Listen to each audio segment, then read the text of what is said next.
March 1945. The Rhine River, Germany. Through the morning mist, a German observation officer raised his binoculars with trembling hand. What he saw made his blood run cold. Across the muddy fields, hundreds of Sherman tanks sat in formation. Artillery batteries stretched as far as the eye could see. Supply trucks rumbled back and forth. Radio chatter filled the airwaves. Every indicator pointed to one undeniable truth. The Americans were massing for a massive river crossing. 40,000 men, 2 full divisions. The largest assault force he'd ever witnessed. He grabbed the field telephone, his voice urgent as he reported to headquarters. "They're coming. Right here. Tomorrow. Maybe tonight. We need every gun, every soldier we can spare." Within hours, German forces began repositioning. Anti-aircraft batteries swiveled into place. Panzer reserves rolled toward the suspected crossing point. Thousands of soldiers dug in, preparing for the onslaught. But there was something they didn't know, something impossible, something that would change the course of the war. Those 40,000 men, they didn't exist. Those hundreds of tanks, rubber and air, that massive military buildup, an illusion crafted by just 1,100 men armed with nothing more than creativity, sound effects, and inflatable props. The German forces were staring at ghosts, and those ghosts were about to help win World War II. This is the story of the most unusual military unit in American history. A unit so secret. Its existence remained classified for 50 years. A unit that never fired a shot in anger, yet saved an estimated 15,000 to 30,000 American lives. A unit composed not of hardened soldiers, but of artists, designers, actors, and dreamers who learned to weaponize imagination itself. They were officially called the 23rd Headquarters Special Troops, but history would remember them by another name, the Ghost Army. Their weapons weren't bullets or bombs. They were illusion, deception, and psychological warfare at its finest. They carried inflatable tanks that 4 men could lift. They broadcasted recordings of armored divisions that could be heard 15 miles away. They mimicked radio signals so perfectly that German intelligence believed they were tracking real units. They turned the battlefield into a stage, and the Nazi war machine into their audience. For 9 months, from the beaches of Normandy to the Rhine River, they performed a traveling road show of deception. They operated within yards of enemy lines, often drawing fire to maintain their illusions. 3 of them died. Dozens were wounded. But they never broke character. They never revealed the truth. Tonight, we pull back the curtain on one of warfare's greatest magic tricks. We'll walk through the smoke and mirrors of tactical deception. We'll meet the fashion designers and painters who became master illusionists. We'll witness the moments when art literally defeated artillery. But most importantly, we'll ask ourselves a question that echoes into our modern world. If 1,100 artists could fool an empire, what does that say about the nature of reality itself? In an age of deepfakes and disinformation, the story of the Ghost Army has never been more relevant. Because they prove something terrifying and beautiful, that what we believe to be real is often just what we've been convinced to see. The line between truth and illusion is thinner than you think. And somewhere along that line, a group of American artists discovered that imagination could be the most powerful weapon of all. Welcome to the story of the Ghost Army, where nothing was as it seemed, and where that deception saved thousands of lives.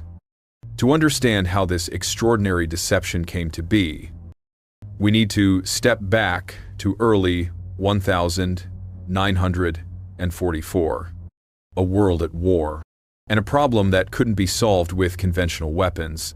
By January of that year, the Allied High Command faced a brutal reality. The invasion of Nazi-occupied Europe was imminent. D-Day was coming. But the German defenses along the Atlantic Wall were formidable, their intelligence networks extensive, their military doctrine built on decades of warfare expertise. The Allies had men, machines, and material. What they didn't have was enough of any of them to guarantee success. General Dwight Eisenhower, Supreme Commander of Allied forces, needed an edge, not just another infantry division or bomber squadron. He needed something the Germans wouldn't expect, something that could multiply Allied strength without adding a single soldier to the casualty lists. The answer came from an unlikely place, North Africa.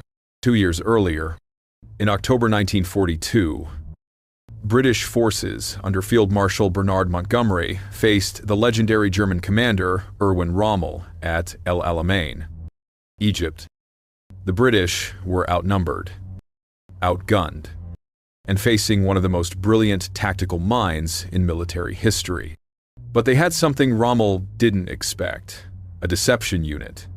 Operation Bertram was born from desperation and creativity in equal measure.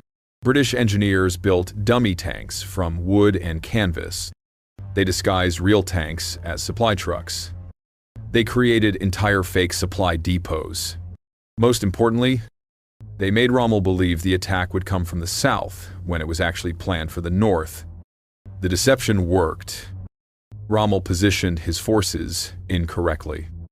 Montgomery won a decisive victory that changed the course of the North African campaign. 2 American officers in London took notice: Colonel Billy Harris, a West Point graduate with an appreciation for unconventional tactics, and Major Ralph Ingersoll, a man whose background was anything but military.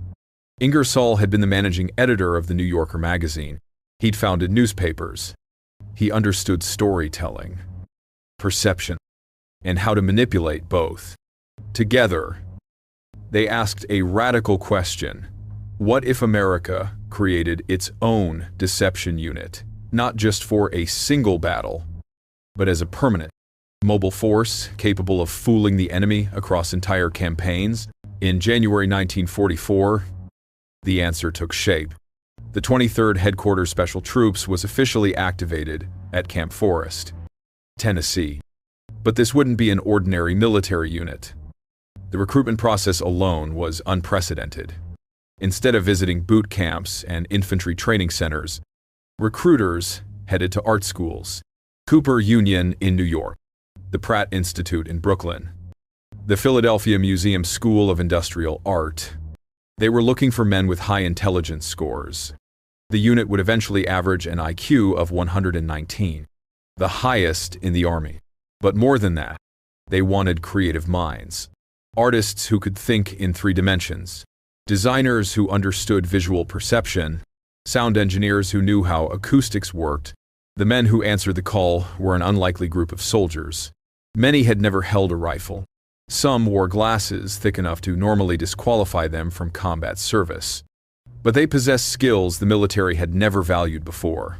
They could paint, sculpt, design, and imagine. Among them was a young fashion design student from Indiana named Bill Blass. Even in basic training, Blass sketched clothing designs in his spare time.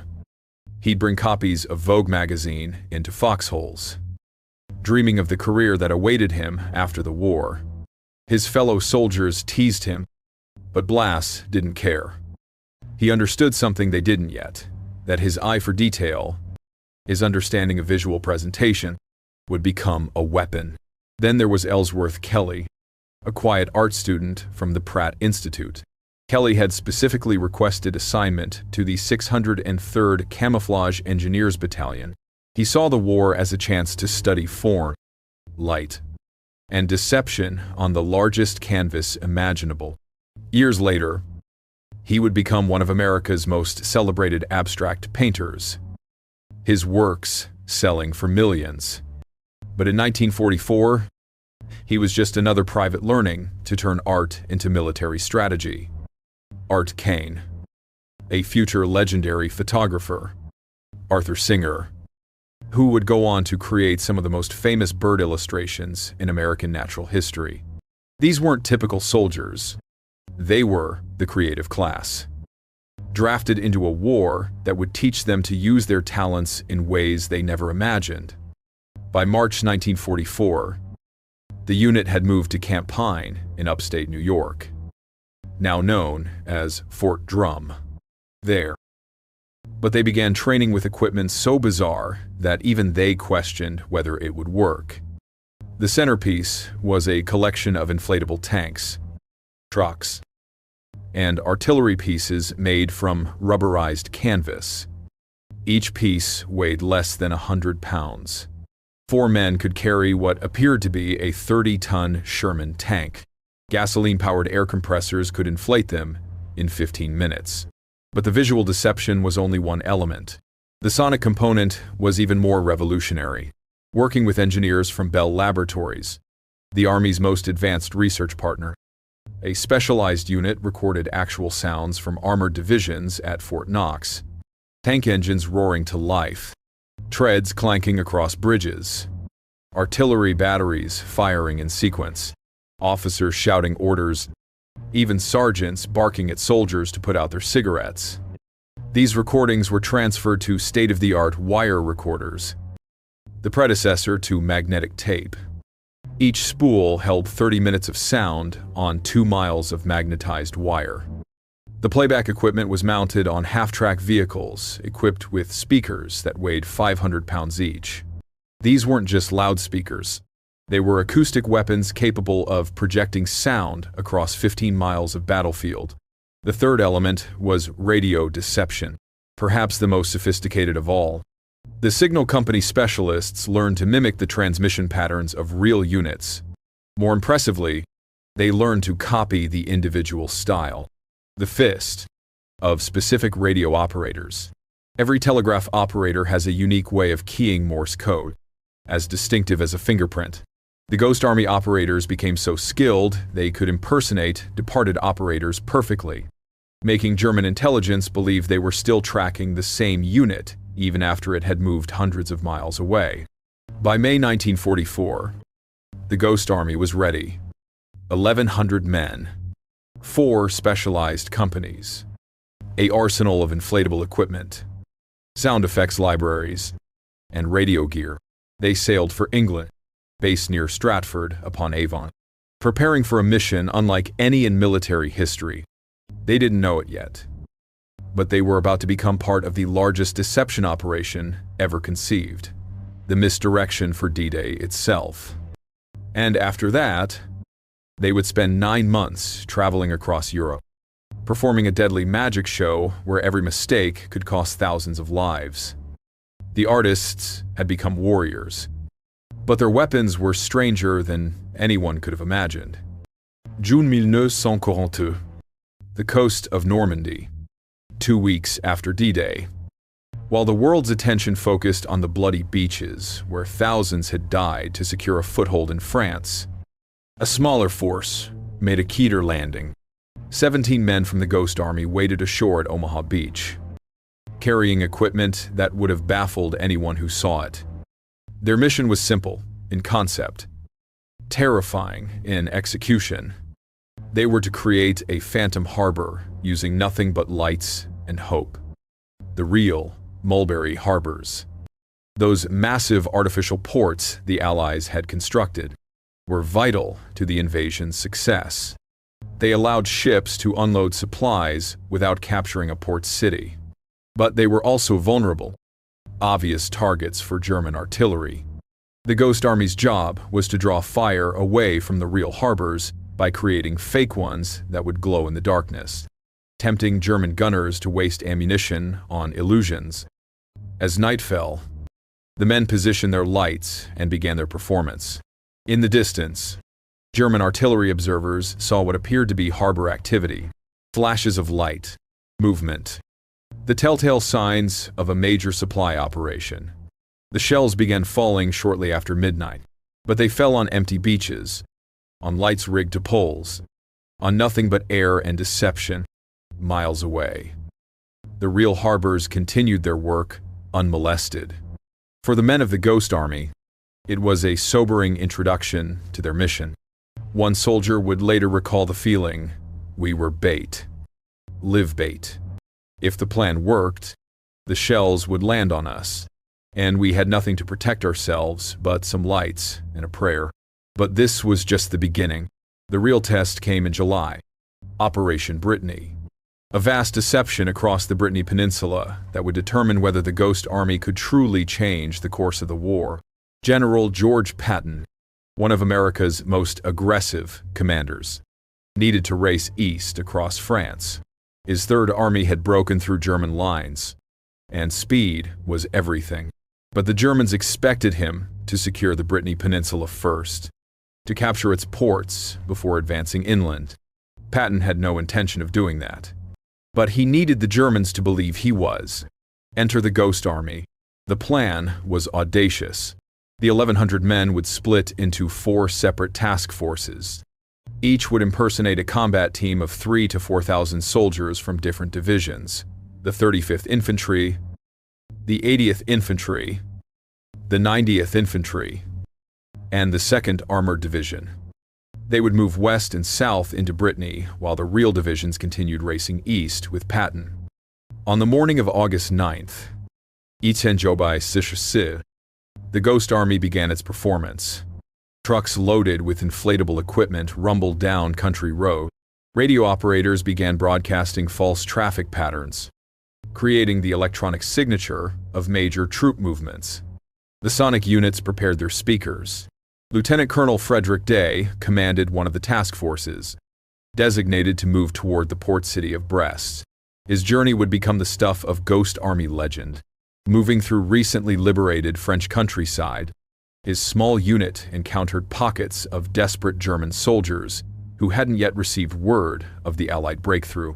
In a bizarre twist, Day's deception force, pretending to be a much larger unit, actually captured 300 German soldiers and seized a substantial cache of Wehrmacht chocolate. The irony wasn't lost on anyone. A fake army had achieved a real military objective. But the true success of Operation Brittany lay in what the Germans didn't see. While they repositioned forces to counter the apparent threat in Brittany, Patton's real divisions sliced through France virtually unopposed. By the time German intelligence realized they'd been fooled, Patton was already 100 miles east, destroying enemy units that had expected to face him in an entirely different location. The Ghost Army had proven the concept. Now came the brutal education in just how dangerous their mission would be. August 20th. The port city of Brest. The Germans held Brest with a force of 38,000 men under General Hermann Bernhard Ramke, a fanatical commander who had sworn to fight to the last bullet. The Allies needed him to surrender, or at least to believe he faced such overwhelming force that resistance was futile. The Ghost Army's mission was to make 1,100 men look like 2 tank battalions and an artillery battalion, convincing Ramke that continuing the fight was suicide. The journey to Brest began in a downpour. Sergeant Bob Tompkins drove his Jeep 158 miles through sheets of rain, completely exposed to the elements. When they arrived at their positions, they could see German observers watching them from the church tower in the village of Gwezno. The enemy was less than half a mile away. That first night, the Ghost Army inflated 50 dummy tanks in full view of the German lines. The camouflage was intentionally imperfect, good enough to fool aerial reconnaissance, but with small gaps that made it seem like hastily concealed real equipment. As darkness fell, the sonic trucks began their symphony of deception. From 10 p.m. until 3 in the morning, the night air filled with sounds that carried for miles. Tank engines rumbling to life. The distinctive clank of treads moving across muddy ground. Officers shouting coordinates. And that small detail that made it all believable, sergeants yelling at soldiers to extinguish their cigarettes. A sound anyone who'd served in the military would recognize instantly. American engineers more than a mile away heard the sounds and felt relief wash over them. Reinforcements had arrived. Tank battalions were moving into position. When morning came and they saw the familiar markings of the 6th Armored Division, soldiers ran out to greet them. "Boy, are we glad to see you guys," they shouted to the Ghost Army men. who smiled and waved back, never breaking the illusion. Corporal John Jarvie would remember that moment, with a mixture of pride and guilt. These men believed salvation had arrived. They didn't know they were looking at rubber and air. For 3 nights, the sonic deception continued. The recordings played in carefully timed sequences, tanks arriving, harboring for the night, then moving to attack positions. Flash canisters simulated artillery fire, creating the visual signature of active gun batteries. The Germans responded exactly as planned, shifting between 20 and 50 of their deadly 88mm anti-tank guns to counter the phantom armored threat. But war has a way of punishing even the most careful plans, and the Ghost Army was about to learn that lesson in blood. On the night of August 24th, through a catastrophic failure in communication, a real tank company, Company D of the 709th Tank Battalion, moved to attack from the exact position where the Ghost Army had concentrated German attention. The response was immediate and devastating. German artillery had been ranging on that position for days, waiting for targets. Real targets. 5 Sherman tanks were destroyed in the first minutes. Men died in the fire and confusion. Jarvie, watching from his position with the Ghost Army, saw it happen. They never reached the line of departure. He would say decades later, his voice still heavy with the memory, they just got decimated. The incident shook the Ghost Army to its core. Lieutenant Colonel Clifford Simonson, the unit's operations officer, spent hours analyzing what went wrong. His conclusion was stark. The tanks should not have attacked in that place, or otherwise we should have employed deception in another area. The coordination between real and fake forces had to be perfect. Any gap could transform their illusions into death traps for American soldiers. That night, the sonic trucks played one final performance, the sounds of tanks withdrawing, maintaining the illusion even as Task Force X prepared to pull out. Bob Tompkins made a final entry in the diary he carried in violation of security regulations, just beginning to realize how vulnerable we were. He wrote, "Brest didn't surrender. Romke held out for another 27 days, finally capitulating on September 19th after the city had been reduced to rubble. The Ghost Army's deception had worked tactically. German guns had been misdirected. Positions had been fooled, but it hadn't achieved the strategic goal of forcing surrender. The men learned a hard truth. Deception could shape the battlefield, but it couldn't break the will of a fanatic who'd rather see his city destroyed than admit defeat. Yet the lessons learned at Brest made them razor sharp. They refined their techniques, improved their coordination protocols, and emerged as a unit that understood both the power and the limitations of their unique mission. September 1944. The fortress city of Metz. General Patton was attacking one of the most heavily defended positions in Europe. His advance had been so rapid that his supply lines were stretched thin, and his forces were spread across a dangerously wide front. In a letter to his wife, Patton revealed a secret that couldn't be made public. "There is one rather bad spot in my line, but I don't think the Germans know it. Hiding it now by the grace of God and a lot of guts. Those guts belong to the Ghost Army." For 7 critical days in Operation Bedemberg, they held a gap in Patton's line with nothing but inflatable tanks and speaker systems.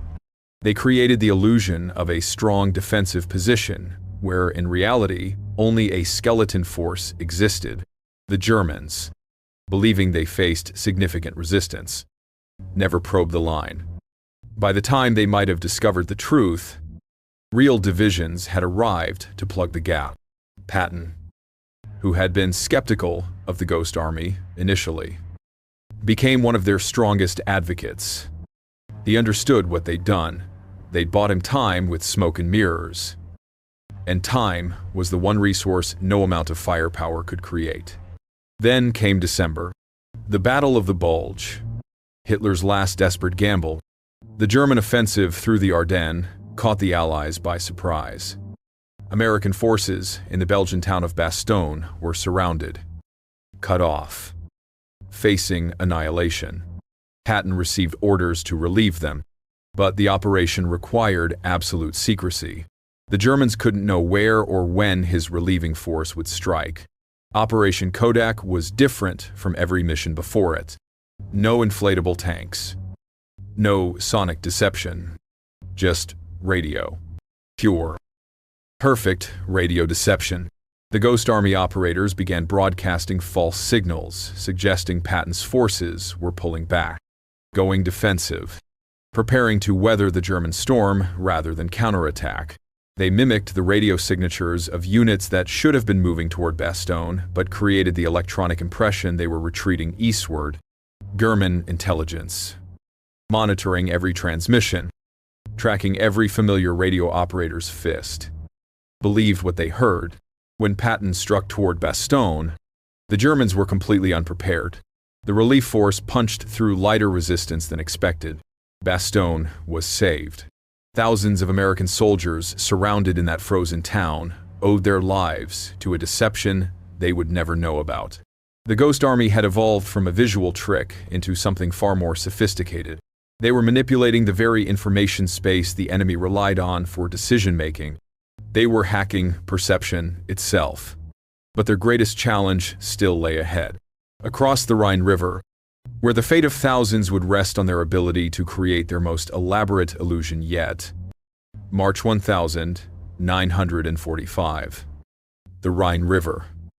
Germany's last natural barrier. 9 months of bitter fighting had brought the Allied armies to this moment. Behind them lay the wreckage of Hitler's empire, burned-out cities, shattered divisions. A once mighty war machine grinding to a halt. Ahead lay the Rhine, and beyond it, the German heartland. German commanders had declared that the river would run red with American blood. They weren't bluffing. Every bridge was fortified. Every crossing point was pre-sighted by artillery. The Germans knew the Allies were coming. The only questions were where and when. In his headquarters, General William Simpson, commander of the Ninth Army, studied maps with grim determination. His 2 lead divisions, the 30th and 79th Infantry, would spearhead the crossing as part of British Field Marshal Montgomery's massive assault. But Simpson had a problem. The Germans were watching, waiting, ready to concentrate overwhelming firepower on any crossing attempt. He needed the enemy looking somewhere else. Anywhere else. He needed the Ghost Army. The mission briefing on March 18th was unlike anything the unit had faced before. Operation Viersen would be their masterpiece, or their memorial. They would take 1,100 men and convince the Germans they were facing 40,000. 2 complete divisions. They would simulate a river crossing 10 miles south of the real assault, drawing German reserves away from Simpson's actual attack point. Every element of their repertoire would be deployed simultaneously. Visual deception, sonic manipulation, radio fraud, theatrical misdirection. It would be the largest, most complex deception they'd ever attempted. And it would take place within artillery range of an enemy that had nothing left to lose. The stakes were crystalline. If they succeeded, thousands of American soldiers would cross the Rhine against minimal resistance. If they failed, those same soldiers would face a slaughter that could stall the entire Allied advance. The Ghost Army moved into position near the towns of Anrath and Dulken, 10 miles south of the real crossing point. What happened over the next 6 days would become the stuff of legend, whispered about in military academies for decades after the war. More than 600 inflatable vehicles materialized across the landscape, tanks in carefully arranged formations, artillery batteries positioned for maximum visibility, supply trucks that appeared to be shuttling ammunition and equipment. Each dummy was positioned with mathematical precision, creating the visual signature of a massive military buildup. But the Ghost Army had learned from their mistakes at Brest. This time, they augmented their rubber props with real equipment. Actual armored vehicles were interspersed among the inflatables. Real infantry units were attached to enhance the illusion. Enclosed farmyards were transformed into maintenance depots, where soldiers appeared to be servicing tanks. A forest became a motor pool, where hundreds of vehicles seemed to be gathering. The attention to detail was obsessive, almost pathological. Ghost Army soldiers created fake tire tracks using wooden templates, pressing them into mud to simulate the passage of heavy armor. They scattered debris that units actually stationed there would leave behind. Cigarette butts from specific divisions, food wrappers, discarded paperwork with appropriate unit markings. Nothing was left to chance. As the visual deception took shape, the radio operators began their electronic symphony. They'd spent weeks studying the transmission patterns of the 30th and 79th Divisions. Now they created phantom communications networks, broadcasting the electronic signature of two divisions on the move. They mimicked specific radio operators so perfectly that German intelligence monitoring the transmissions believed they were tracking the actual units. The conversations were carefully scripted but sounded spontaneous. Supply requests, patrol reports, weather updates, maintenance issues. The mundane details that make military communications believable. And threading through it all, subtle hints about the coming operation. Nothing obvious. Just the natural chatter of units preparing for a major river crossing. Then the sonic component began. And this time, it ran 24 hours a day. At night, the massive speakers broadcast the sounds of engineers constructing pontoon bridges. The distinctive clang of metal on metal. The hydraulic hiss of equipment. The shouts of work crews. The sounds carried for miles across the flat terrain, reaching German observation posts on the far side of the Rhine. During daylight hours, the sonic units switched to sounds of heavy construction, bulldozers, pile drivers, the crash and clatter of major engineering projects. To anyone listening, it sounded like the Americans were building the infrastructure for a massive assault. Supply depots, command posts, artillery emplacements. The theatrical elements, what the Ghost Army called atmosphere, added the final layer of authenticity. Soldiers wore the shoulder patches of the 30th and 79th Divisions. Officers drove vehicles with appropriate unit markings. Men visited local villages, drinking in bars where they knew German informants operated, talking just loudly enough about the coming operation, not revealing classified information. Just the kind of nervous chatter that soldiers always engage in before a major battle. Smoke generators created a haze over the area, suggesting the Americans were trying to conceal their activities. The irony was perfect. By appearing to hide something, they ensured the Germans would believe something was there to hide. For 5 days and nights, the performance continued without interruption. The Ghost Army soldiers worked in shifts, maintaining the illusion around the clock. They were exhausted, running on adrenaline and the knowledge that thousands of lives depended on their success. On March 13th, reality pierced the illusion with brutal force. The deception had worked too well. German artillery commanders, convinced they faced a genuine threat, ordered concentrated fire on the suspected assembly areas. The shells began falling at dawn. Not probing fire, not harassment. A full artillery barrage designed to destroy the American divisions before they could launch their attack.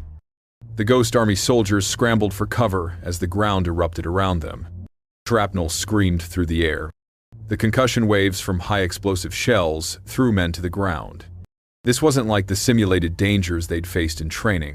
This was actual combat. And they were armed with nothing heavier than .50 caliber machine guns. 3 men died that day. Dozens more were wounded. Some severely. One survivor would recall it decades later, his voice still shaking.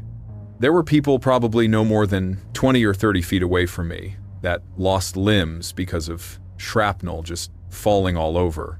The inflatable tanks took hits, great gaping holes torn in the rubber. But even under fire, the Ghost Army maintained their deception. They rushed out between barrages to patch the dummies, to keep the illusion alive. Because they understood something profound. The fact that the Germans were shooting meant the deception was working.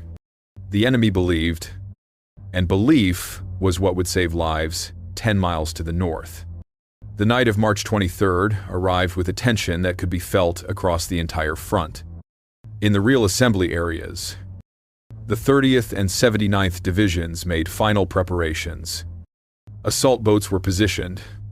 Artillery batteries registered their targets. Medics prepared for casualties. Every soldier knew that crossing a defended river was among the deadliest operations in warfare. 10 miles south, the Ghost Army performed their final act.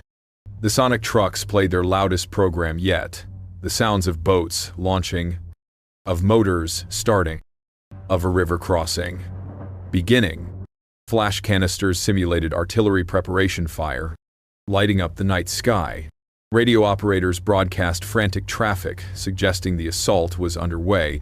At 2 in the morning of March 24th, the real crossing began. The landing craft hit the water, carrying nervous men who expected hell. They'd been told the Germans would fight for every foot of the river, that casualties would be severe, that some boats wouldn't make the far shore. But the resistance they met was scattered, disorganized, almost half-hearted. German units were undermanned. Their attention and resources focused 10 miles south, where they believed the main attack was happening, where, in reality, 1,100 artists were creating the illusion of an army. By dawn, both divisions had established solid beachheads on the German side of the Rhine. Casualties were remarkably light. Engineers began constructing real bridges to bring armor across. The door to Germany's heartland had been opened at a fraction of the expected cost in blood. Standing on a hill, overlooking the real crossing site, were 3 men who represented the pinnacle of Allied power: Supreme Commander Dwight Eisenhower, British Prime Minister Winston Churchill, and Field Marshal Bernard Montgomery. They watched the operation unfold with satisfaction, knowing that history was being made. None of them could see the Ghost Army's position, but they knew it was there, and they knew what those men were doing. General Simpson later issued a commendation that captured the essence of what had occurred: the careful planning, minute attention to detail, and diligent execution of the tasks to be accomplished by the personnel of this organization reflect great credit on this unit. But perhaps the real measure of success came from German intelligence reports captured after the war. They showed massive troop concentrations at Anrath and Dulken. They detailed preparations for a major river crossing at that location. They recommended, and German commanders had followed through, the repositioning of significant forces to counter the threat. A threat that existed only in rubber, recording, and radio waves. A threat that 1,100 men had conjured from imagination and technical skill. A threat that had saved thousands of lives by being nothing but smoke and mirrors. Operation Viersen was complete. The Ghost Army had delivered their greatest performance, and the audience, the German military machine, had believed every moment of it. So the question becomes, how did it work? How did 1,100 men with rubber tanks and sound effects fool one of the most sophisticated military machines ever assembled? The answer is far more complex and unsettling than simple trickery. The first theory centers on the psychology of perception itself. The Germans weren't just being fooled by what they saw and heard. They were being fooled by what they expected to see and hear. Intelligence analysts call this confirmation bias, the human tendency to interpret new information as confirmation of existing beliefs. German intelligence had spent years building models of how American forces operated. They knew divisional structures, deployment pattern, the logistical signatures of major operations. When they detected those signatures around Anrath and Dulken, Their minds filled in the gaps. The inflatable tanks weren't perfect replicas up close, but from a quarter-mile away, through binoculars or aerial reconnaissance, they looked exactly like what the Germans expected to see. So that's what they saw. The radio deception exploited this even more deeply. German signals intelligence had been tracking American units for months. They'd cataloged the unique transmission style of individual radio operators, built profiles of communication patterns, mapped the electronic landscape of the American military. When Ghost Army operators mimicked those patterns perfectly, German analysts didn't question what they were hearing. It fit their model. It confirmed their expectations. It must be real. This psychological dimension raises a disturbing question. How much of what we perceive as reality is actually just our expectations being confirmed? The Ghost Army proved that with enough understanding of how an enemy thinks, you can make them see almost anything. The second theory focuses on the genius of multi-layered deception. The Ghost Army never relied on a single type of illusion. Each element reinforced the others, creating a web of false evidence that was nearly impossible to untangle. Visual deception gave the Germans something to see. Sonic deception gave them something to hear. Radio deception provided electronic confirmation. Theatrical elements, the atmosphere, added human authenticity. Each layer made the others more believable. A German observer might doubt inflatable tanks. But when those tanks were accompanied by the sounds of armored vehicles, confirmed by radio traffic, and supported by soldiers wearing appropriate unit insignia drinking in local bars, doubt evaporated. It was a symphony of lies, each instrument playing its part in perfect harmony. And, like any good magic trick, it worked because the audience was looking at the whole picture, not examining each element individually. Military historians have noted something profound about this approach. The Ghost Army was practicing what we now call information warfare. They weren't attacking German soldiers. They were attacking German decision-making processes. They were poisoning the information stream that commanders relied on to make strategic choices. Every false signal, every dummy tank, every recorded sound was a data point that fed into German intelligence analysis. And because the data looked legitimate, the analysis led to wrong conclusions. In our modern world of deepfakes, coordinated disinformation campaigns, and algorithmic manipulation, this concept feels terrifyingly familiar. The Ghost Army was doing in 1944 what we worry about adversaries doing today, making us believe in realities that don't exist. The third theory is more pragmatic and darker. By 1945, the Germans were losing, and losing armies make mistakes. The Wehrmacht that faced the Ghost Army at the Rhine was not the confident, well-equipped force that had conquered Europe in 1940. It was exhausted, undermanned, running low on everything from fuel to hope. German aerial reconnaissance was virtually non-existent by March 1945. Allied air superiority meant that German planes rarely flew over American position. When they did, they were hunted mercilessly. This meant German intelligence was operating partially blind, forced to rely more heavily on radio intercepts, ground observers, and captured documents. The Ghost Army exploited this vulnerability perfectly. Their deceptions worked better late in the war, precisely because the Germans had fewer ways to verify what they were seeing. Combat fatigue played a role too. Soldiers who've been fighting for years, who've watched their armies retreat across a continent, who know the war is lost. These are not soldiers at peak analytical ability. Shell shock, sleep deprivation, constant stress. All of these factors make people more susceptible to believing what they're told rather than questioning it. One captured German document from late March 1945 mentioned American deception units using inflatable equipment. But the officer who wrote it couldn't determine which units were real and which were fake.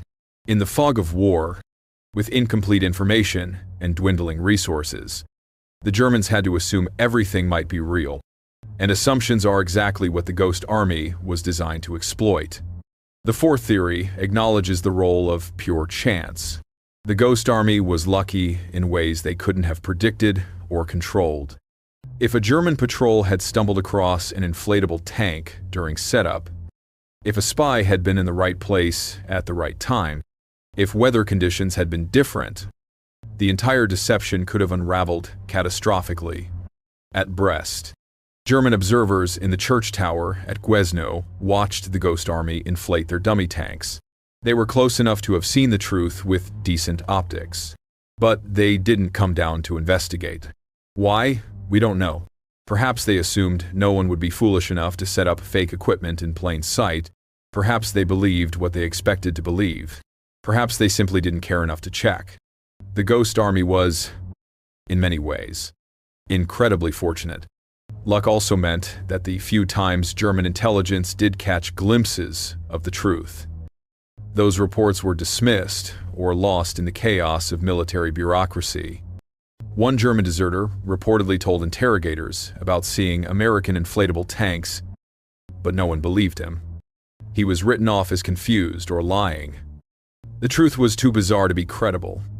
This raises a philosophical question. Is luck just another form of skill?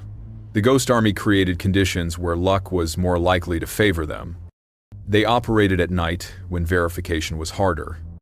They chose positions where German patrols were unlikely. They moved quickly, never staying in one place long enough for the enemy to thoroughly investigate. Perhaps what looked like luck was actually sophisticated risk management. The fifth theory celebrates the obsessive attention to detail that defined Ghost Army operations. These weren't amateurs playing soldier. They were professionals who understood that deception only works when every element is perfect. Consider the fake tire tracks they pressed into mud, or the way they scattered debris that real units would leave behind, or how they practiced radio transmissions until they could mimic individual operators' keying styles, or the sonic recordings that included not just tank sounds but officers swearing, soldiers complaining. All the small human details that make a scene believable. One Ghost Army veteran later recalled using chicken feathers to create the visual effect of dust clouds when moving equipment. Chicken feathers. That's the level of creative problem-solving these men brought to their missions. They weren't following a manual. They were inventing deception techniques in real time, adapting to each new challenge with whatever materials they could find. This perfectionism extended to maintenance. When German artillery punched holes in inflatable tanks during Operation Viersen, Ghost Army soldiers risked their lives between barrages to patch the dummies. Not because the dummies were valuable equipment, but because maintaining the illusion was the mission. A deflated tank would reveal the deception. So they patched them, kept them inflated, maintained the show even as shells fell around them. But perhaps the most important question is one that remains partially unanswered. Did the Germans ever truly believe, completely, or did they simply have no choice but to act as if they believed? Some captured German intelligence reports show a sophisticated understanding that American forces were using deception. They knew inflatable equipment existed. They suspected radio fraud. But knowing deception is happening and identifying specific instances of it are very different challenges. In the uncertainty of combat, German commanders had to defend against every potential threat, real or fake. The Ghost Army understood this. They didn't need the Germans to be completely fooled.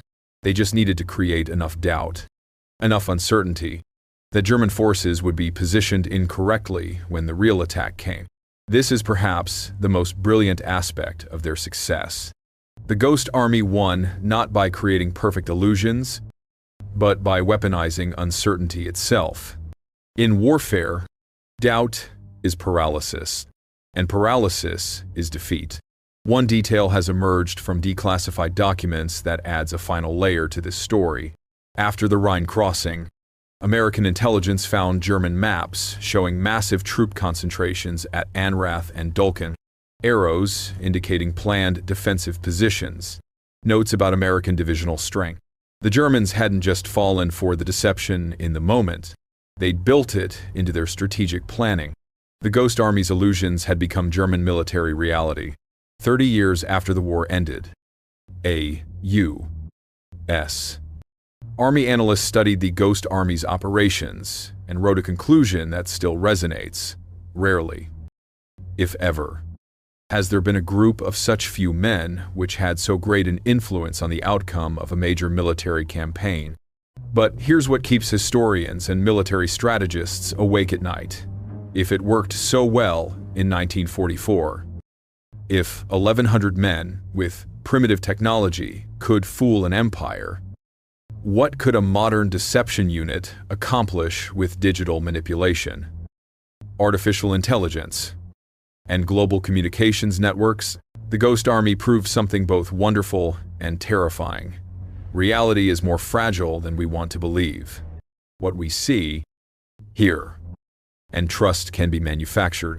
And, if we're being honest, we have to ask ourselves, in our world of social media, partisan news, and algorithmic echo chambers, are we really any less susceptible to deception than those German intelligence officers staring at inflatable tanks through their binoculars? The Ghost Army's greatest legacy might not be the battles they influenced.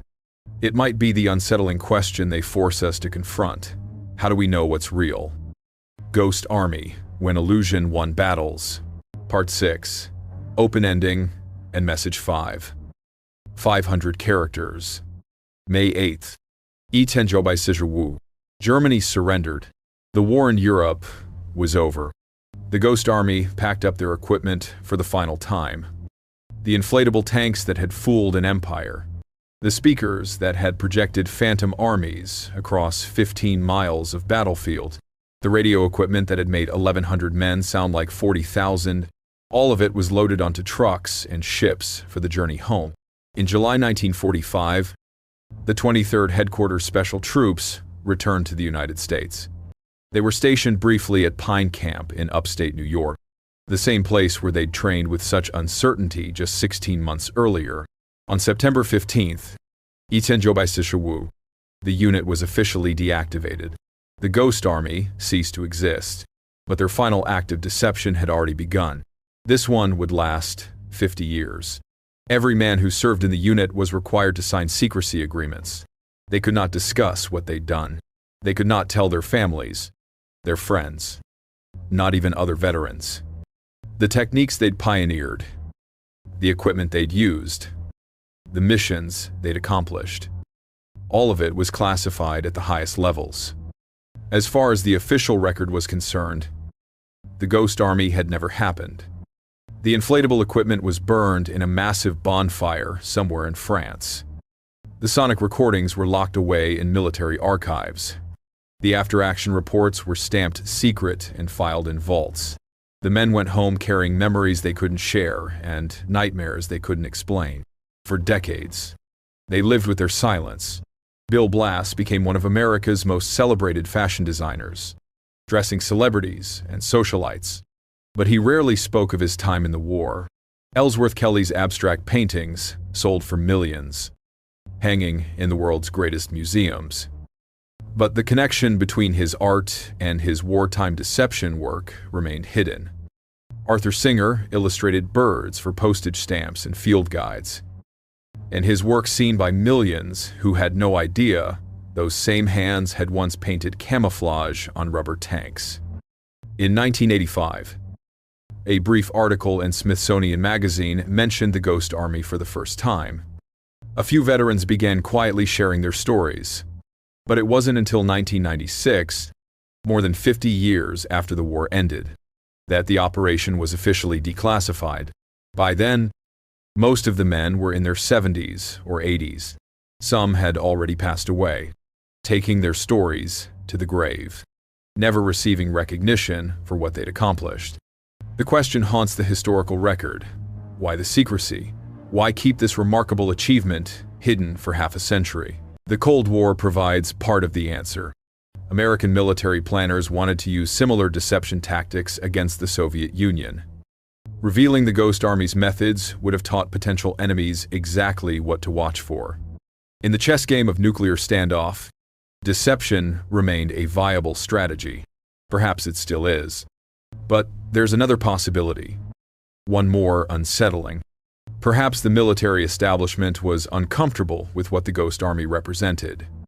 They'd proven that creativity and intelligence could be more effective than firepower. That artists could achieve what armor couldn't. That a tiny unit of unconventional thinkers could influence the outcome of major campaigns. This didn't fit the traditional military narrative of strength through overwhelming force. Whatever the reason, the silence robbed these men of recognition they'd earned.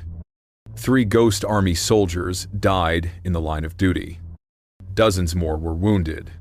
All of them risked their lives in a mission that required them to draw enemy fire. And for 50 years, their country couldn't officially acknowledge their sacrifice.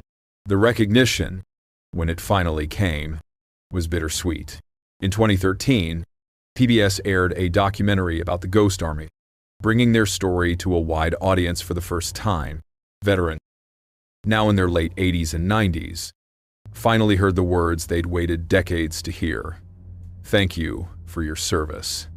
In 2022, 77 years after the war ended, President Joe Biden signed legislation awarding the Congressional Gold Medal to the Ghost Army. It's one of the highest civilian honors in America. The ceremony took place on March 21st, in the Capitol Building in Washington, D.C. Only 3 Ghost Army veterans were still alive to attend. One of them was 100 years old. They stood before Congress and the nation, finally receiving the recognition they'd been denied for so long. Senator Ed Markey spoke at the ceremony. The soldiers of the Ghost Army were not only men of muscle, they were men of the mind.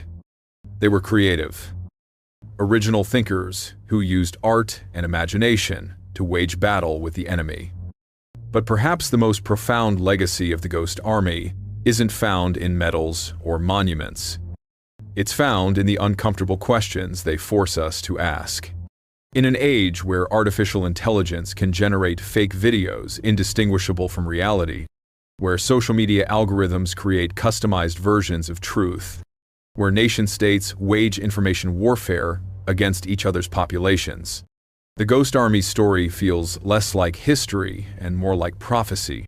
They proved that reality is negotiable, that perception can be manufactured, that with enough skill and understanding of human psychology, you can make people believe almost anything. In 1944, this was a weapon used to save lives.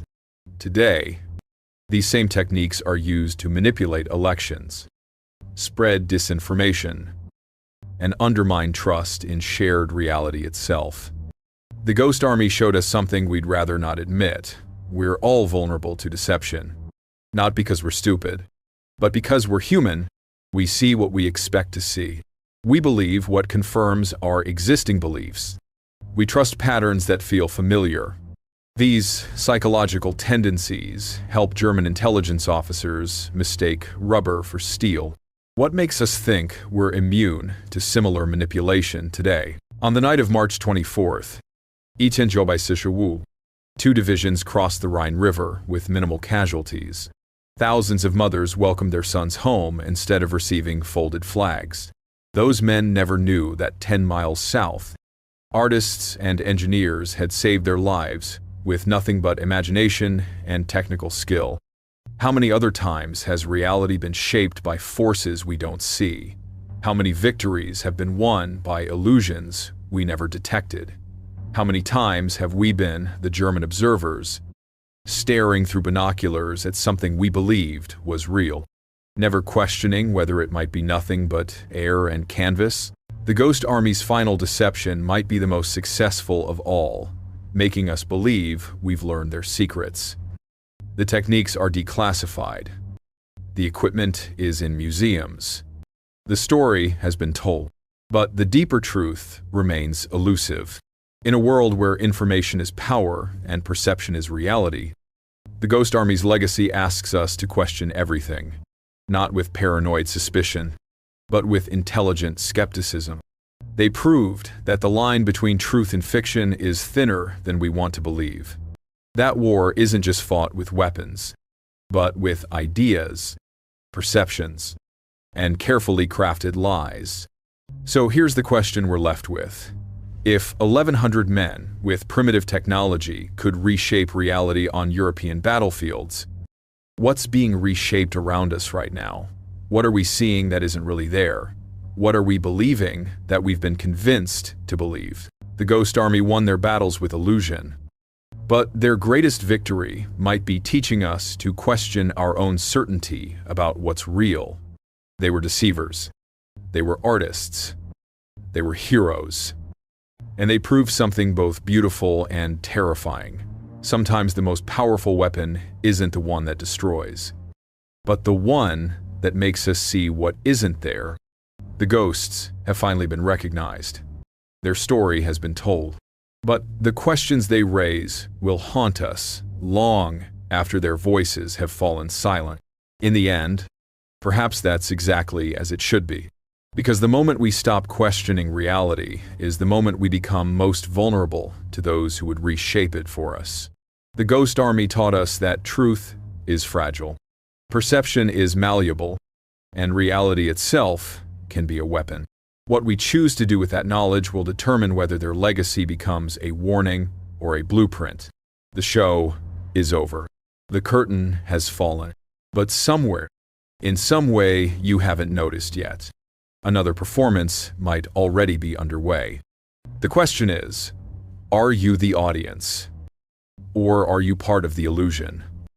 July 10th, 1918, 9 miles off the coast of Cape Clear, Ireland. Through the periscope of the USS L2, Captain Paul F.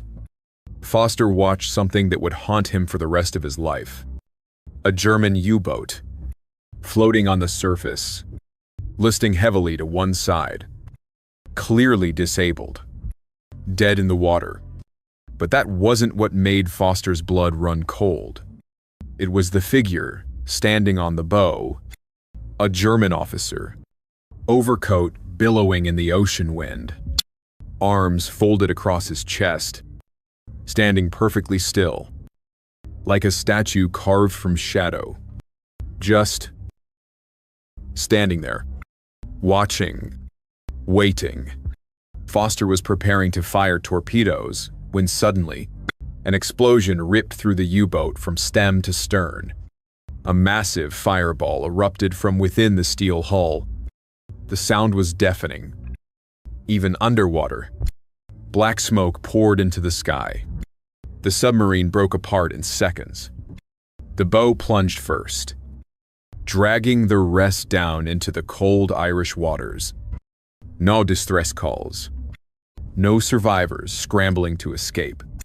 Just silence. 37 men vanished with that ship in the blink of an eye. 37 souls swallowed by the sea. And the figure on the bow, he never moved. Never tried to save himself. Just stood there with folded arms as the ocean claimed him. But here's the thing that kept Foster awake at night. He knew somehow, he knew that man was already dead. The story of UB-65 doesn't begin with its sinking. It begins much earlier, in blood and screams, in whispers and dread, in the twisted metal of a shipyard where death came calling before the submarine ever touched water. This is the story of the most cursed vessel in naval history. A ship that German sailors feared more than enemy depth charges. A ship where death didn't just come from torpedoes and mines, it came from within.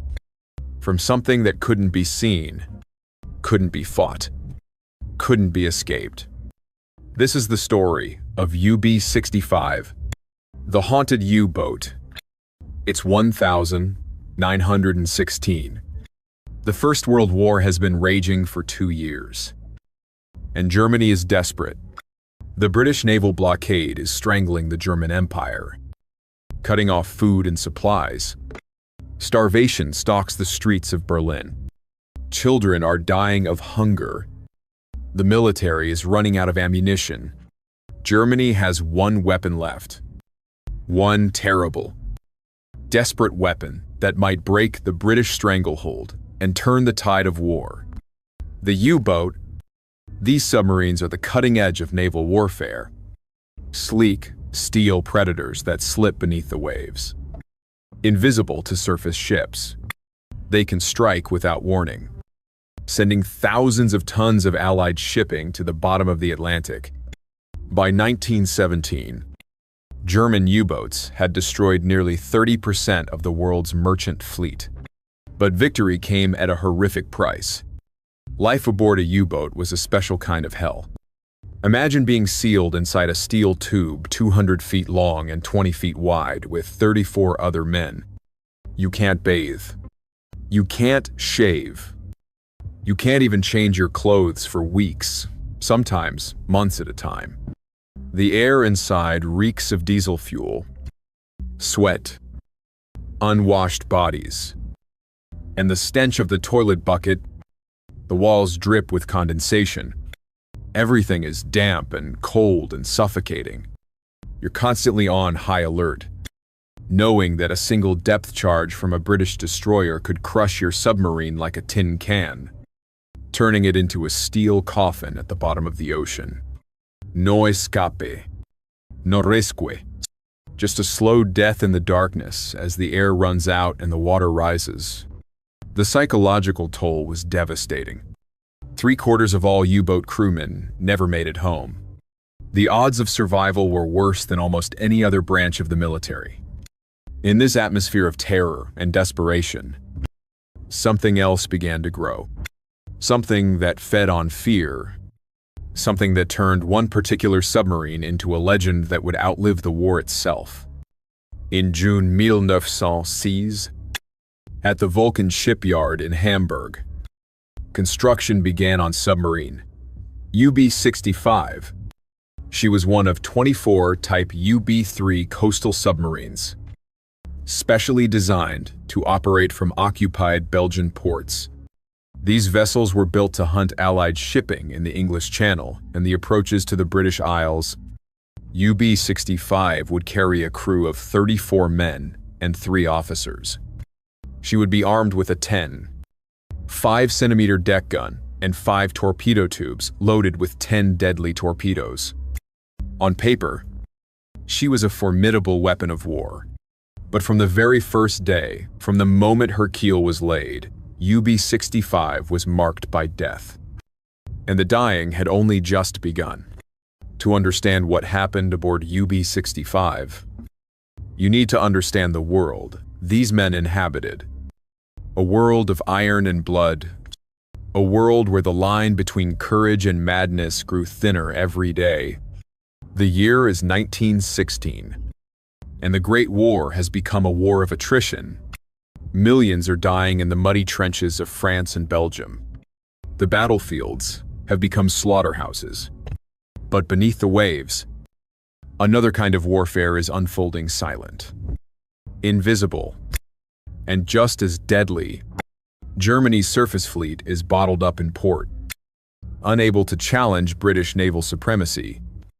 But underwater, the U-boats roam freely, hunting Allied shipping with devastating effect. In 1914, Germany had only 20 U-boats. By 1917, that number had grown to 140. These steel sharks were sinking merchant vessels faster than the Allies could replace them. In February 1917, Germany resumed unrestricted submarine warfare, a desperate gamble to starve Britain into submission before America could fully enter the war. The strategy was brutally effective. In April 1917 alone, U-boats sank 430, Allied and neutral ships, totaling 852,000 tons.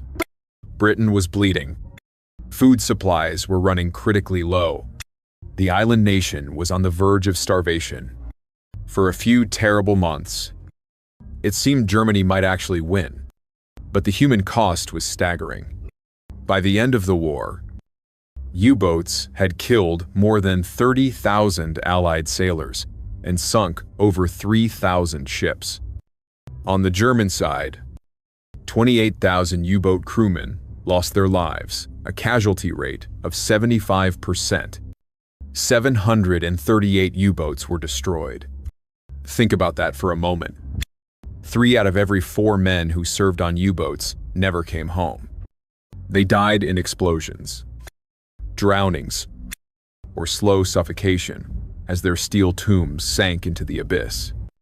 Life aboard these submarines defied imagination. A U-boat was essentially a surface ship that could travel underwater for limited periods, but calling it a ship hardly captures the claustrophobic horror of the reality. The typical U-boat was 214 feet long and carried 35 men and 12 torpedoes. It could travel underwater for only 2 hours at a time before the batteries ran out, and it had to surface to recharge. Inside, the conditions were medieval. The crew lived in a space not much bigger than a city bus. Every inch was crammed with machinery. Torpedoes, ammunition, fuel, and supplies. There were no proper sleeping quarters. Men slept wherever they could find space, often on top of the torpedoes themselves. Patrols lasted anywhere from 3 weeks to 6 months. During that entire time, the crew couldn't properly bathe, shave, or change their clothes. They were constantly on high alert, knowing that at any moment a British destroyer might appear overhead and start dropping depth charges. The air inside was thick and foul. The stench of diesel fuel mixed with the smell of unwashed bodies, spoiled food, and human waste. Everything was perpetually damp from condensation. Mold grew on the walls. The cold seeped into your bones and never left. But the physical hardships were nothing compared to the psychological torture. Long war patrols took a massive toll on the crew's mental state. Beyond the excitement of hunting the enemy or being hunted, there was little to do at such depths. The tedium was broken only by moments of sheer terror, and terror was the constant companion of every U-boat sailor. You lived knowing that the steel hull surrounding you was all that separated you from the crushing pressure of the ocean. One depth charge in the right place, one crack in the hull, and that hull would become your coffin. There would be no escape, no rescue, just darkness and cold water and death.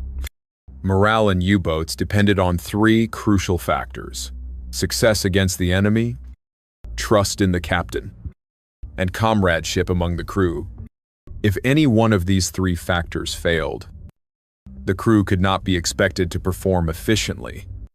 Fear would spread like a contagion. Discipline would break down. Men would crack under the pressure. Now imagine what happens when death comes, calling before you even leave port, when your ship is marked by tragedy before it ever touches water, when your comrades start dying in accidents that seem too frequent, too bizarre to be mere coincidence.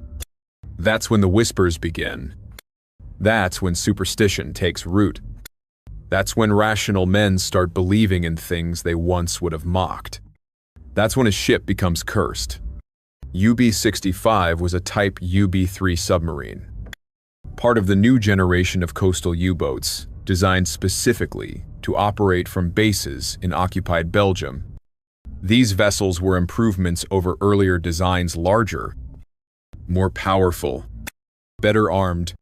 They were meant to prowl the English Channel and the western approaches, intercepting supply convoys heading for British ports. The specifications were impressive: a 10.5 cm deckum, 5 torpedo tubes with 10 torpedoes, a maximum surface speed of 13 knots, and an operational range of up to 25,000 miles. On paper, UB-65 was a lethal weapon. She was built at the Vulcan-Werke shipyard in Hamburg, one of Germany's premier naval construction facilities. Her keel was laid in June 1916.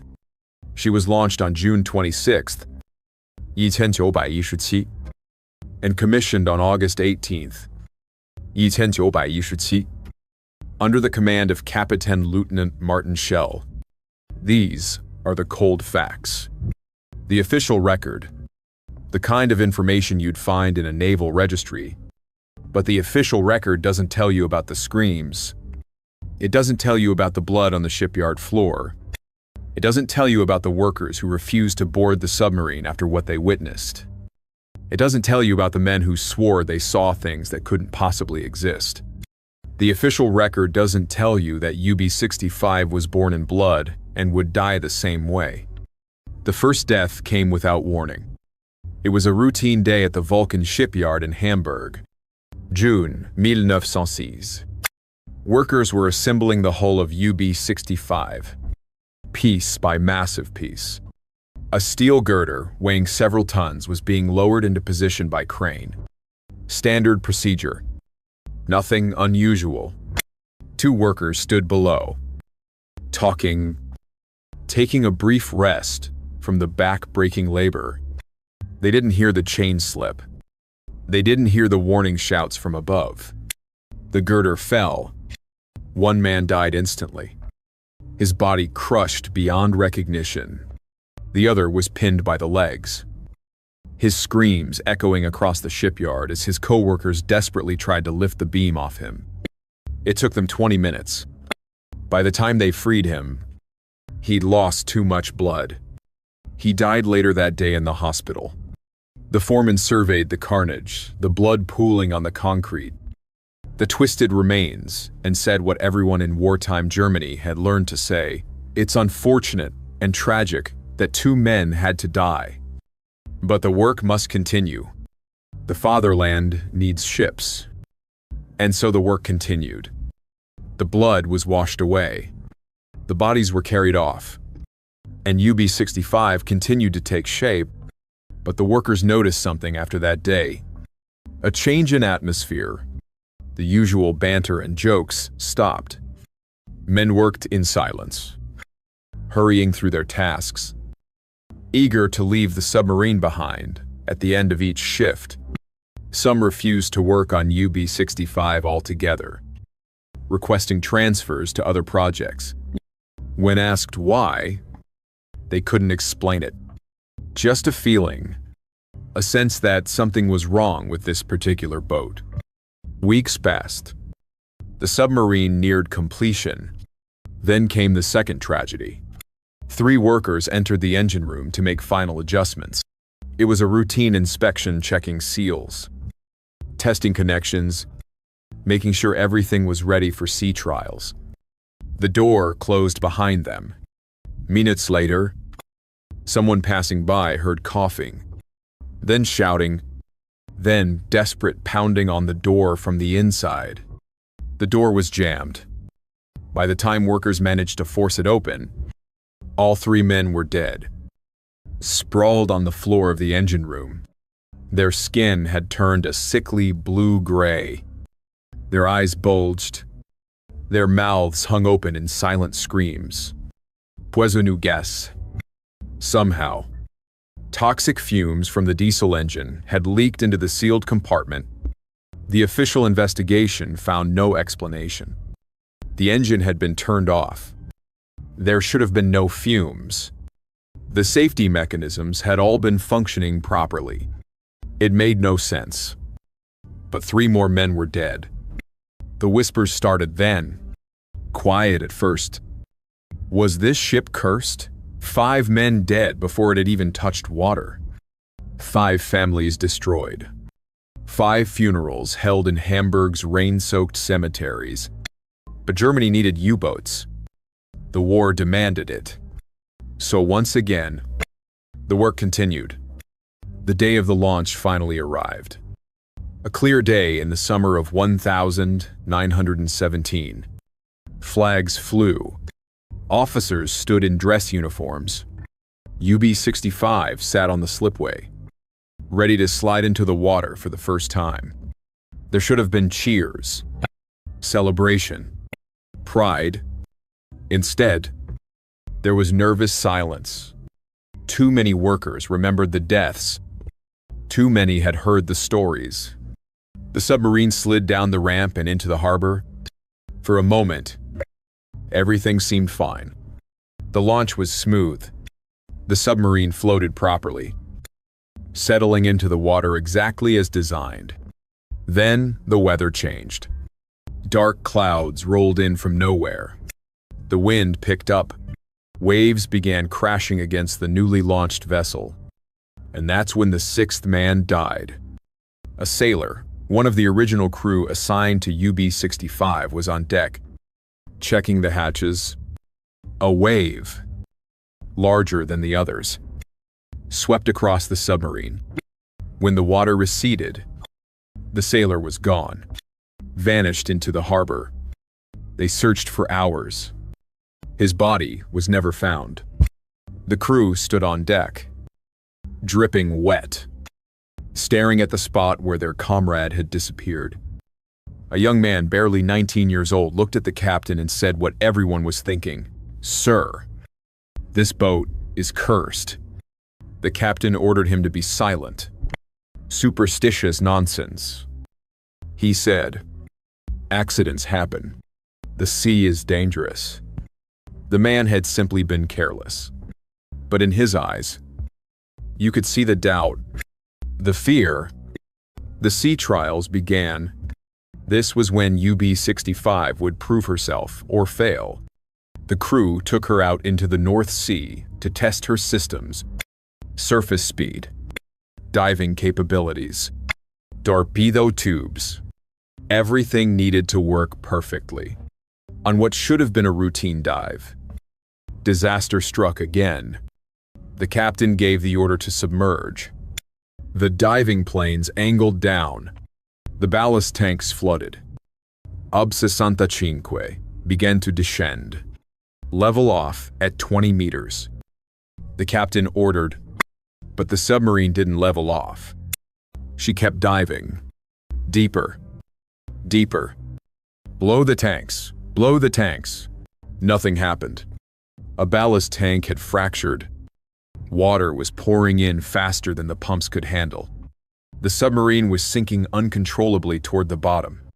It hit the seabed with a sickening crunch. Not deep, the trials were being conducted in relatively shallow water, but deep enough for the crew to know they were trapped. Water began seeping through the cracked hull, reaching the batteries. The chemical reaction produced toxic gas, the same gas that had killed the 3 workers in the engine room. The crew had maybe 12 hours of air. After that, they would suffocate. For 12 agonizing hours, they worked in near total darkness. Freezing water rose around their ankles. The air grew thinner and thinner. Men began to hallucinate. Some claimed they heard voices in the darkness. Others swore they saw shadows moving through the flooded compartments, shadows that looked like men but couldn't possibly be there. One sailor became hysterical, screaming that he could see the workers who had died, that they were walking through the submarine. Their skin blue, their eyes accusing. "They're here," he shrieked. "They're still here! They never left!" The captain slapped him, ordered him to be restrained. But the damage was done. Terror spread through the crew like wildfire. On the 12th hour, just as the last of the oxygen was running out, they finally managed to get the ballast tanks functioning. The submarine lurched upward. They broke the surface. Hatches flying open. Crew members stumbling out onto the deck, gasping for fresh air. They had survived. Barely, but something had broken inside them. You could see it in their eyes. They had been to the edge of death and looked into the abyss. And some of them, the ones who had seen the shadows, heard the voices believe that something had looked back. The submarine was towed back to port for repairs. The crew was given shore leave to recover. But the damage went deeper than cracked hulls and flooded compartments. Trust, that essential ingredient for U-boat morale, had been shattered. The men no longer believed in the submarine. They no longer believed in their own survival. And then came August 1000, 917. The day everything changed forever. UB-65 had been repaired and was ready for active service. The crew was loading supplies and ammunition for the submarine's first operational patrol. Torpedoes were being carefully wheeled aboard on trolleys and loaded into the forward torpedo room. Captain Lieutenant Schell's second in command, the executive officer, was supervising the operation on the forward deck. His name was Lieutenant Richter. The crew called him Der Schwarze, the Dark One, because of his olive complexion and black hair. Richter was 32 years old. Experienced, competent, well-liked by the crew. He stood on the deck, checking off items on his clipboard as each torpedo was secured. Nobody knows exactly what happened next. The official investigation never determined the cause, but at 3:47 p.m. on August 12th, 1917, one of the torpedoes exploded. The blast was catastrophic. The warhead detonated with the force of several hundred pounds of high explosive. Fire and shrapnel tore through the forward section of the submarine. The shockwave threw men into the water. The sound was heard miles away. When the smoke cleared, 5 men were dead. Lieutenant Richter had been standing directly next to the torpedo. The explosion had torn him apart. What remained of him was barely recognizable as human, just shredded uniform and blood scattered across the deck. 3 other sailors died instantly from the blast. A 4th died from his injuries later that night, his lungs destroyed by the overpressure. Several more crew members were seriously wounded. Burns, shrapnel wounds, traumatic injuries that would haunt them for the rest of their lives. The submarine itself was heavily damaged. The forward hull plating was buckled. The torpedo room was destroyed. It would take weeks of repairs before UB-65 could sail again. But the physical damage wasn't the worst of it. Captain Lieutenant Schell stood on the dock, looking at the blood-stained deck, the twisted metal, the stretchers carrying away the dead and wounded. He knew with absolute certainty that he had lost something irreplaceable: comradeship. That vital third element of U-boat morale. It was gone. His crew would never trust this submarine again. They would never feel safe. They would go to sea, believing that UB-65 wanted them dead. And he was right. The repairs took 3 weeks. During that time, strange stories began to circulate among the crew. Stories that none of the officers wanted to hear, but couldn't ignore. 2 sailors were standing guard duty one night while UB-65 sat in dry dock. The docks were quiet. Most of the shipyard workers had gone home. Just the 2 guards, walking the perimeter, making their rounds. Around midnight, one of them saw something that made him stop cold. A figure was walking up the gangplank toward the submarine. A man in a German naval officer's overcoat, walking slowly, purposefully, as if he belonged there.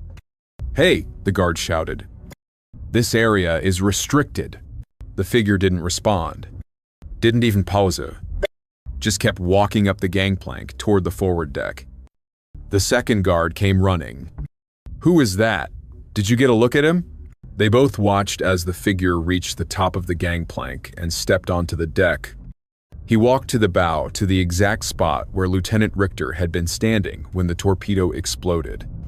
Then he stopped, turned to face the harbor, folded his arms across his chest, and stood there, perfectly still. "Sir," the first guard called out, "you need to identify yourself." No response. The guards looked at each other. Something was wrong. Something was very wrong. "Let's go," one of them said. They climbed the gangplank together, their hands on their sidearms. As they got closer, they could see the figure more clearly. An officer's overcoat, just as they'd thought, but old-fashioned, worn, water-stained, as if it had been soaked and dried many times. The man's face was pale, deathly pale. His eyes stared straight ahead, unblinking. "Sir," one of the guards said quietly, "are you all right?" The figure didn't move, didn't breathe, just stood there with folded arms, staring out at the dark water. One of the guards reached out to touch the figure's shoulder. His hand passed through empty air. The figure vanished. Both guards stumbled backward, their hearts hammering. They looked at each other, wild-eyed, each one hoping the other would tell him he'd imagined it. But they'd both seen it, both seen the same thing. A ghost, standing on the bow of UB-65, standing exactly where Lieutenant Richter had died. They ran to the duty officer and reported what they'd seen. The officer's first reaction was anger, drunk on duty. He assumed, or asleep and dreaming. But these were good men, reliable men, and they were stone cold, sober, and wide awake. More importantly, they could describe the ghost in perfect detail. His height, his build, his dark hair and olive complexion. The description matched Lieutenant Richter exactly. The duty officer tried to rationalize it. A shadow, a trick of the light, maybe one of the shipyard workers playing a prank. But he couldn't explain how both men had seen exactly the same thing. Couldn't explain why the figure had vanished when touched. Couldn't explain the water-stained uniform or the deathly pallor. And he definitely couldn't explain what happened next.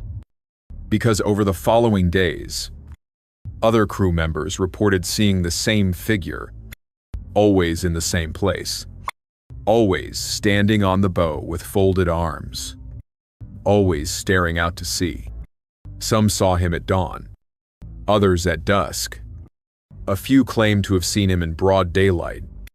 One sailor named Peterson swore he'd seen the ghost walk through a closed bulkhead door. Another claimed he'd watched the figure climb down into the forward torpedo room, the same room where Richter had been supervising when he died. The stories spread through the crew like a plague. Men who had never believed in ghosts were now afraid to board the submarine. Those who did board moved quickly through the forward sections, their eyes darting to the shadows, their nerves on edge. The day before, UB-65 was scheduled to depart on her first patrol. Peterson deserted. He simply vanished, disappeared into the streets of Hamburg, and was never seen again. The Navy launched an investigation. Of course, desertion in wartime was a capital offense. But they never found him. Some of the crew whispered that Peterson hadn't deserted at all, that the ghost had taken him, that Lieutenant Richter's spirit was claiming more victims. Captain Lieutenant Schell knew he had a crisis on his hands. His crew was terrified. Morale was shattered. Some of his men were on the verge of mutiny. But Germany needed U-boats. The war was going badly. Every submarine counted. On October 10th, 1917, Schell took UB-65 out of Bremerhaven on her first war patrol. The route took them through the Kiel Canal, then north through the Kattegat and Skagerrak to the waters around the Shetland Islands. It should have been a routine patrol, a chance for the crew to settle in, to prove to themselves that the submarine was just a machine, nothing more, nothing less. But the patrol was a failure. They spotted no targets, sank no ships. For weeks, they prowled the cold northern waters without firing a single torpedo. Worse, the crew remained on edge. The older hands, the men who had been with UB-65 from the beginning, were visibly nervous. They jumped at sounds. They avoided certain compartments. They spoke in whispers about things they'd seen but didn't want to report. Things in the shadows, footsteps in empty corridors, doors opening and closing by themselves, the smell of burned flesh in the torpedo room, and always, Always. The feeling of being watched. The second patrol changed everything. In November 1917, UB-65 departed through the dangerous Dover Straits, heading for the Bristol and St. George's channels. This time, they found targets. A Swedish bark fell to their deck gun. Then the torpedoes found their marks. HMS Arbutus, a British sloop, sent to the bottom with all hands. 2 merchant steamers, 1 British and 1 Norwegian, followed. Success. Finally, blood in the water. Ships sinking beneath the waves. This was what U-boats were built for. The crew responded as expected. Their spirits lifted. Their confidence returned. Maybe, just maybe, the curse was broken. Maybe Lieutenant Richter's ghost had been nothing but collective imagination, born from fear and exhaustion. But the older hands, the men who had survived the accidents, who had been trapped on the ocean floor, who had seen Richter die, they knew better. They remained nervous, watchful, waiting for the other shoe to drop. It happened on the night of January 21st. 1918. UB-65 was running on the surface 15 miles south of Portland Bill. The weather was terrible heavy seas. Rain lashing the conning tower. Visibility near zero. They had surfaced to recharge the batteries. A dangerous but necessary procedure. On the surface, they were vulnerable to British patrol vessels and aircraft. The starboard lookout was scanning the darkness, his binoculars pressed to his face. Water streaming down his oilskin coat. Through the spray and rain, he saw something that made his blood turn to ice. A figure, standing on the forward deck. At first, he thought a crew member had gone topside, though why anyone would be on the exposed deck in this weather was beyond comprehension. The waves were washing over the submarine with brutal force. One slip, one moment of lost balance, and a man would be swept overboard into the freezing water. "Hey!" he called out. "Get back inside. It's not safe out there." The figure didn't move. The lookout squinted through the rain, trying to see more clearly. The figure stood near the conning tower, arms folded across his chest, completely motionless despite the waves crashing around him. Then the figure slowly turned to face the lookout. Even through the darkness and rain, the lookout could see his face. Bali, as death, eyes hollow and dark. Features he recognized. Lieutenant Richter. The lookout screamed and jumped backward, nearly falling from his post. His cry brought the watch officer running. "What is it? What's wrong?" "There, on the deck. It's him. It's Richter." The watch officer looked through the rain and spray. He too could see the figure standing on the forward deck, standing impossibly steady despite the pitching seas, standing where no living man could stand. "Captain, to the bridge!" the watch officer shouted into the voice tube. "Captain, to the bridge immediately." Captain Lieutenant Schell arrived within seconds, still pulling on his coat. "Report, sir. There's someone on the forward deck. The lookout says it's..." A massive wave crashed over the submarine at that moment, burying the entire forward section under tons of seawater. When it cleared, the deck was empty. The figure had vanished. Schell ordered a full muster. Every man aboard was accounted for. No one had been topside. No one was missing. But 2 men, the lookout and the watch officer, had seen the same thing. A figure in a German naval overcoat, dark-haired, pale-faced, standing with folded arms in impossible conditions. The dead watch officer, still aboard, still with them. From that night forward, The crew lived in terror. No one wanted to go topside after dark. When the submarine surfaced to recharge batteries, men had to be ordered onto the deck at gunpoint. They would complete their duties as quickly as possible, their eyes constantly darting to the bow, waiting for the ghost to appear. Several more crew members reported sightings. A petty officer claimed he'd seen Richter standing in the torpedo room at 3 a.m., examining the weapons as if conducting an inspection. When the petty officer called out, the figure had simply faded into the shadows.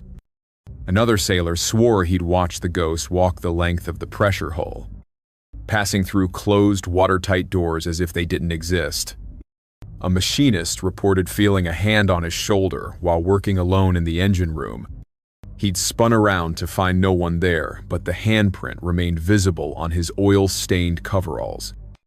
The stories grew darker, more detailed, more disturbing.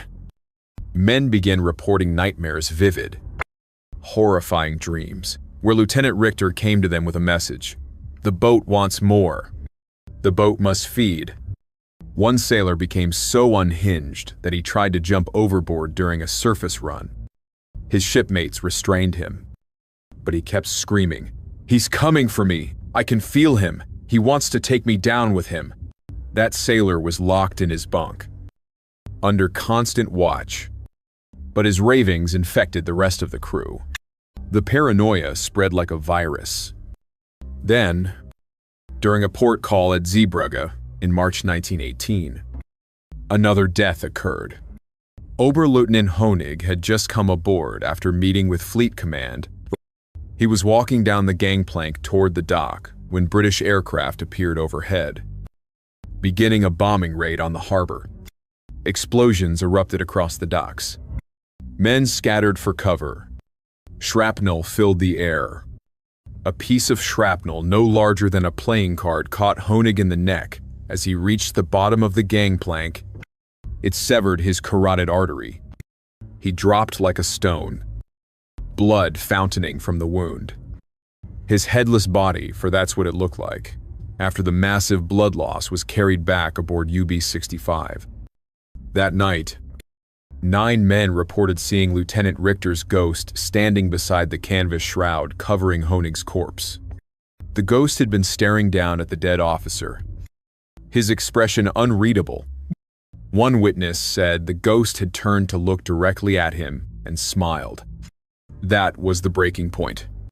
The entire crew, to a man, requested immediate transfer off UB-65. They didn't care about the consequences. They didn't care about courts-martial or firing squads. They simply refused to sail on the haunted submarine any longer. The German Naval Command found itself in an impossible situation. They couldn't officially acknowledge that a U-boat was haunted, but they also couldn't ignore the unanimous testimony of 34 terrified men. The compromise was simple. UB-65 was placed into reserve at Bruges. The entire crew was reassigned. A new captain was brought in to investigate, and when that captain interviewed the crew members, heard their stories, examined the evidence, he became convinced they were telling the truth. Something was aboard UB-65. Something that wasn't showing up in any official reports. Something that couldn't be fought with torpedoes or depth charges. In a remarkable and unprecedented move, the German Navy called in a Lutheran pastor. Pastor Franz Weber was brought aboard to perform an exorcism. For 3 hours, Pastor Weber walked the length of the submarine, praying in every compartment, sprinkling holy water, calling upon God to cleanse the vessel of evil spirits. He stood on the bow, the spot where Richter had died, where his ghost had been seen so many times, and commanded the spirit to depart. The crew watched from the dock, hopeful but skeptical. They wanted to believe. They desperately wanted to believe that the curse could be lifted. But deep down, they knew better. Whatever haunted UB-65 wasn't going to be banished by prayers and holy water. The submarine sat in reserve for 2 months. And for 2 months, The stories continued. Dock workers reported seeing lights inside the submarine at night when no one was aboard. Sentries heard sounds coming from inside footsteps. Voice. The clang of metal on metal. One guard swore he'd seen a figure in the conning tower, clearly visible through the hatch glass. Though the submarine was sealed and locked, by June 1918, Germany was losing the war. U-boat losses were mounting. The Allies had developed better tactics, better technology. The tide had turned decisively against Germany. Every submarine was needed, even the haunted ones. Orders came down from Fleet Command. UB-65 was to be made ready for patrol duty immediately. A new crew would be assembled, men who hadn't heard the stories, who didn't know the history. Fresh meat for the grinder. On June 20th, 1918, UB-65 departed Bruges on what would be her final patrol. Captain Lieutenant Martin Schelle remained in command. He was a brave man, a good officer, but even he must have known, deep in his gut, that this voyage would end badly. The new crew members noticed something wrong immediately. Veterans of other U-boats, they could sense the atmosphere aboard UB-65. The way sounds echoed strangely in certain compartments. The cold spots that appeared without explanation. The feeling impossible to articulate, but undeniable that they were not alone. Within days, the sightings began again. Men who had never heard of Lieutenant Richter reported seeing a figure in a naval officer's coat, always in the same locations, always with the same folded arms, always with that deathly pale face. The crew tried to rationalize it. Fatigue, stress, lack of sleep, the mind playing tricks in the confined darkness. But rationalization only works until you see it yourself. Until you turn a corner and find yourself face to face with something that shouldn't exist. Until you feel the temperature drop 20 degrees in an instant. Until you hear the voice whispering in the darkness, more. The boat wants more. By the second week of July, the crew of UB-65 was in the same state as their predecessors. Terrified, paranoid, barely functional. They were hunting Allied shipping off the coast of Ireland, but they were also being hunted by depth charges and destroyers. Yes, but also by something that traveled with them, something that lived in the shadows of their own submarine. July 10th, 1918, morning, 9 miles off Cape Clear, Ireland. UB-65 was running on the surface. Something had gone wrong, damage from a depth charge attack. Perhaps, or mechanical failure. The submarine was listing heavily, clearly disabled. Through his periscope, Captain Paul F. Foster of the USS L2 watched the crippled German U-boat. He was maneuvering into attack position, preparing to fire torpedoes and finish her off. That's when he saw the figure on the bow. A German officer in an overcoat, standing impossibly steady on the tilting deck, arms folded across his chest, staring straight ahead as if he could see through the water. See the American submarine preparing to strike. Foster hesitated. Something about the figure bothered him. The man wasn't moving, wasn't calling for help, wasn't trying to abandon ship, just standing there. Foster was about to give the order to fire when UB-65 exploded. Not from a torpedo, not from an external attack. The explosion came from inside the submarine, a massive internal detonation that ripped the vessel apart from within. Fire and debris erupted from the hull. The shock wave created a visible ring on the water's surface. The submarine broke in half. The bow section where the figure had been standing plunged downward first, dragging the stern section with it. From explosion to complete sinking took less than 10 seconds. No survivors. No debris. No bodies. Just bubbles and disturbed water. And then, nothing. 37 men gone in an instant. Foster lowered his periscope slowly. His hands were shaking. In his report later, he would write, "Just before the explosion, I observed a single figure on the forward deck of the enemy vessel. The figure remained motionless and made no attempt to save himself as the submarine sank. I cannot explain what I witnessed." But in private, in conversations with other officers, Foster said something more. Something that would haunt him until his death decades later. "That man on the bow," Foster said quietly, "I don't think he was trying to abandon ship. I think he'd been waiting for the submarine to die. And when it finally did, I think he went down with it willingly. Like he'd finally completed some terrible purpose." UB-65 came to rest on the ocean floor off Padstow, Cornwall. She would remain there, undiscovered, for 86 years. 37 bodies entombed in steel. 37 souls trapped in the darkness. And one ghost who had finally claimed his ship. So what really happened aboard UB-65? Was it truly haunted by the ghost of Lieutenant Richter? Or is there a rational explanation for everything these men witnessed? The truth is, we may never know for certain. But we can examine the evidence, both the supernatural claims and the scientific possibilities, and try to understand what drove dozens of men to believe they were sailing with the dead. Let's start with the rational explanations. Consider the conditions these men endured. Sealed inside a steel tube for weeks or months at a time. Breathing recycled air thick with diesel fumes. Carbon dioxide. And the stench of unwashed bodies. Sleeping in shifts. Always on edge. Always knowing that death could come at any second from a depth charge, a torpedo malfunction, or simply running out of air. This is a recipe for psychological breakdown. During World War I, doctors were just beginning to understand what we now call post-traumatic stress disorder.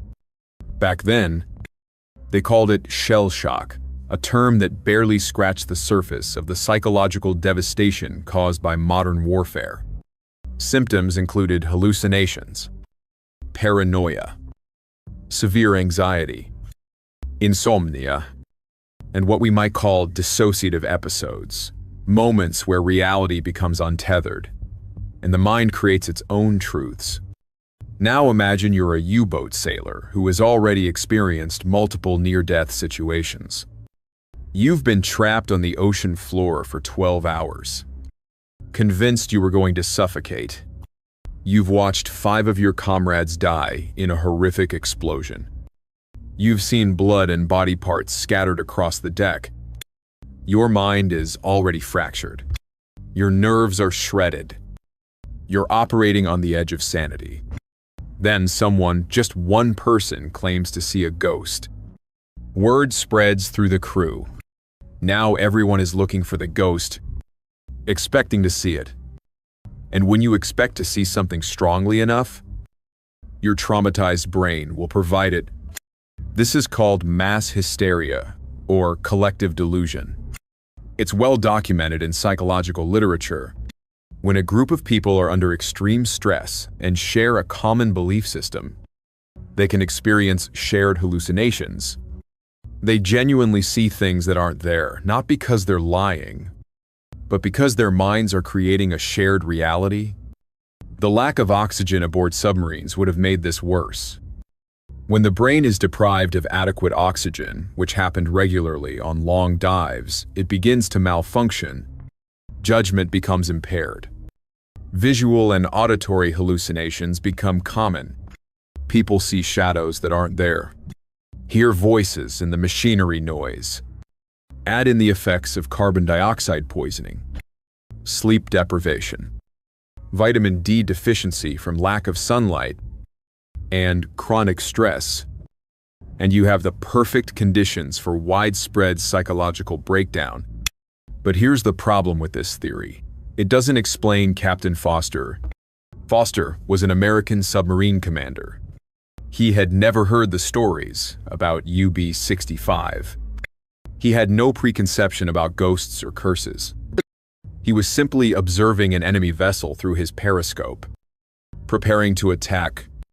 Yet he too reported seeing a figure on the bow, a figure that matched the description of Lieutenant Richter dark overcoat, arms folded, standing impossibly still on a listing.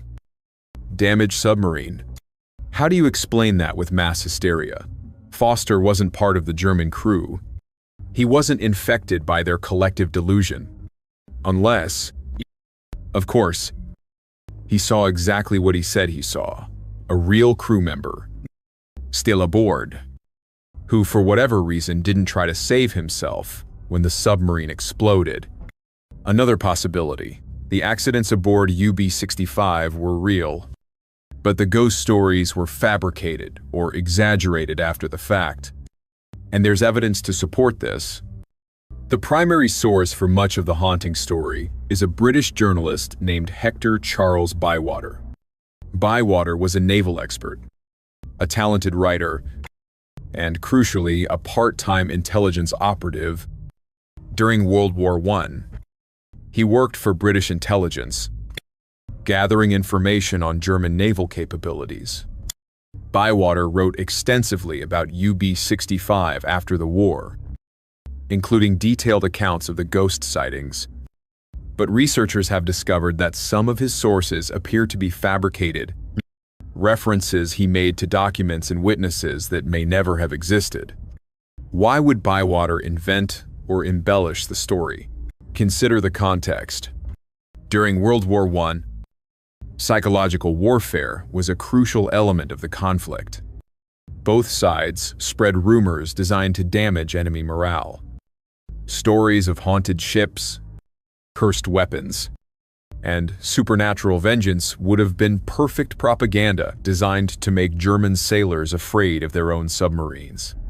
It's possible that British intelligence deliberately spread the ghost stories, using Bywater as their conduit.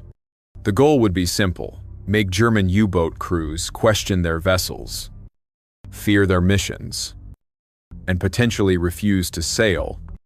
There's no direct evidence of this, but it's plausible. Intelligence agencies have used similar tactics throughout history. However, this theory also has problems. The accidents aboard UB-65 were real and documented. Workers and crew members really did die. The submarine really did suffer an unusual number of mishaps. And German naval records show that the crew did request transfers en masse, an unprecedented event that suggests something genuinely disturbing was happening aboard that vessel. Even if Bywater embellished the supernatural element, there was clearly something wrong with UB-65 that went beyond normal wartime dangers. Perhaps the simplest explanation: UB-65 was just a badly built submarine. The type UB-3 was a new design. These submarines were being mass-produced quickly to meet wartime demands. Quality control was often sacrificed for speed. Corners were cut. Inferior materials were used when better ones weren't available. It's entirely possible that UB-65 suffered from fundamental design flaws or manufacturing defects. The ballast tank failures, the toxic gas leaks, the torpedo explosion. These could all be explained by poor construction, inadequate safety measures, and the desperate corners cut during wartime production. The workers who died during construction, industrial accidents were common in the early 20th century, especially in rushed wartime factories. The sailors swept overboard during the launch. The sea is dangerous and unpredictable. The final explosion that destroyed the submarine? German torpedoes of that era were notoriously unstable. Self-detonation was a known risk. From this perspective, UB-65 was simply an unlucky ship, The ghost stories were just how traumatized men tried to make sense of random tragedy by imposing a supernatural narrative on events that were actually just mechanical failures and bad luck. But again, this doesn't explain the consistency of the sightings. If the crew was just experiencing random hallucinations, you'd expect them to see different things. Different ghosts. Different phenomena.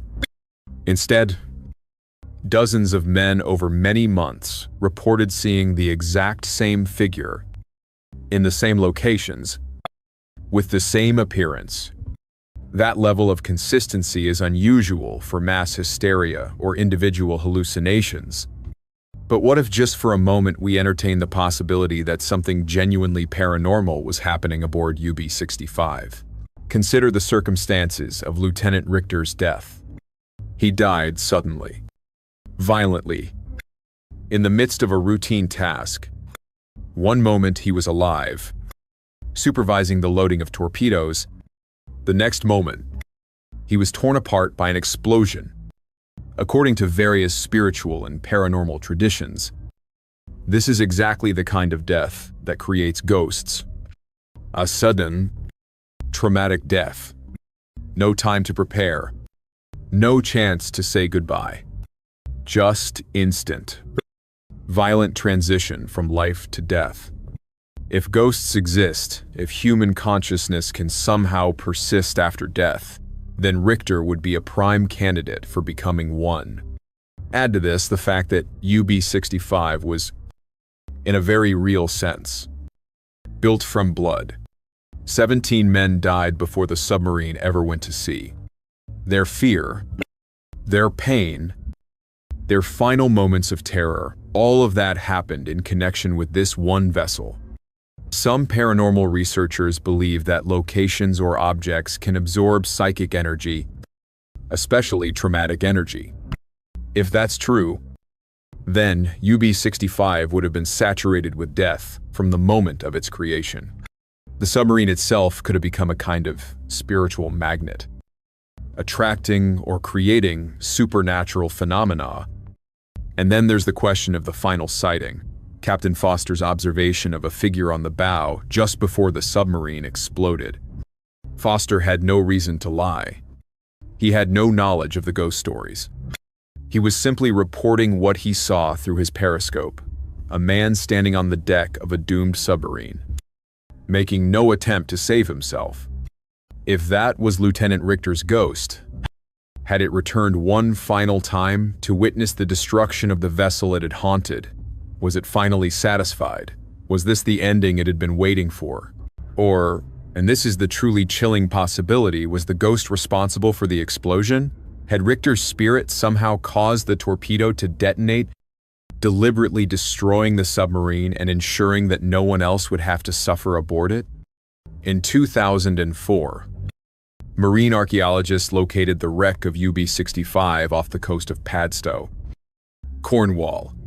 The submarine was positively identified through serial numbers and design features.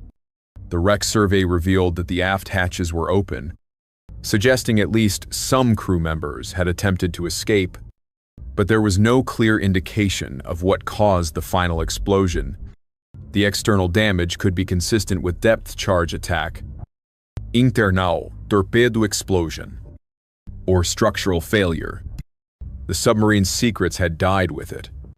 37 bodies remain entombed in that steel coffin on the ocean floor.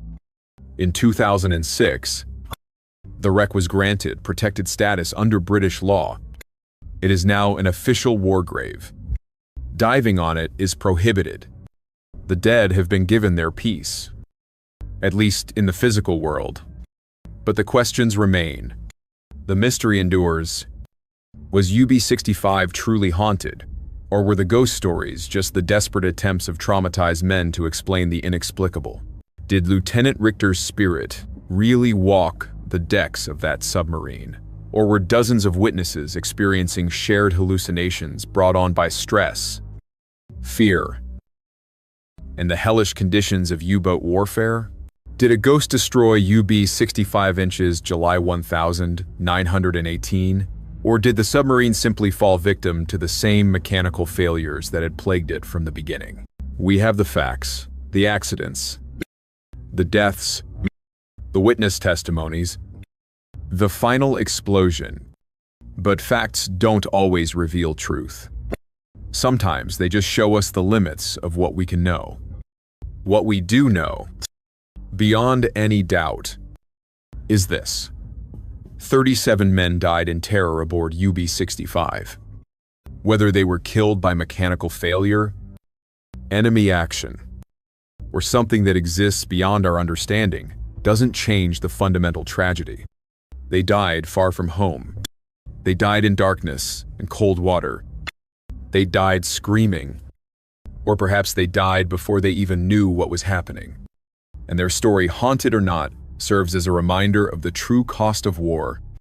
Not just the lives lost, but the sanity shattered, the minds broken, the souls left wandering in the darkness. More than a century has passed since UB-65 sank to the bottom of the Irish Sea.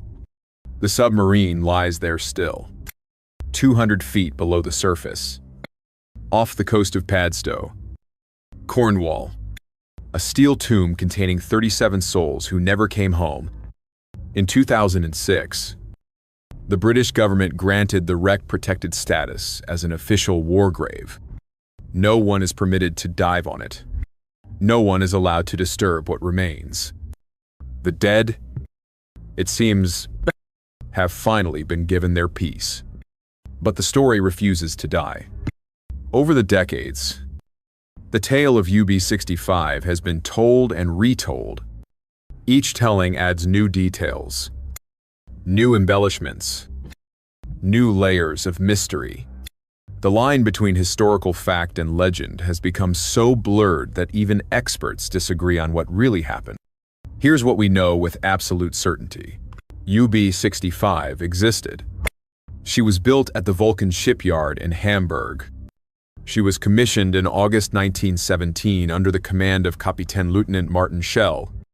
During her brief career, she conducted 6 war patrols, sinking 6 merchant ships and 1 British warship.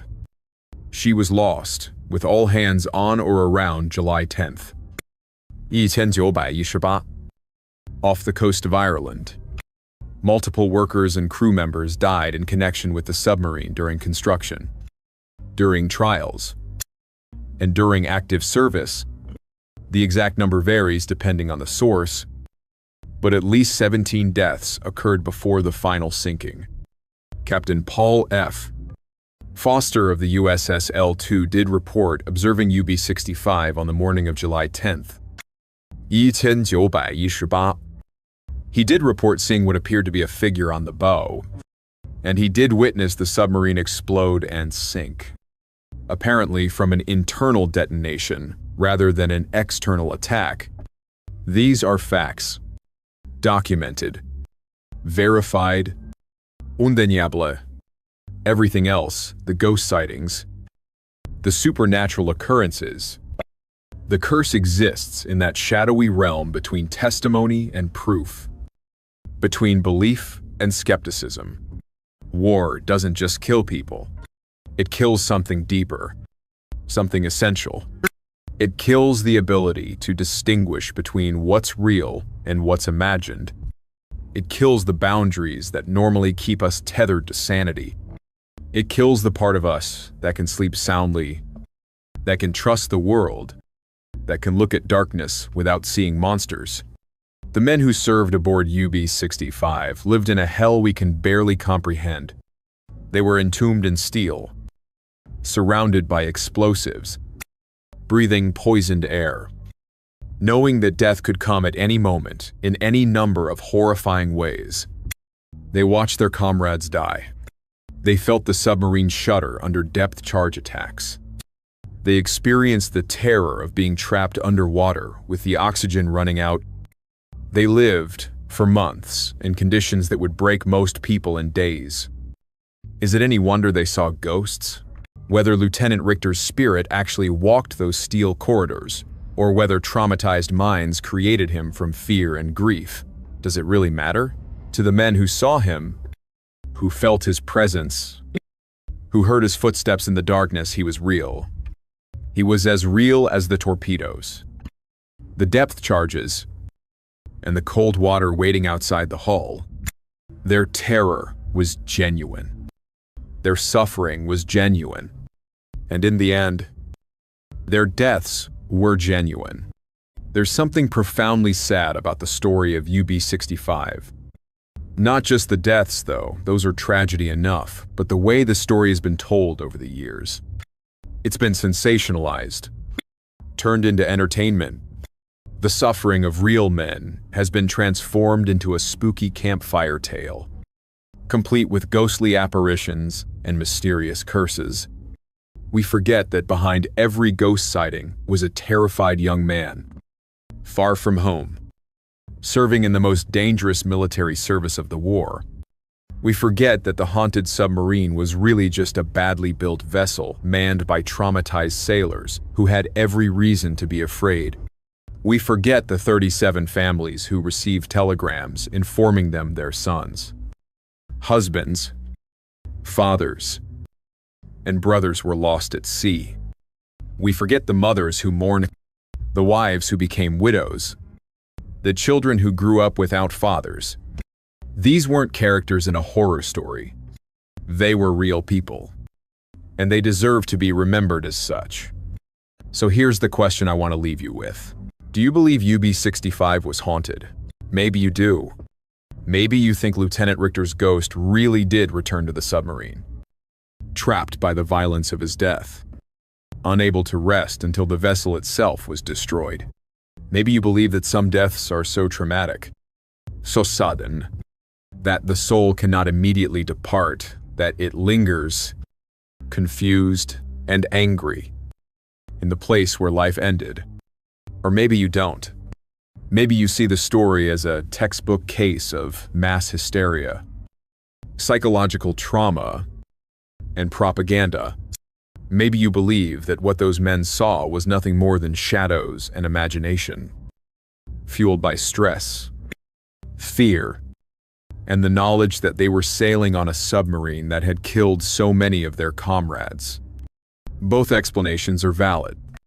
Both fit the facts, more or less. But here's what I think is the deeper truth.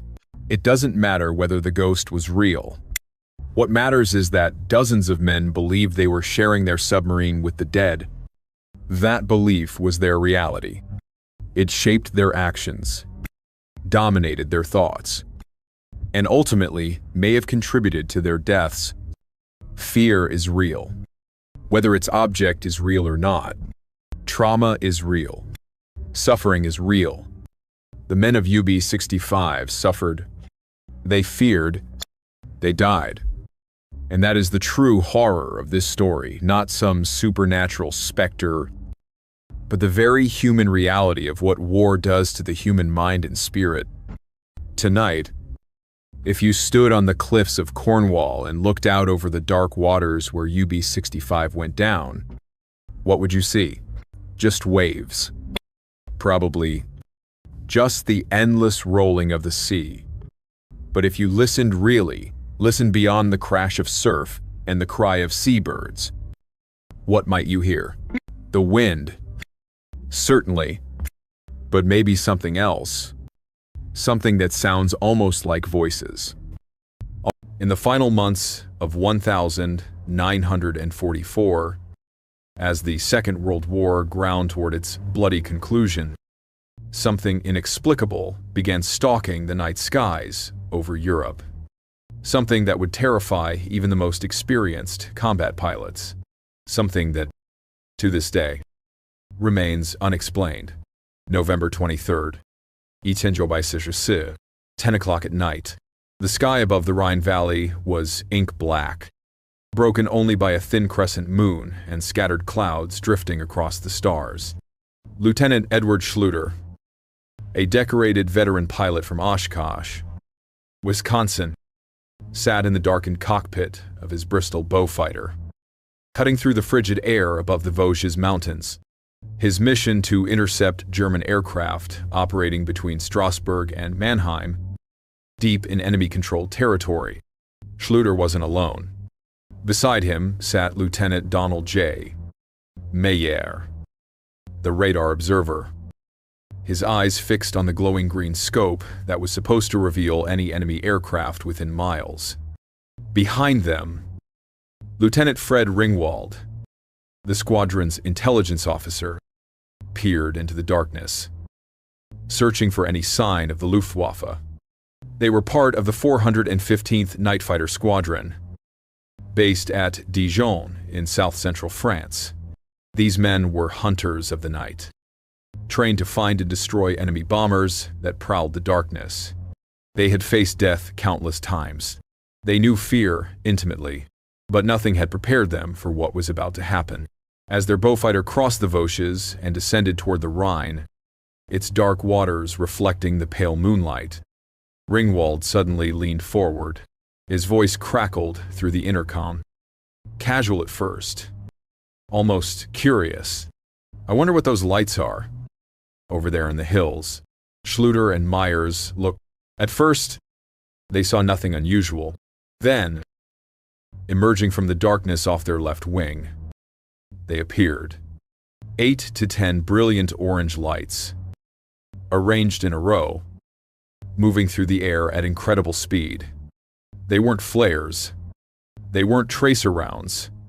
They were something else entirely. The lights flew parallel to their aircraft, matching their speed of 200 miles per hour with effortless precision. They glowed with an intensity that reminded the crew of Christmas tree lights, pulsing with an eerie, unnatural luminescence. Myers immediately checked his radar screen. Nothing. The scope showed empty sky. He grabbed the radio, contacting ground control. Their response sent a chill through the cockpit. No radar contact.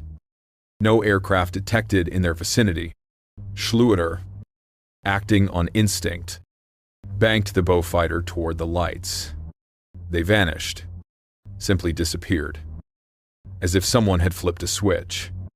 The three men exchanged glances in the dim cockpit light, their hearts pounding. Had they imagined it? Then the lights reappeared, farther away now, dancing in the distance like mocking spirits. For several minutes, this deadly game of cat and mouse continued. The objects would appear, then vanish, then materialize somewhere else entirely. They seemed to toy with the aircraft, performing maneuvers that defied every law of physics the pilots knew. And then, as suddenly as they had arrived, the lights disappeared completely. The sky returned to its normal darkness, broken only by stars and the faint glow of the moon. The only sound was the steady drone of the Beaufighter's engines. When Schluter landed back at Dijon, he and his crew filed their report. Their squadron mates laughed it off. Combat fatigue, they said.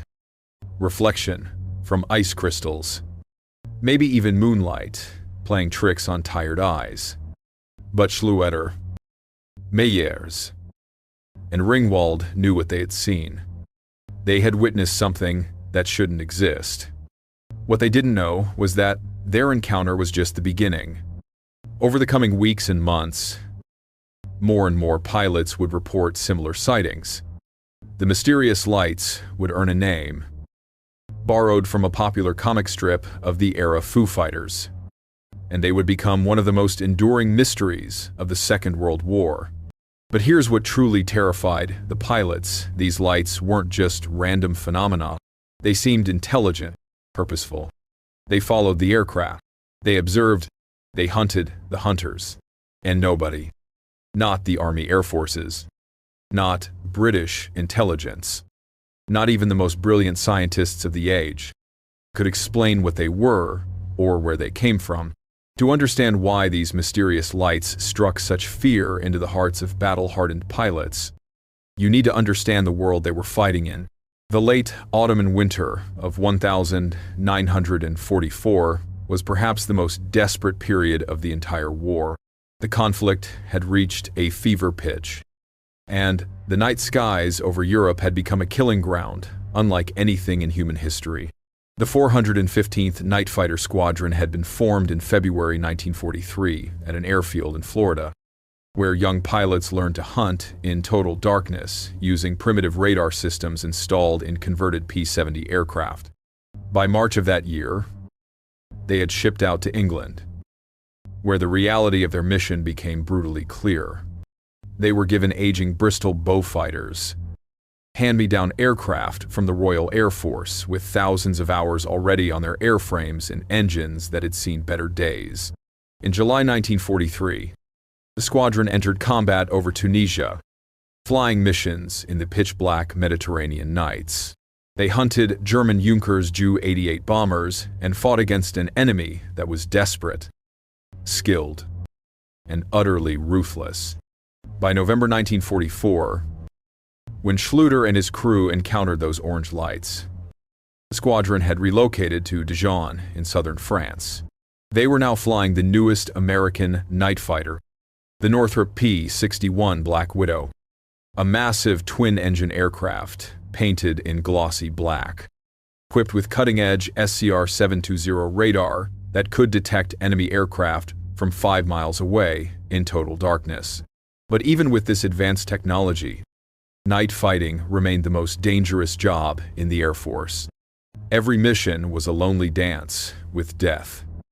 A pilot would take off into absolute blackness, guided only by instruments and the ghostly green glow of the radar scope. There were no fighter escorts at night, no one to watch your back. Just 3 men in a metal coffin, hunting other aircraft that were hunting them. The skies above the Rhine Valley in late 1944 were a battlefield frozen in time. Below, Allied armies were pushing toward the river itself, the last major natural barrier before entering the heart of Germany. The Wehrmacht was making its final, desperate stand. In December, Hitler would launch the Battle of the Bulge, throwing 200,000 men and 7 panzer divisions into a surprise offensive through the Ardennes. The Luftwaffe, though depleted and starving for fuel, still possessed deadly capabilities. German pilots flew Messerschmitt Me-262 jets, the world's first operational jet fighters, and the remaining Bf-110 night fighters prowled the darkness with their own radar systems, looking for Allied bombers to destroy. Between December 17th and 27th alone, the Luftwaffe would lose 644 fighters and 227 more damaged. 322 pilots would die, 23 would be captured, and 133 wounded. The sky was a meat grinder, consuming men and machines with industrial efficiency. For the night fighter crews, the psychological pressure was unbearable. They flew in complete isolation, often for hours at a time, knowing that at any moment a burst of cannon fire could tear their aircraft apart. Shell shock and combat fatigue were epidemic. Men who had been fearless warriors would suddenly break down, unable to fly anymore. Some would wake up screaming in the middle of the night, reliving dogfights that played out in total darkness, where death came as a sudden flash of tracers and then nothing. The Rhine Valley itself was a haunted landscape. For centuries, German folklore had spoken of spirits and demons that dwelled along the river. The Vosges Mountains were said to be home to witches and dark creatures. In peacetime, these were quaint stories told to frighten children. But in the midst of total war, with cities burning and millions dying, the line between myth and reality began to blur. The pilots of the 415th were young men, most in their early 20s, who had been thrust into a nightmare beyond imagination. They had watched friends die. They had killed enemy air crews who were probably just as scared as they were. They had seen cities reduced to rubble and civilians caught in the crossfire of armies. And now, in addition to everything else they had to fear, something new had entered their world, something that their radar couldn't detect. Something that could outmaneuver any aircraft ever built. Something that seemed to possess an intelligence and purpose all its own. The SCR-720 radar was supposed to be their guardian angel.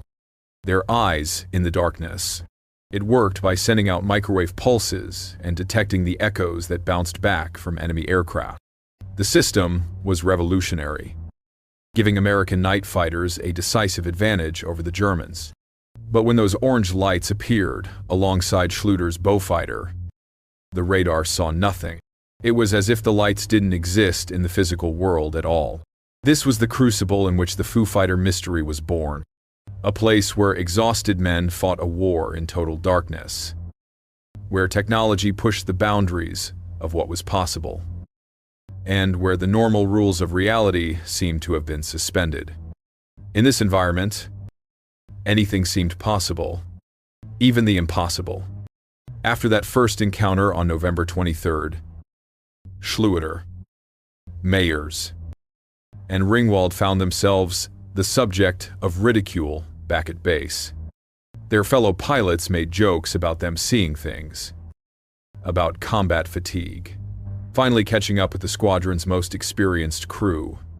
The three men began to doubt themselves. Had they really seen those lights? Or had the stress of too many missions finally broken something inside their minds? But their doubt wouldn't last long. On December 15th, the 415th Night Fighter Squadron relocated to Auchy Air Base in northeastern France, moving closer to the front lines as Allied forces pushed deeper into German-held territory. That very night, another crew encountered the phenomenon. The pilot's report was brief but chilling. He had observed a brilliant red light at 2,000 feet, traveling east at approximately 200 miles per hour, near the town of Ernstein. His airborne intercept radar had malfunctioned at the critical moment, but he followed the light visually until it simply winked out of existence. He couldn't get close enough to identify what it was before it vanished.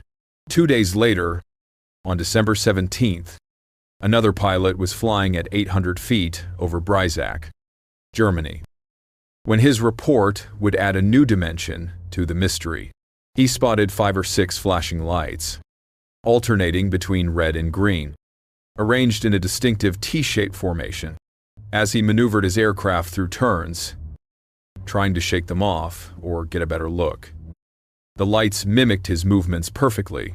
They followed him through every evasion maneuver he attempted, staying in formation as if connected by invisible wires. Then, just like the others, they disappeared without warning. But it was the encounter on December 22nd that would truly terrify the squadron and convince even the skeptics that something extraordinary was happening in the night skies over Europe. Lieutenant Samuel A. Krasny was on routine patrol when he spotted something that made his blood run cold. Flying just a few yards off his wingtip was an object unlike anything he had ever seen. It was cigar-shaped, with no visible wings or tail. It glowed with an intense red light that seemed to pulse with an inner fire. The object was so close that Krasny could see its surface in detail. Yet it made no sound above the roar of his own engines. It had no markings, no exhaust trail, no visible means of propulsion. Krasny's voice crackled over the intercom. Struggling to maintain the professional composure drilled into him during training, he ordered his pilot to attempt evasive maneuvers. The pilot threw the aircraft into a steep bank. The object matched them perfectly. He dove. It dove with them. He climbed. It climbed alongside. For several agonizing minutes, the glowing cigar stayed locked in formation, as if magnetically attached to their aircraft. Then, without warning, it accelerated away and disappeared into the darkness, moving at a speed that seemed impossible for any aircraft of that era. When Krasny returned to base, he was visibly shaken. This was a man who had survived dozens of combat missions, who had faced German fighters and flak batteries without flinching. But this encounter had rattled him to his core. The other pilots could see it in his eyes, hear it in his voice. Whatever he had seen out there, It wasn't a hallucination. On Christmas Eve, the Foo Fighters returned in force. Multiple crews reported sightings throughout the night. The squadron's war diary would later note that the phenomenon was particularly active during those dark December hours when the rest of Christendom was celebrating peace on Earth. The irony wasn't lost on the pilots. As reports accumulated, a pattern began to emerge. The Foo Fighters appeared in various forms. Sometimes they were spheres of light, glowing orange or red or green. Sometimes they appeared as cigar-shaped objects without any visible structure. Occasionally, they manifested as disc-like forms that rotated as they flew. Some pilots reported seeing them arranged in geometric patterns, perfect triangles or T-formations that maintained their shape through complex maneuvers. Their colors varied wildly. The most common reports described orange or fiery red lights, but some crews saw green, white, or lights that seemed to shift between colors. In one particularly strange account, a pilot described lights that appeared to be communicating with each other, pulsing in sequence like some kind of signal. The size of these objects varied just as much as their appearance. Some were described as small as light bulbs, barely visible in the darkness. Others were reported as large as trucks, massive glowing forms that dominated the night sky. One pilot, flying over the Indian Ocean in September 1941, had described a strange globe glowing with greenish light, about half the size of the full moon. He and two sailors aboard the Polish merchant vessel Pułaski had watched it for over an hour, along with a British officer who witnessed its bizarre movements. But it was the behavior of these objects that truly defied explanation. They seemed to possess intelligence. They would approach aircraft, pace alongside them, and then perform maneuvers that were aerodynamically impossible. They would make turns at angles that would have torn any known aircraft apart. They would accelerate from a standstill to incredible speeds in seconds. They would hover in place, defying gravity and inertia, and they seemed to enjoy toying with the aircraft they encountered, appearing and disappearing as if playing some cosmic game of hide-and-seek. Yet, despite all this, the Foo Fighters never displayed hostile behavior. They never attacked. They never fired weapons. They never attempted to ram the aircraft they followed. They simply observed, followed, and eventually departed. This non-hostile behavior was perhaps more unnerving than an attack would have been. At least an enemy could be understood, fought against, defeated. But these lights seemed to exist beyond such human concerns. The squadron historian would later write that pilots were initially taunted by their buddies and began to wonder if they had developed combat fatigue. However, other crews began to report seeing Foo Fighters in the Rhine Valley at night. Thus, the Foo Fighters were definitely established as an existing phenomenon. Lieutenant Donald Mayers, the radar operator from that first encounter, gave the phenomenon its name. He carried a copy of the comic strip Smokey Stover in his back pocket, a popular cartoon of the era featuring a firefighter whose catchphrase was, "Where there's Foo, there's fire." After yet another encounter, Myers reportedly slammed the comic strip down on Ringwald's desk during debriefing and said, his voice tight with frustration and fear, that it was another one of those Foo Fighters. The name stuck. By the end of December, the phenomenon could no longer be ignored or dismissed. Too many credible witnesses had reported the same thing. These weren't inexperienced rookies or men suffering from combat fatigue. These were professional military aviators, trained observers whose lives depended on accurately identifying aircraft and threats. And they were all reporting something that shouldn't exist. The mystery deepened when intelligence reports revealed that German and Japanese pilots had been reporting identical phenomena. If these were Allied secret weapons, why would they appear over Japanese-controlled Pacific islands if they were German weapons? Why would Luftwaffe pilots report being followed by them? The possibility that these were some kind of secret weapon from either side began to seem increasingly unlikely. On New Year's Eve, a war correspondent named Robert C. Wilson arrived at the 415th base to investigate reports of the mysterious lights. Wilson was an Associated Press reporter who had covered the European theater extensively. He had planned to fly along on a night mission to see the phenomenon firsthand. But weather conditions kept all aircraft grounded that night. Instead, Wilson spent the evening interviewing the pilots and crew members, listening to their accounts, studying their faces as they described what they had seen. What struck Wilson most was the pilots' demeanor. These weren't men prone to fantasy or exaggeration. They were, in his words, very normal airmen whose primary interests were combat, pin-up girls, poker, donuts, and other typical soldier concerns.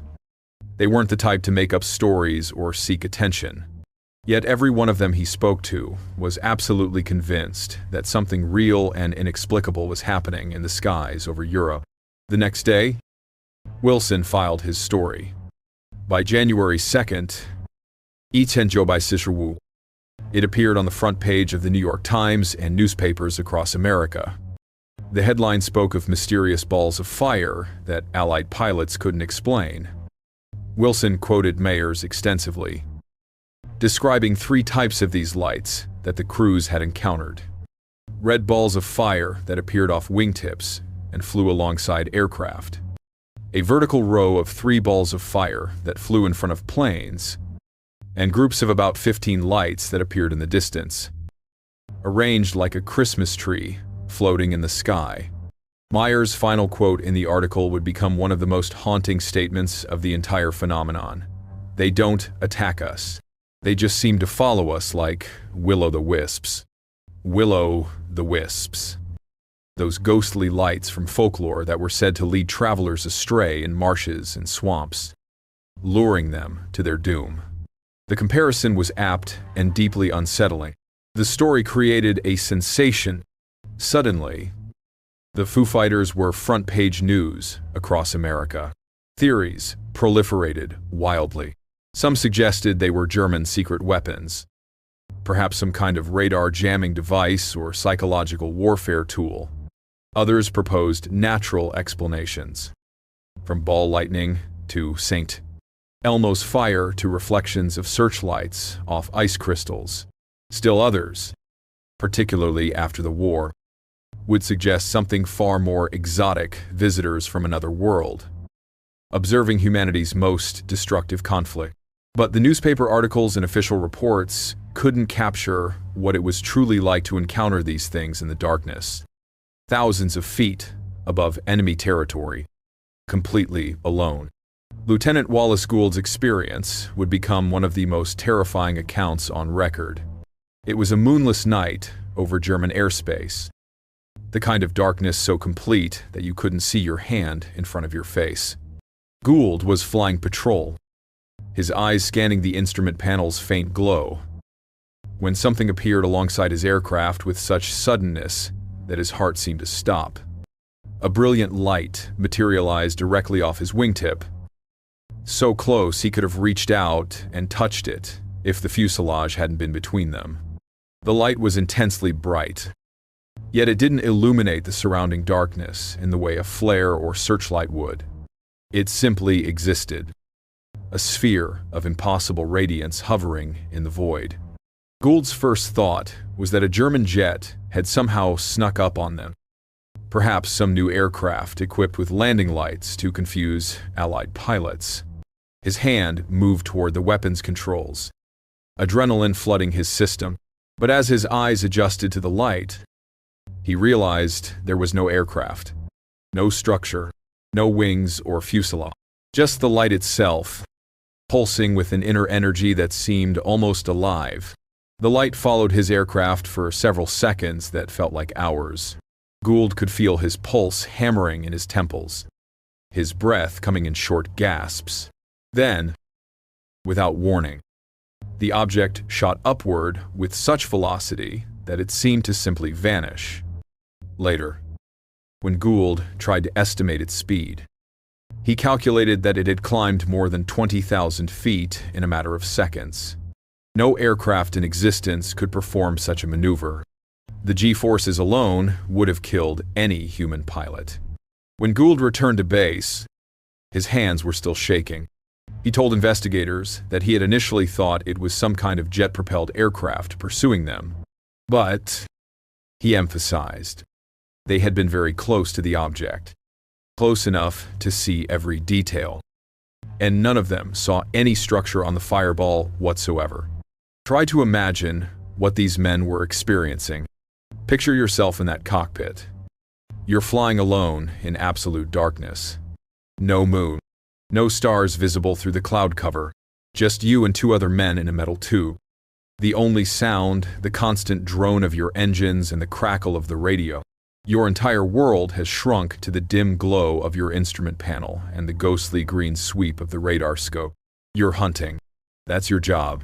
You're looking for enemy bombers, trying to shoot them down before they can drop their deadly cargo on Allied troops or French civilians. You've done this dozens of times. You know the fear that comes with combat. The way your stomach clenches when you hear the call that bandits are in the area. You've seen friends die. Their aircraft spiraling down in flames. You've killed men yourself. Watching through your gun sight as your cannon rounds tear into enemy aircraft. But this is different.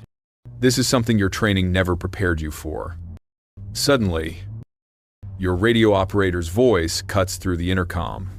Contact 11 o'clock. You look.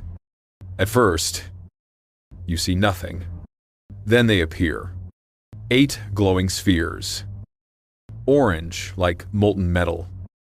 Arranged in a perfect line. They're flying alongside you. Matching your speed, exactly. 200 miles per hour. Matching every movement. You check your radar. Nothing. The scope is clear. You call ground control. They see nothing either. The rational part of your mind starts racing through possibilities. Flares, no. Flares fall. Weather balloons, no. Balloons don't fly in formation or keep pace with an aircraft. Enemy fighters, no. The radar would see them.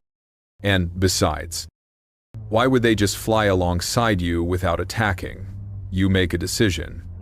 You bank hard toward the lights, ready to engage if they're hostile.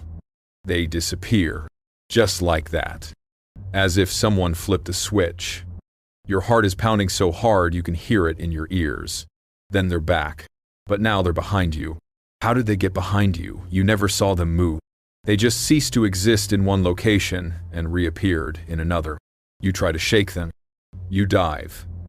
They dive with you. You climb. They climb. You perform a barrel roll that pushes your aircraft to its limits. They match the maneuver perfectly, as if they're attached to your wing by invisible cables. And then you realize something that makes your blood run cold. They're playing with you. These things, whatever they are treating your aircraft like a toy. They're not trying to shoot you down. They're not even being hostile. They're just observing, following, studying you like you're a specimen in some cosmic laboratory. This realization is somehow more terrifying than if they had attacked. An enemy you can understand. An enemy you can fight. But this is beyond comprehension. Minutes pass.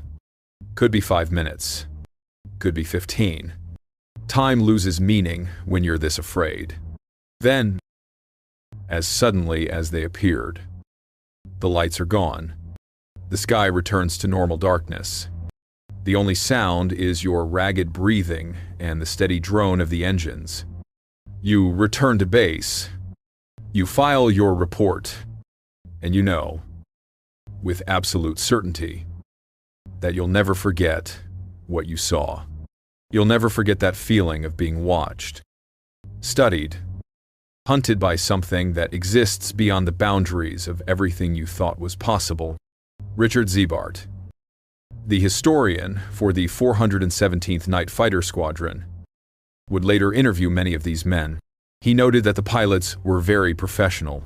They gave their reports and talked about the lights, but they didn't speculate about them. These were trained military observers, men whose very survival depended on accurate identification of threats. They reported exactly what they saw, nothing more and nothing less.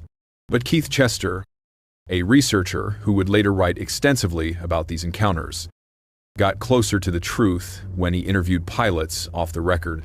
One pilot from the 415th, speaking candidly decades after the war, described his feelings during an encounter with a single word that captured the raw terror of the experience. He said he was absolutely terrified, using language too colorful for official reports but brutally honest in its simplicity. By March 1945, the situation had become serious enough that the 415th Night Fighter Squadron's reports reached the highest levels of military command. The 12 Tactical Air Command forwarded their concerns to the Supreme Headquarters Allied Expeditionary Force in Paris. SHAEF, in turn, contacted the British Air Ministry in London, seeking any information or explanation for the phenomenon. The Air Ministry's response, dated March 13, was both revealing and frustrating. They acknowledged that Bomber Command crews had been reporting similar phenomena for some time. They suggested that a few of the alleged aircraft might have been Messerschmitt Me 262 jets, and for the rest, they proposed that flak rockets were the most likely explanation. But then came the admission that would haunt investigators for decades. The whole affair was still something of a mystery, and the evidence was very sketchy and varied, so no definite and satisfactory explanation could yet be given. In other words, the highest levels of Allied command had no idea what these things were. In the spring of 1945, as the war in Europe entered its final, desperate months, Lieutenant Colonel Chamberlain, a special aide to General Hap Arnold, commander of the Army Air Forces, arrived at the 415th Night Fighter Squadron's base on temporary assignment. His mission was to investigate the Foo Fighter reports firsthand and determine whether these mysterious lights posed any threat to Allied operations. Chamberlain interviewed dozens of pilots and crew members. He examined radar logs and flight records. He studied weather reports and astronomical data, looking for any conventional explanation that might account for the sightings. What he found would form the basis of an official investigation, a comprehensive report that would supposedly explain everything. But here's where the story takes a strange turn. That report was lost after the war ended, simply disappeared from military archives. Whether it was misplaced in the chaos of post-war reorganization, deliberately suppressed, or destroyed, no one knows. The investigation's findings vanished as mysteriously as the Foo Fighters themselves. This left researchers, scientists, and the pilots themselves to develop their own theories about what they had witnessed. Over the decades since the war, numerous explanations have been proposed, ranging from the mundane to the extraordinary. The most immediate assumption during the war was that the Foo Fighters were some kind of German secret weapon. Germany had, after all, produced revolutionary aircraft like the Me 262 jet and the rocket-powered Me 163. They had developed the V-1 flying bomb and the V-2 rocket. Weapons so advanced they seemed like science fiction. Perhaps the Foo Fighters were another example of German technological ingenuity, some kind of radar jamming device or psychological warfare tool designed to unnerve Allied pilots. An Italian author named Renato Vesco would later champion this theory, claiming that the Foo Fighters were actually a type of ground-launched, jet-propelled, automatically guided anti-aircraft weapon called the Feuerball, or Fireball. According to Vesco, these weapons were designed to interfere with Allied aircraft systems and create fear and confusion among bomber crews. But this explanation had fatal flaws. First and foremost, the Foo Fighters never attacked. They never caused any damage to aircraft. They never interfered with engines or electronics. They simply followed and observed. What kind of weapon observes without destroying? Second, After Germany's defeat, when Allied intelligence teams interrogated captured Luftwaffe officers and scientists, examining thousands of documents and technical specifications, they found no evidence whatsoever of any Führerball program. Most damning of all, German and Japanese pilots reported seeing identical phenomena. If the Foo Fighters were German weapons, why would they appear over Japanese-controlled Pacific islands? Why would Luftwaffe pilots report being followed by them over their own territory? The secret weapon theory collapsed under scrutiny, leaving investigators to explore natural phenomena as possible explanation. One popular hypothesis suggested that the Foo Fighters were actually St. Elmo's fire, a weather phenomenon where atmospheric electricity creates a luminous plasma discharge around pointed objects. Sailors had reported seeing St. Elmo's fire on ship masts for centuries, describing it as a glowing blue or violet light that appeared during storms. Aircraft could experience similar effects, with electrical charges building up on wingtips and other protruding surfaces. But the pilots who had encountered Foo Fighters immediately rejected this explanation. Many of them were familiar with St. Elmo's fire and had seen it during flights. The colors were completely different. St.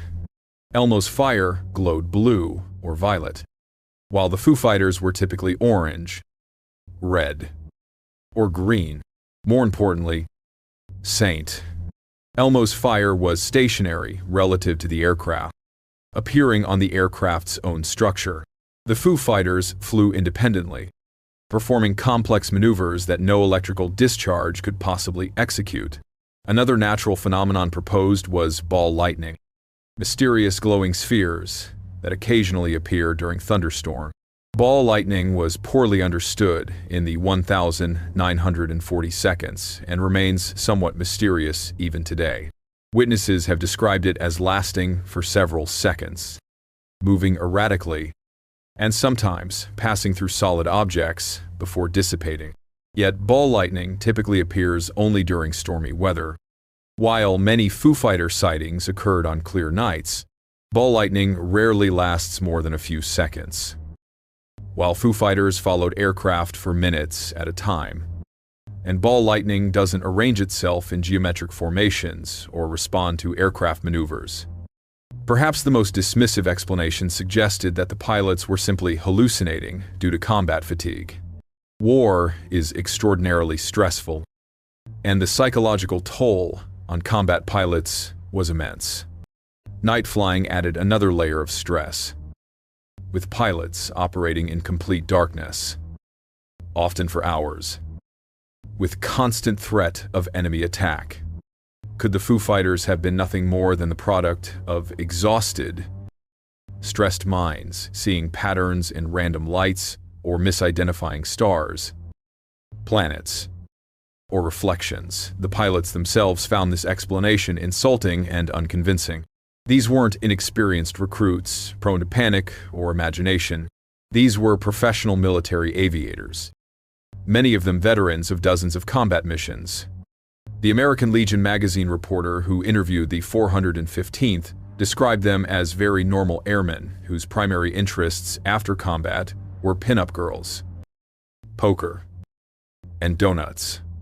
They weren't the type to see things that weren't there. Moreover, multiple crew members witnessed the same phenomena simultaneously. Radar operators saw what pilots saw. Intelligence officers confirmed the sightings. Were they all hallucinating the same thing at the same time? In 1953, 8 years after the war ended, the Central Intelligence Agency convened a panel of 6 distinguished scientists to investigate the Foo Fighter reports as part of a broader examination of unidentified aerial phenomena, known as the Robertson Panel, after its chairman, Caltech physicist Howard P. Robertson. This group represented some of the finest scientific minds in America. They reviewed military reports, interviewed witnesses, and examined every conventional explanation that had been proposed.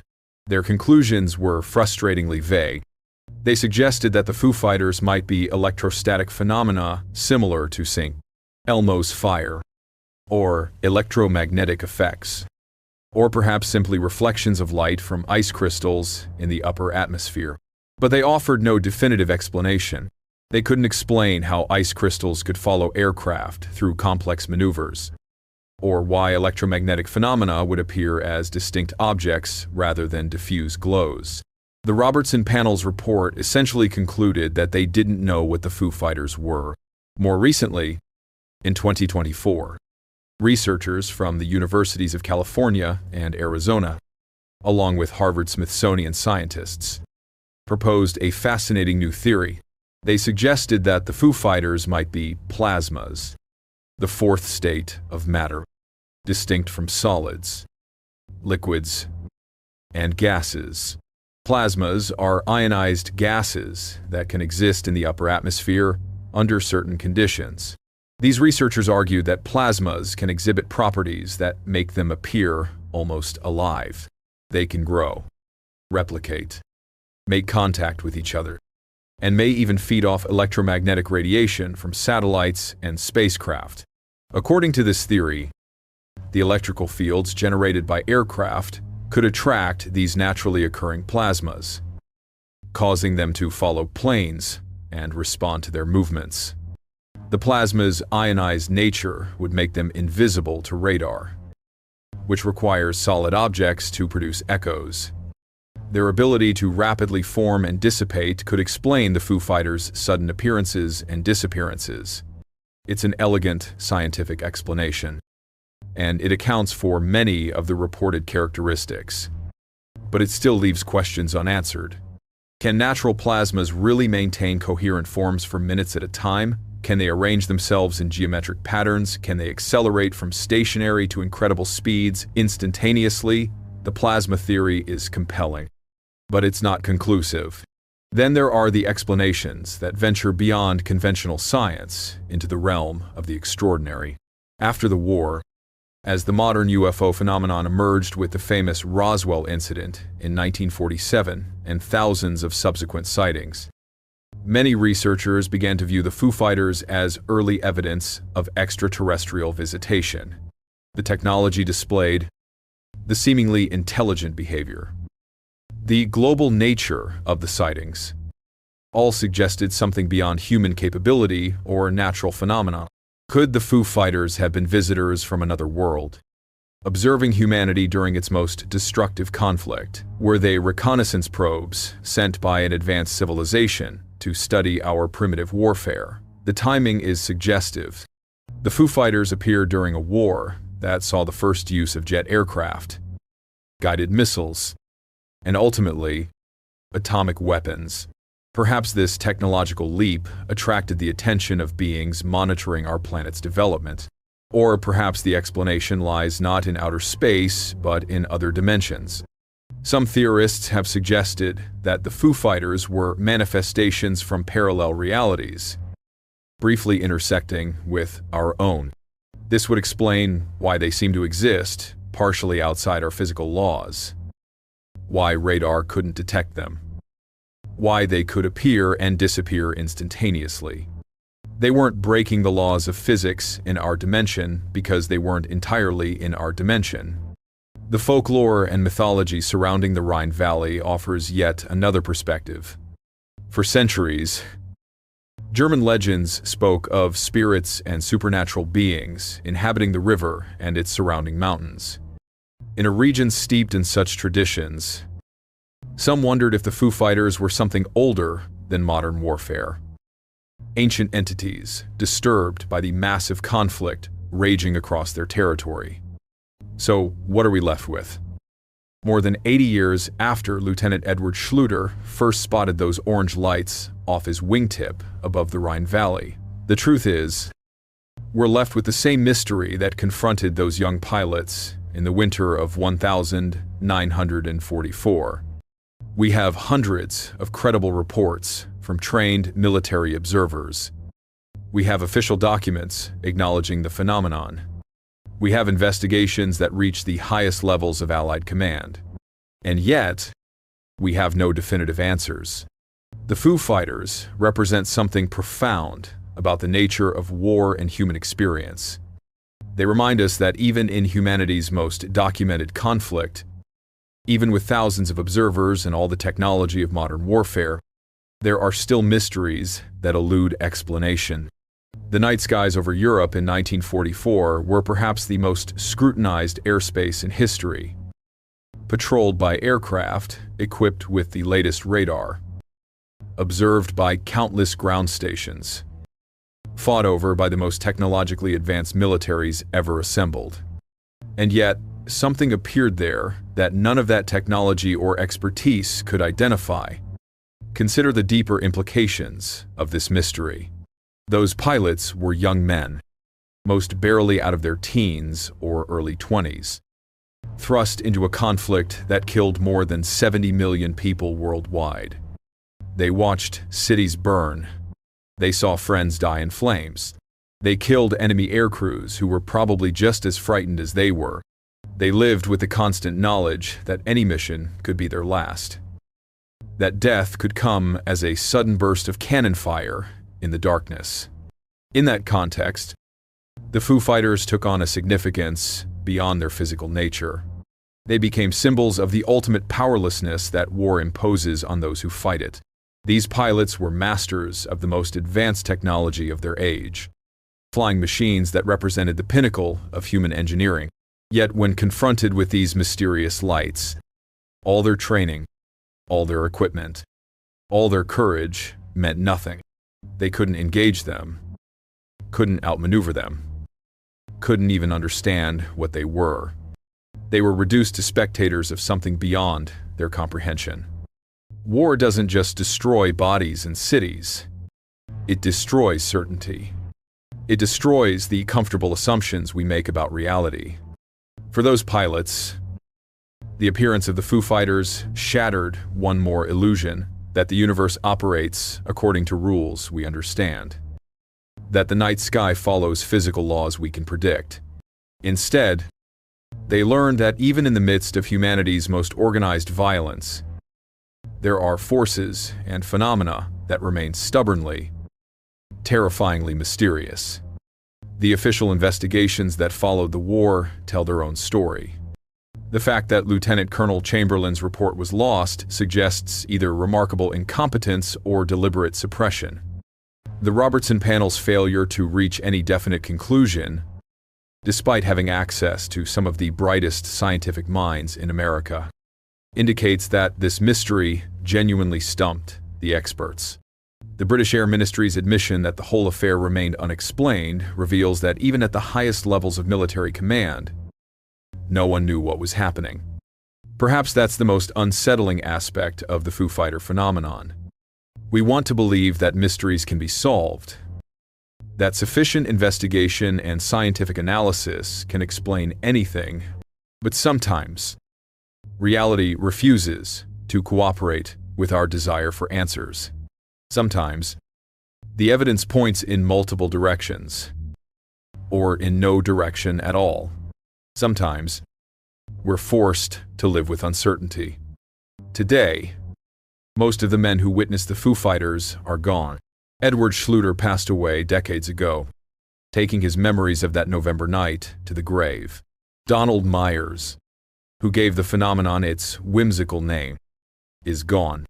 Fred Ringwald, who first spotted those lights over the hills near the Rhine, is gone. The vast majority of the 415th Night Fighter Squadron's veterans have now joined their comrades who fell during the war, but their testimony remains. Their official reports sit in archives. Their interviews with researchers like Keith Chester preserve their accounts, and their experience poses questions that continue to haunt us. What were those lights in the night sky over Europe? Were they natural phenomena that we still don't fully understand? Were they evidence of technology far beyond what possessed in 1944? Were they visitors from elsewhere? observing humanity at its most violent? Or were they something else entirely? Something that doesn't fit into any category we've yet imagined. The plasma theory proposed by modern researchers offers a tantalizing scientific explanation, but it remains unproven. We still can't replicate the behavior these pilots described in laboratory conditions. We still can't fully explain how natural plasmas could exhibit such apparently intelligent behavior. The extraterrestrial hypothesis captures the imagination. And it's true that the reported characteristics, the incredible speed, the impossible maneuvers, the apparent intelligence, all suggest technology beyond anything humans possessed in 1944, or perhaps even today. But without physical evidence, without any attempt at communication, it remains speculation. The possibility of secret weapons, either German or Allied, has been thoroughly investigated and found wanting. No documentary evidence has ever surfaced. No scientists or engineers have come forward with deathbed confessions. The secret weapon theory appears to be a dead end, which leaves us with an uncomfortable truth we don't know. After 80 years of investigation, analysis, and debate, the Foo Fighters remain as mysterious as they were on that November night in 1944, when Schluter, Meyers, and Ringwald first encountered them. But perhaps the mystery itself is the point. Perhaps the Foo Fighters serve as a reminder that even in our age of surveillance, satellites, and quantum computers, even with all our scientific understanding and technological prowess, the universe still has the capacity to surprise us, to show us phenomena that don't fit neatly into our categories and explanations. War is supposed to be the ultimate human activity, where we control every variable, where strategy and technology determine outcomes. But the Foo Fighters intruded on that organized violence like uninvited guests at a funeral, reminding everyone involved that humanity's conflicts, for all their horror and scale, are still small events in a much larger, stranger universe. So here's the question that lingers. The question that those pilots took with them to their graves. Were the Foo Fighters a truth that was hidden from us, buried in classified files and lost reports? Or were they simply something that humanity, even at its most technologically advanced, wasn't ready to understand? Sometimes, late at night, when you look up at the dark sky, remember that 80 years ago, young men flew through that same darkness and saw something that defied explanation. They were hunting in the night, masters of their craft, equipped with the finest technology their civilization could produce. And something hunted them back. The lights that followed them through the darkness were never explained. The mystery was never solved. The truth, if there is a truth, remains hidden in the night sky, waiting, just as it waited then. Just as perhaps it waits still, watching, following, observing humanity's endless conflicts with an intelligence and purpose we may never comprehend. The Foo Fighters came from the darkness, and to the darkness they returned, leaving behind only questions, fear, and the testimony of men who witnessed something that shouldn't exist. Do you believe it was a hidden truth? Or just stories whispered by soldiers in the midst of hell on Earth? The choice is yours. But remember this, those pilots believed, and their fear was real. In the windswept hills of Angus, Scotland, where the North Sea meets ancient stone and endless sky, stands what was once the most important airfield in the British Empire, RAF Montrose. Established on February 26th.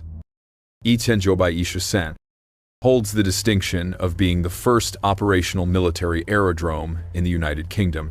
But this remote Scottish base carries another, far more chilling reputation. It is widely considered the most haunted place in Britain.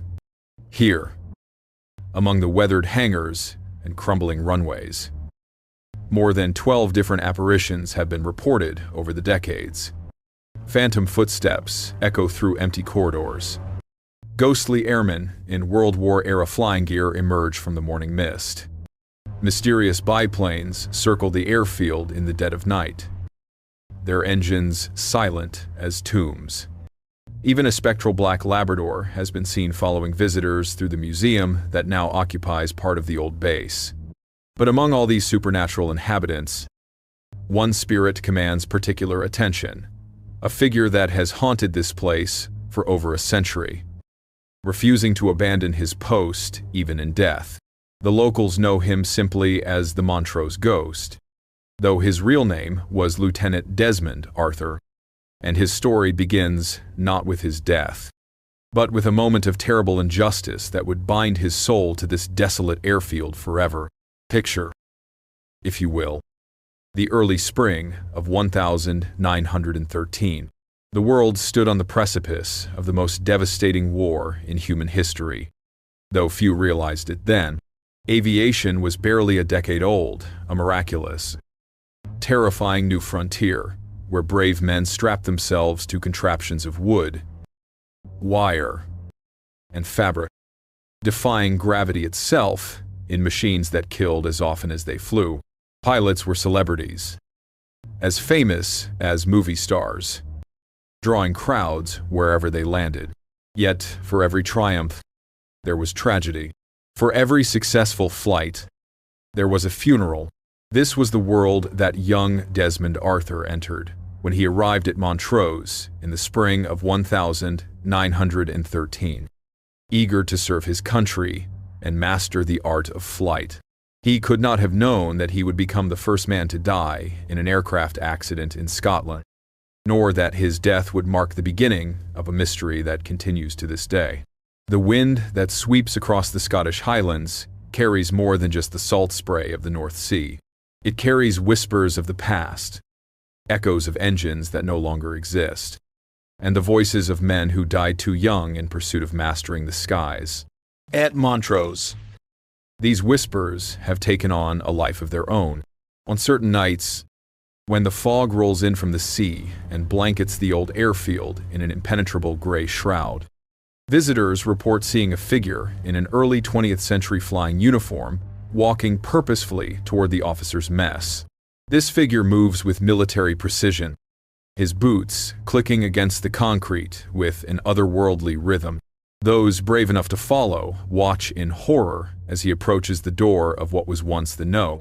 2 Flying Squadron's mess hall, reaches for the handle, and simply vanishes into the night air. But this is no random haunting, no mere echo of the past, replaying endlessly like a broken record. This is something far more disturbing, an intelligent presence that seems to respond to injustice, appearing most frequently during times when the truth about early military aviation is being suppressed or distorted. It is a spirit with unfinished business, a man who died with his honor questioned and his reputation in ruins, only to be vindicated too late to matter. The story of the Montrose Ghost is more than just a tale of supernatural phenomena. It is a window into a time when the British Empire was rushing headlong into a new age of warfare, sacrificing young men on the altar of technological progress with little regard for their safety or their lives. It is a story of cover-ups and conspiracies, of reputations destroyed to protect the mighty, and of a truth so damning that it took decades to emerge. Most chilling of all, it is the story of a man who loved flying so much that not even death could ground him, an aviator who, more than a century after his tragic end, still refuses to stand down from his final mission. For those who encounter him in the mist-shrouded corridors of Montrose, one question haunts their thoughts long after they've left the airfield. What duty could be so important that it transcends death itself? As we delve deeper into this mystery, we must ask ourselves whether we are dealing with the desperate imaginings of war-stressed minds, the product of suggestion and folklore, or something far more unsettling, the restless spirit of a man who died seeking justice and found only lies. in the isolation of a Scottish airfield, where the boundary between the living and the dead grows thin with each passing fog-bound night. The answer may be more terrifying than we dare imagine. The Montrose ghost walks among us still, and his story is far from over. To understand the true horror of what happened at Montrose, we must first journey back to a world on the brink of transformation. A world where the very concept of military aviation was still experimental, dangerous, and deadly. The year 1913 marked barely a decade since Orville and Wilbur Wright had achieved their 12-second flight at Kitty Hawk. Yet already the British Empire was racing to build an aerial armada that would change warfare forever. This was an era when pilots were treated like gladiators and movie stars combined.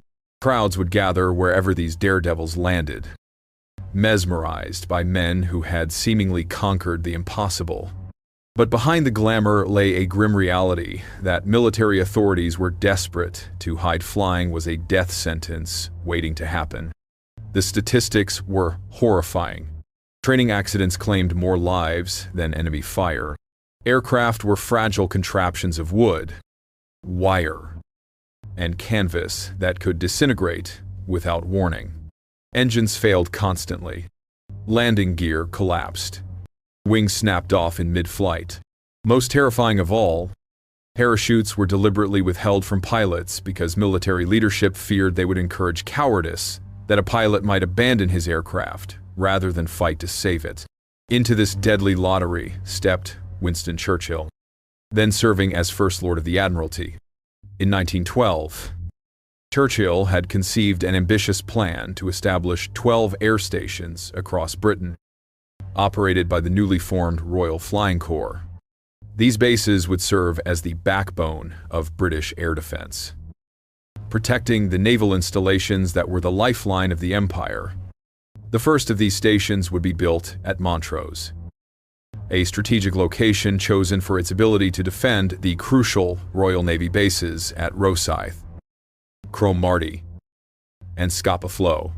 But the site Churchill selected was far from ideal, a windswept farm called Upper Dysart, 3 miles south of the town of Montrose, where bitter Scottish winds and unpredictable weather would claim more lives than any German bullet. On February 13th, Viersen, 5 aircraft of No. 2 Squadron of the Royal Flying Corps took off from RAF Farnborough under the command of Major C. J. Burke.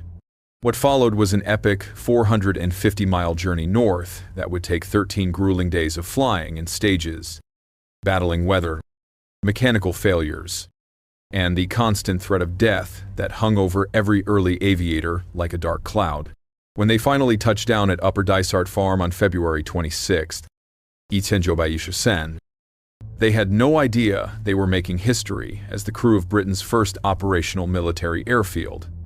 But they were also entering what would soon become a graveyard for young pilots learning to master the deadly art of flight. The conditions at Montrose were nothing short of hellish. An American pilot who trained there during World War I would later write that there was a crash every day and a funeral every week. The aircraft were temperamental beasts that required constant nursing just to stay aloft. Instructors were often barely more experienced than their students. Weather conditions were treacherous, with sudden fog banks rolling in from the North Sea that could disorient even veteran pilots. But perhaps most disturbing of all was the psychological toll. This was the birth of a new kind of warfare trauma that military medicine was utterly unprepared to handle. By 1915, a British medical officer named Charles Myers would coin a term for the mental breakdowns plaguing soldiers exposed to the horrors of modern warfare: shell shock. Over the course of World War I, more than 250,000 British and Commonwealth soldiers would suffer from this mysterious condition that seemed to shatter men's minds, as surely as shrapnel shattered their bodies. The pilots at Montrose faced a unique form of this psychological warfare. Unlike infantry soldiers who could take cover in trenches, aviators were utterly exposed. alone in the sky with nothing but their skill and luck to protect them. They watched friends die in flaming wrecks. They witnessed aircraft disintegrate in midair, sending screaming pilots plummeting to Earth. They knew that every flight might be their last, and this knowledge ate at their sanity like acid. The Royal Flying Corps, 2 squadron that had pioneered Montrose, was destined for historic importance. In August 1914, they would become the first RFC unit to fly to France, carrying the British Empire into the aerial age of warfare. But this honor came at a terrible price.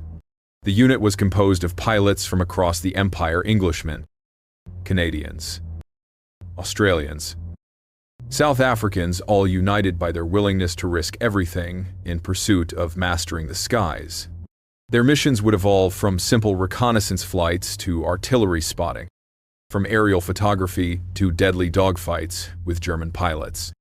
But as the war progressed and casualties mounted, the psychological strain on these young men became almost unbearable. The year 1916 alone would claim over 700 RFC lives, with the casualty rate growing steadily worse as the conflict dragged on. April 1917 would become known as Bloody April, a month so devastating that it nearly broke the morale of British aviation. During those 30 days, the life expectancy of a new pilot could be measured not in months or weeks, but in days. The average survival time for a rookie aviator was just 11 days from the moment he arrived at his operational squadron. This was the world that Lieutenant Desmond Arthur entered when he joined No. 2 Squadron at Montrose in April 1913. He came from a different era, when flying was still viewed as a gentleman's pursuit rather than a military necessity. Born into a prominent Irish family, educated at the finest schools, Arthur embodied the romantic ideal of the early aviator: brave, skilled, and utterly unprepared for the institutional callousness that would ultimately destroy him. The psychological environment at Montrose was a powder keg waiting to explode. Young men living under constant threat of death, isolated in a remote Scottish outpost, surrounded by the machinery of destruction. It was the perfect breeding ground for the kind of trauma that would later manifest in ghost stories and supernatural encounters. But the most sinister aspect of life at Montrose was not the obvious danger of flying experimental aircraft. It was the culture of secrecy and cover-up that pervaded military aviation from its earliest days. When pilots died in training accidents, the official cause was often falsified to protect equipment manufacturers and military reputations. Mechanical failures were blamed on pilot error. Faulty designs were covered up to avoid embarrassing senior officers. The truth was seen as dangerous to morale and harmful to the war effort. This institutional dishonesty created a breeding ground for injustice that would have consequences far beyond the war itself. At Montrose, where young men were dying in machines they trusted with their lives, the line between truth and lies became increasingly blurred. And it was into this atmosphere of deception and danger that Desmond Arthur would fly to his doom, setting in motion events that would haunt the Scottish airfield for more than a century to come. Against this backdrop of institutional violence and aerial carnage emerged a young man whose death would forever alter the supernatural landscape of Montrose. Lieutenant Desmond Lucius Studdert, Arthur, was born on March 31st, in the picturesque village of O'Brien's Bridge in County Clare, Ireland. He came from everything the British Empire valued most: privilege, breeding, and an unshakable sense of duty that would ultimately cost him his life. The Arthur family represented the Protestant Anglo-Irish aristocracy that had dominated Ireland for centuries. His father, Thomas F. Arthur, and mother, Helen Studdert, belonged to one of County Clare's most prominent families, their lineage stretching back through generations of landed gentry. Desmond grew up alongside his sister and brother, Captain Charles William Augustus Arthur. In a world of country estates, fox hunting, and the rigid code of honor that defined their class. But even in this privileged upbringing, there were omens of the tragedy to come.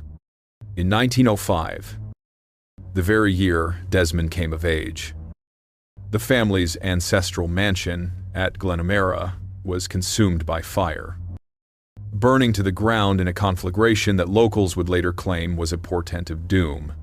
Those who knew the family whispered that Desmond had always been fey, an Irish term for someone marked by fate for an early death. The young Arthur received his education at Portora Royal School in Enniskillen, the same institution that would later produce Oscar Wilde. Here, he developed the characteristics that would define him throughout his short life, what contemporaries described as an unassuming manner and unfailing good spirit. But beneath this modest exterior burned an adventurous soul that craved speed, danger, and the thrill of pushing boundaries. Before aviation captured his imagination, Desmond Arthur was already courting death on four wheels. He became an enthusiastic sportsman, winning numerous prizes in motoring speed trials during an era when automobiles were nearly as dangerous as aircraft. In 1908, he was commissioned as a lieutenant in the Army Motor Reserve, where his mechanical aptitude and fearless driving made him a natural candidate for the emerging field of military aviation. The pivotal moment in Arthur's life came on August 29th, WWII, when he attended the first Irish aviation meeting at Leopardstown Racecourse. There, among the crowds of spectators watching these miraculous flying machines, he was introduced to Cecil Grace, one of the pioneering aviators of the early flying age. Grace was everything Arthur aspired to be: dashing, skilled, and utterly fearless in the cockpit of his aircraft. That encounter at Leopardstown ignited a passion that would consume the remainder of Arthur's brief life. Aviation was more than just a career choice for him. It was a calling that spoke to something deep in his Irish soul. Here was a way to touch the sky itself, to dance with death on the wind, to achieve a kind of immortality that transcended the mundane world below. By 1911, Arthur had joined the 5th Battalion Royal Munster Fusiliers as a special reserve officer, but his heart was already soaring among the clouds. He spent every available moment studying aviation, reading everything he could find about aircraft design, flight mechanics, and the techniques of the world's greatest pilots. His fellow officers noted his growing obsession with what many still considered a gentleman's hobby, rather than a serious military discipline. On June 6th, WWII, Arthur achieved his dream when he gained Royal Aero Club Certificate number 233 after completing his trials flying a Bristol Pre-Air monoplane at Brooklands. The certificate represented more than just official recognition of his flying skills. It was his passport to a brotherhood of aviators who lived on the edge of tomorrow, pioneers exploring the final frontier of human movement. The aircraft Arthur learned to fly at Brooklands was typical of the era, a delicate construction of wood, wire, and fabric that required constant attention and no small amount of luck to keep aloft. The Bristol Pre-Air monoplane was considered reliable by 1912 standards. But reliable in early aviation was a relative term. Engines failed without warning. Control surfaces snapped under stress. Landing gear collapsed on touchdown. Every flight was an act of faith in machinery that was only marginally capable of sustaining human life in the air. But Arthur embraced these dangers with the enthusiasm of a true believer.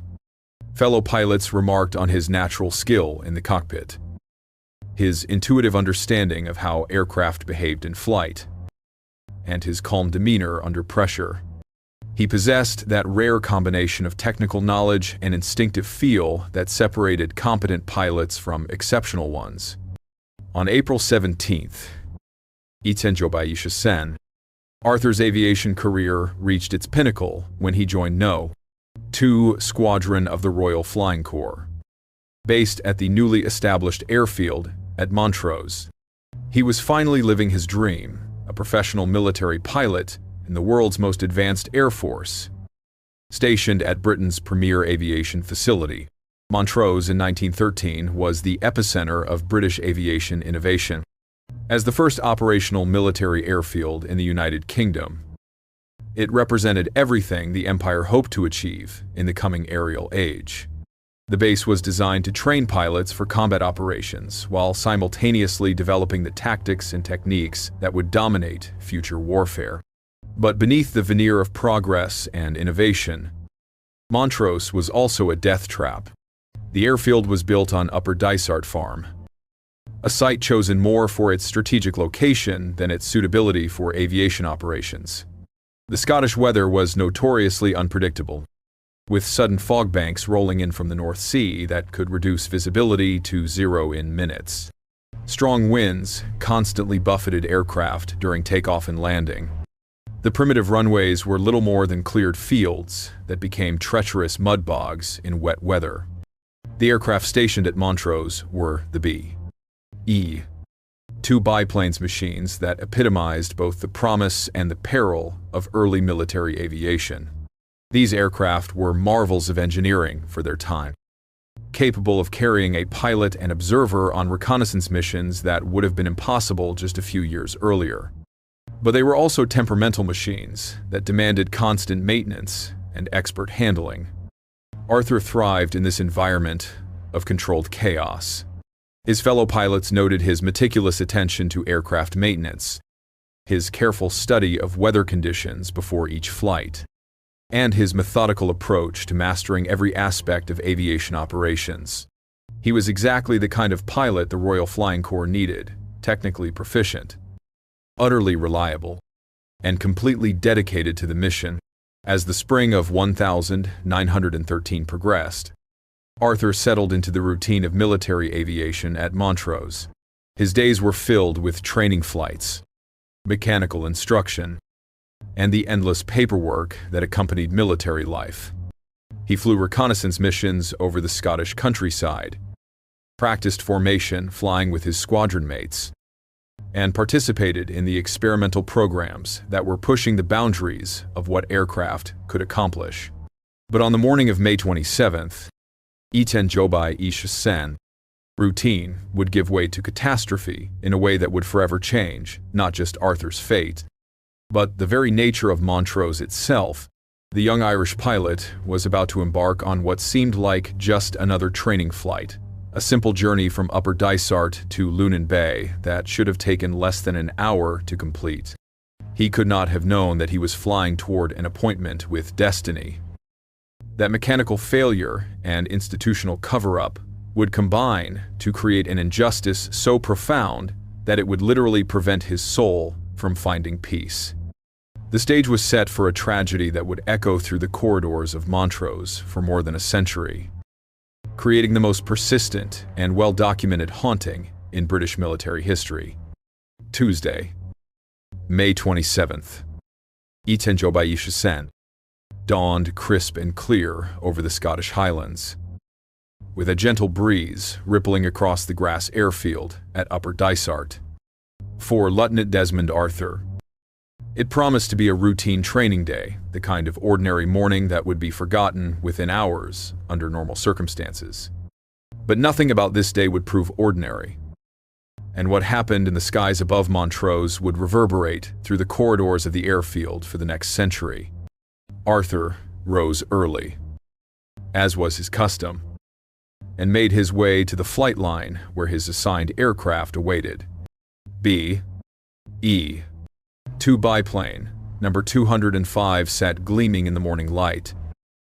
Its wooden frame and fabric wings stretched taut against the Scottish breeze. The aircraft had been built just 11 months earlier, in June 1912, at the Royal Aircraft Factory in Farnborough. It had undergone rebuilding in August of the same year, a detail that would later prove crucial to the mystery surrounding Arthur's fate. The morning inspection revealed nothing unusual about the aircraft. Arthur, with his characteristic attention to detail, performed his pre-flight checks with methodical precision. He examined the engine, tested the control surfaces, and verified that all systems were functioning properly. The B-E-2 appeared to be in perfect condition, a tribute to the skill of the mechanics who maintained these temperamental machines under challenging conditions. At approximately 7:30 inches the morning, Arthur climbed into the cockpit and started the engine. The routine training flight was planned as a simple journey from Upper Dysart to Lunan Bay, a coastal area roughly 15 miles northeast of Montrose. It was the kind of flight Arthur had completed dozens of times before a straightforward navigation exercise that should have taken less than an hour from takeoff to landing. As Arthur taxied across the grass field and lifted off into the Scottish sky, observers on the ground noted that everything appeared completely normal. The aircraft climbed smoothly, its engine running with the steady rhythm that indicated all systems were functioning properly. Arthur banked gently toward the northeast, following the familiar route that would take him over the rolling countryside to the coastline at Lunan Bay. For the first portion of the flight, everything proceeded exactly as planned. Arthur reached his destination without incident, completed his training objectives, and began the return journey to Montrose. According to later reports, he even took the aircraft up for an initial test flight upon his return, landing safely and reporting to ground personnel that the B-E-2 was flying splendidly. But it was the second flight that would seal Arthur's fate and create one of aviation's most enduring mysteries. At approximately 7:30 that evening, 12 hours after his morning departure, Arthur decided to take B-E-2, number 205 up for one final flight of the day. This was not unusual. Dedicated pilots often flew multiple sorties to maximize their training time and maintain proficiency. What made this flight different was that it would be Arthur's last. As he climbed into the cockpit for what he believed would be a routine evening flight, Arthur had no way of knowing that mechanical forces beyond his control were already in motion. Deep within the wooden framework of his aircraft's right wing, a structural failure was developing a catastrophic weakness that had been concealed by what investigators would later describe as a shoddy repair. The aircraft lifted off normally and climbed steadily toward its operational altitude. Arthur flew over the familiar landscape of Angus, perhaps enjoying the peaceful beauty of the Scottish countryside spread out below him. The evening light would have cast long shadows across the fields, creating the kind of serene vista that made early aviators feel they had touched the face of eternity itself. At 500 feet above the ground, Arthur began his descent back toward Montrose. This was a routine maneuver he had performed countless times before, a gentle reduction in altitude that would position him for a normal landing approach. The aircraft responded normally to his control inputs, descending smoothly through the evening air, and then, without warning, catastrophe struck. At exactly 500 feet, the right wing of B-E-2, number 205, suddenly snapped off. Not a gradual failure, not a progressive deterioration, but an instantaneous, complete separation that left Arthur flying half an aircraft. The biplane, suddenly asymmetrical and uncontrollable, entered an immediate and violent spin toward the earth below. In those final moments, as his aircraft disintegrated around him, Arthur would have experienced the ultimate nightmare of every early aviator. The machine that had carried him safely through so many flights was betraying him in the most fundamental way possible. The wing that should have provided lift had become a death sentence, condemning him to fall from the sky like a broken bird. The aircraft plunged toward the ground in what witnesses described as an almost vertical dive. At that altitude, Arthur had perhaps 15 seconds to comprehend what was happening to him, 15 seconds to realize that his flying career, his military service, and his life were all about to end in a Scottish field far from his Irish homeland. The impact was catastrophic. B-E-2, number 205, struck the earth with tremendous force, disintegrating on contact and scattering debris across a wide area. Arthur was thrown from the wreckage and found 160 yards away from the main crash site. killed instantly by the violence of the impact. The young Irish pilot who had dreamed of touching the sky had instead been claimed by the earth, his body broken, and his promising future extinguished in an instant. The crash site presented a scene of utter devastation. Pieces of wooden framework, torn fabric, and twisted metal were strewn across the field like the remains of some great bird that had been torn apart by an invisible predator. The engine, still hot from operation, lay buried in the soil where it had driven itself deep into the Scottish earth. But, even in death, Arthur's ordeal was far from over. Within hours of the crash, military investigators were swarming over the wreckage, collecting evidence and interviewing witnesses. What they found would set in motion a chain of events that would prove far more damaging to Arthur's reputation than the crash itself. The official investigation into the accident began immediately. Conducted by the Independent Royal Aero Club on June 2nd and 10th, Viersen. Their initial findings seemed to clear Arthur of any wrongdoing.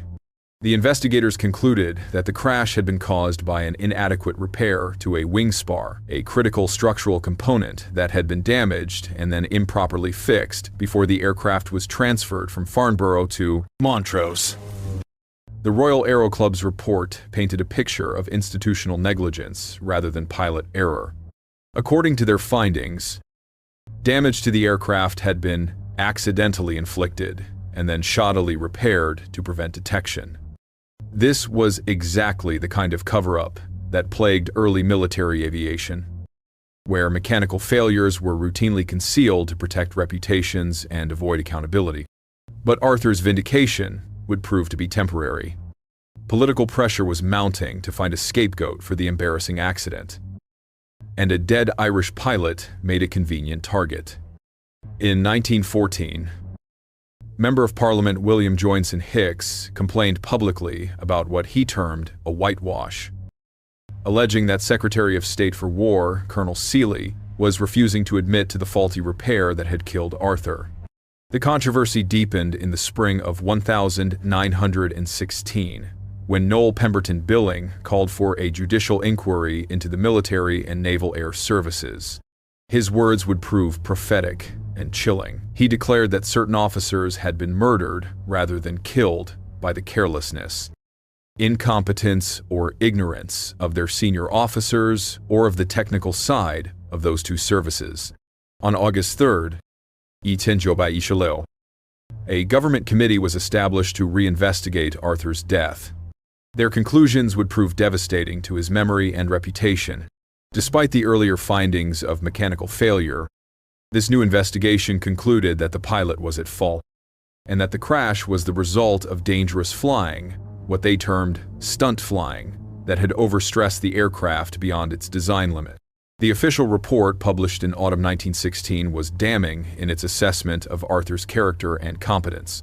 It suggested that he had been reckless, that he had ignored safety protocols, and that his death was the result of his own foolishness.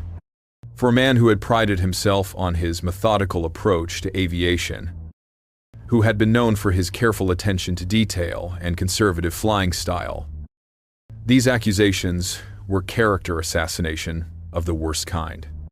But Desmond Arthur was not alive to defend himself against these charges. He lay in his grave at Sleepy Hillock Cemetery in Montrose, unable to speak for himself, unable to challenge the lies that were being told about his final flight. The injustice of it all, the mechanical failure that had killed him, the cover-up that had followed, and now the character assassination that painted him as a reckless fool created a wound in the fabric of reality itself. It was shortly after the publication of this damning government report that the first supernatural manifestations began to appear at Montrose. As if Arthur's spirit had been awakened by the injustice being done to his memory, strange phenomena started occurring around the airfield with increasing frequency. The ghost that would soon become known as the Montrose Ghost was stirring to life, and he would not rest until the truth was finally revealed. The question that has haunted investigators for over a century remains as compelling today as it was in 1916. What really walks the corridors of Montrose is the figure that has been witnessed by dozens of credible observers over the decades, merely the product of suggestion, trauma, and collective imagination. Or does something far more disturbing lurk within the weathered walls of Britain's first military airfield? To understand the phenomenon that has made Montrose legendary among paranormal researchers, we must first examine what happened in the months following the publication of that damning government report in autumn 1916. It was then, as winter settled over the Scottish Highlands, that Major Cyril Edgar Vaughan first encountered something that would challenge everything he believed about the nature of life and death. Major Vaughan was not a man given to flights of fancy. Born in Newcastle upon Tyne in 1891, he had joined the Royal Flying Corps in 1914 as a dedicated and methodical officer. By 1916, he held the position of senior flying instructor at Montrose, a role that required not only exceptional flying skills, but also the kind of rational, analytical mind that could effectively train the next generation of military pilots.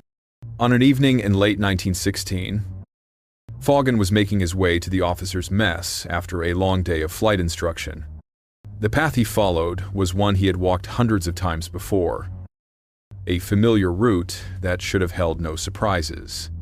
But as he approached the mess hall, he became aware of another figure walking the same path, moving with the purposeful stride of a man on official business. The figure was dressed in the flying uniform of the Royal Flying Corps, complete with the leather helmet and goggles that marked him as a pilot. In the dim evening light, Vaughan assumed it was simply another officer heading to the mess for dinner. But as they both approached the door of the Old No, 2 Flying Squadron mess hall, something extraordinary happened. Vaughan watched in stunned silence as the uniformed figure reached for the door handle, pulled it open, and then simply vanished into the night air. One moment he was there, solid and real as any living man. The next, he had disappeared as completely as if he had never existed at all. The rational part of Vaughan's mind immediately began searching for logical explanations. He had been working long hours under considerable stress. The lighting had been poor. Perhaps fatigue had caused him to misperceive what he had seen. But deep down, he knew that what he had witnessed defied conventional explanation. Initially, Vaughan remained silent about his encounter. In the rigid hierarchy of military life, reporting supernatural phenomena was hardly the path to career advancement. He feared that discussing such experiences might jeopardize his position or cast doubt on his mental stability. So he filed the incident away in his memory and tried to convince himself it had been nothing more than a trick of light and shadow. But the figure returned. Over the course of that autumn, Vaughan encountered the ghostly pilot 4 more times, always following the same routine, walking purposefully toward the mess hall door, opening it, and then vanishing into nothingness. Each sighting was clearer than the last, and with each encounter, Vaughan became more certain that he was witnessing something genuinely supernatural. The most unnerving aspect of these encounters was the sense of intelligence behind them. This was not a mindless repetition of past events, but rather the actions of a conscious entity with purpose and intent. The figure moved with military precision, maintaining the bearing and deportment of a serving officer even in death.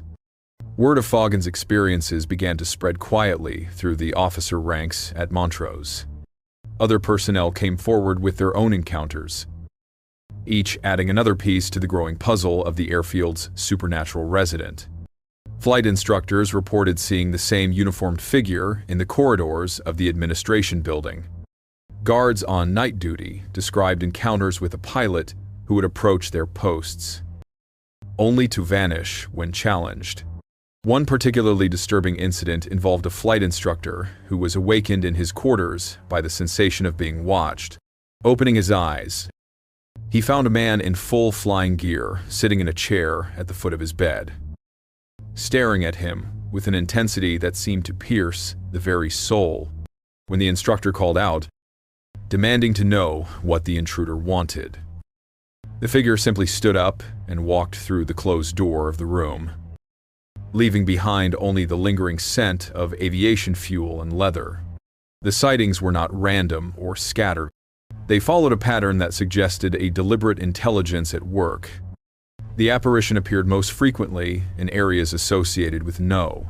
2 Squadron's original operations, the old mess hall, the administrative offices, and the flight line where Arthur had prepared for his final flight. It was as if the ghost was bound to the places that had been most significant during his life at Montrose. Fear began to permeate the base. Guards deserted their posts rather than face another encounter with the spectral pilot. Pilots requested transfers to other airfields, unwilling to serve at a location where the dead refused to rest. The phenomenon became so widespread that the ghost acquired nicknames among the personnel: the Irish apparition, most commonly the Montrose ghost. It was C.G. Gray, editor of the British flying magazine The Aeroplane, who first publicly identified the ghost as Desmond Arthur. Gray had been a personal friend of Arthur and was intimately familiar with both the circumstances of his death and the subsequent cover-up. In Gray's opinion, the appearance of Arthur's ghost was directly linked to the official investigation that had so thoroughly destroyed his reputation. This connection between injustice and supernatural manifestation would prove to be one of the most compelling aspects of the Montrose haunting. The ghost had appeared shortly after Arthur's character had been assassinated by the 1916 government report. But just as significantly, the apparition seemed to fade away after a later investigative report, published at the end of 1916, finally reinstated Arthur's reputation by acknowledging that the crash had indeed been caused by mechanical failure rather than pilot error. The timing was too precise to be coincidental. It suggested that the supernatural phenomena at Montrose were not merely random hauntings, but rather the manifestation of a conscious entity seeking to correct an injustice. When Arthur's honor was restored, his ghost seemed to find peace, at least temporarily.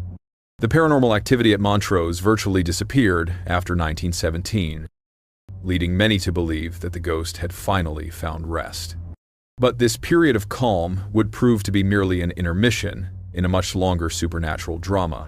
In 1940, as Britain once again found itself at war, the Montrose ghost made a dramatic return that would prove even more spectacular than his original appearances. A hurricane pilot attempting to land at Montrose during World War II reported a near collision with what he described as a mysterious biplane that appeared out of nowhere during his approach. The pilot was forced to abort his landing and circle around for another attempt, all the while raging about the vintage aircraft that had nearly caused a disaster. Ground crew who witnessed the incident saw only the hurricane. No other aircraft was visible to them, nor did radar show any other planes in the area. This incident marked the beginning of a new phase in the Montrose haunting, one that would continue through the Second World War and beyond. By 1949, when Montrose had become a permanent training station, the supernatural phenomena had become so well documented that new cadets were officially briefed about the ghost as part of their orientation to the base. But what were these phenomena? How do we explain encounters that span more than a century and involve dozens of credible witnesses?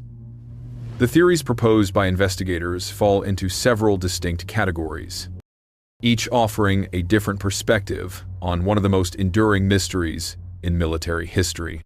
The first category encompasses what we might call the rational explanations theories, grounded in psychology, environmental factors, and the known effects of military stress on the human mind.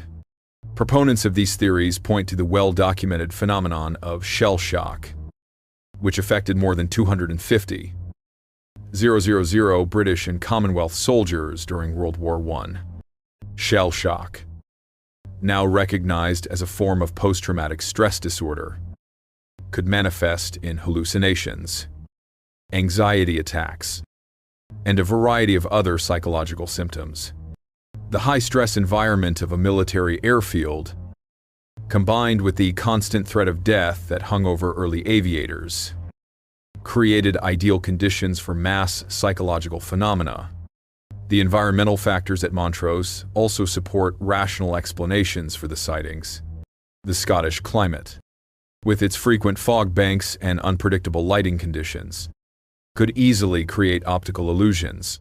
The isolation of the airfield, the strange acoustics of wind moving through empty hangars, and the suggestive power of location could all contribute to experiences that might be misinterpreted as supernatural. Group suggestion offers another compelling explanation. Once the story of Arthur's ghost became part of Montrose folklore, expectation could have shaped perception, causing personnel to interpret ordinary phenomena through a supernatural lens. The power of suggestion in military environments, where stress levels are high and individuals are particularly susceptible to psychological influence, should not be underestimated. Yet rational explanations struggle to account for several disturbing aspects of the Montrose haunting. The consistency of the sightings across decades of witnesses is remarkable. The detailed descriptions provided by observers who had no prior knowledge of Arthur or his story are striking in their similarity. Most puzzling of all is the apparent intelligence displayed by the apparition, its responses to specific historical events, and its connection to issues of justice and vindication. Those who favor supernatural explanations point to theories drawn from parapsychology and metaphysical research. The concept of residual energy suggests that traumatic events can leave psychic imprints on physical locations, creating phenomena that replay significant moments from the past.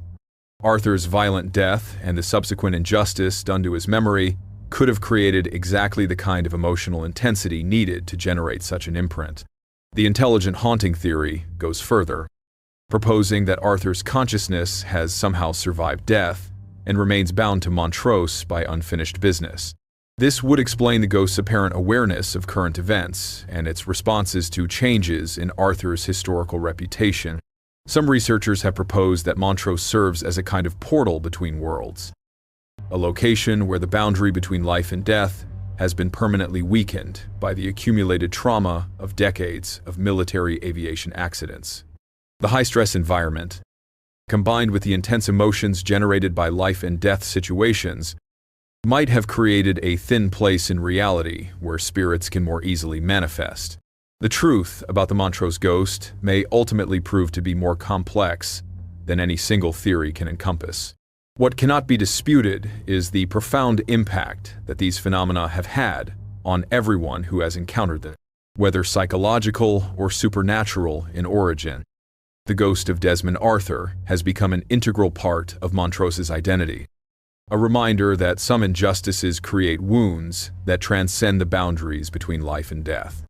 As we stand at the threshold between past and present, between the realm of the living and whatever lies beyond, the story of the Montrose ghost forces us to confront questions that reach far deeper than mere supernatural curiosity.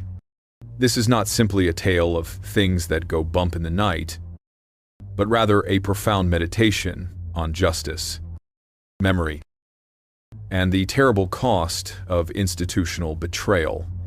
Today, more than a century after Lieutenant Desmond Arthur's final flight, the old airfield at Montrose has been transformed into a heritage center dedicated to preserving the memory of those who served in Britain's early aviation efforts. Visitors can walk through carefully maintained hangars housing replica aircraft, examine artifacts from the pioneering days of military flying, and learn about the brave men and women who paid the ultimate price in humanity's quest to master the skies. But even in this sanitized, educational environment, the supernatural presence that has defined Montrose for so long refuses to be relegated to history. As recently as 2018, volunteers and visitors to the Heritage Center have reported encounters with a figure in vintage flying gear, appearing suddenly in corridors and exhibition spaces before vanishing just as mysteriously. The phenomenon that began with Major Foggin's sightings in 1916 continues to manifest in the 21st century, suggesting that whatever force drives the Montrose ghost remains as powerful today as it was 100 years ago. These modern encounters force us to grapple with the central mystery of the haunting. What is it that keeps Desmond Arthur bound to this place? If the ghost truly is the spirit of the young Irish pilot, what unfinished business could be so compelling that it transcends death itself, surviving through decades of war, peace, technological revolution, and social transformation? The answer may lie in understanding what the Montrose ghost represents beyond its immediate supernatural manifestations. At its core, and this haunting embodies humanity's struggle with the darker aspects of institutional power, the tendency of organizations to sacrifice individuals in service of their own survival, the willingness to destroy reputations to avoid accountability, and the tragic ease with which truth can be buried beneath layers of bureaucratic deception. Arthur's story resonates because it reflects a pattern that extends far beyond early military aviation. Throughout history, young men and women have been asked to risk everything in service to their countries, only to be abandoned when institutional convenience demanded scapegoats. The mechanics of Arthur's betrayal, the initial mechanical failure, the cover-up that followed, the character assassination that destroyed his reputation mirror countless similar injustices that have occurred whenever powerful institutions prioritize their own interests over the lives of those who serve them. In this context, the Montrose ghost becomes something more than a supernatural curiosity. It becomes a symbol of resistance against institutional amnesia, a reminder that some truths are too important to remain buried, regardless of how inconvenient they might be to those in power. The persistence of Arthur's spirit suggests that certain injustices create wounds in the fabric of reality itself, wounds that cannot heal until the truth is acknowledged and justice is served. The timing of the ghost's appearances supports this interpretation. Arthur's spirit manifested most strongly during periods when his reputation was under attack, and seemed to find relative peace when his honor was restored. This pattern suggests that the haunting is not a random supernatural phenomenon, but rather a conscious response to specific historical circumstances, a spiritual protest against injustice that continues until that injustice is addressed.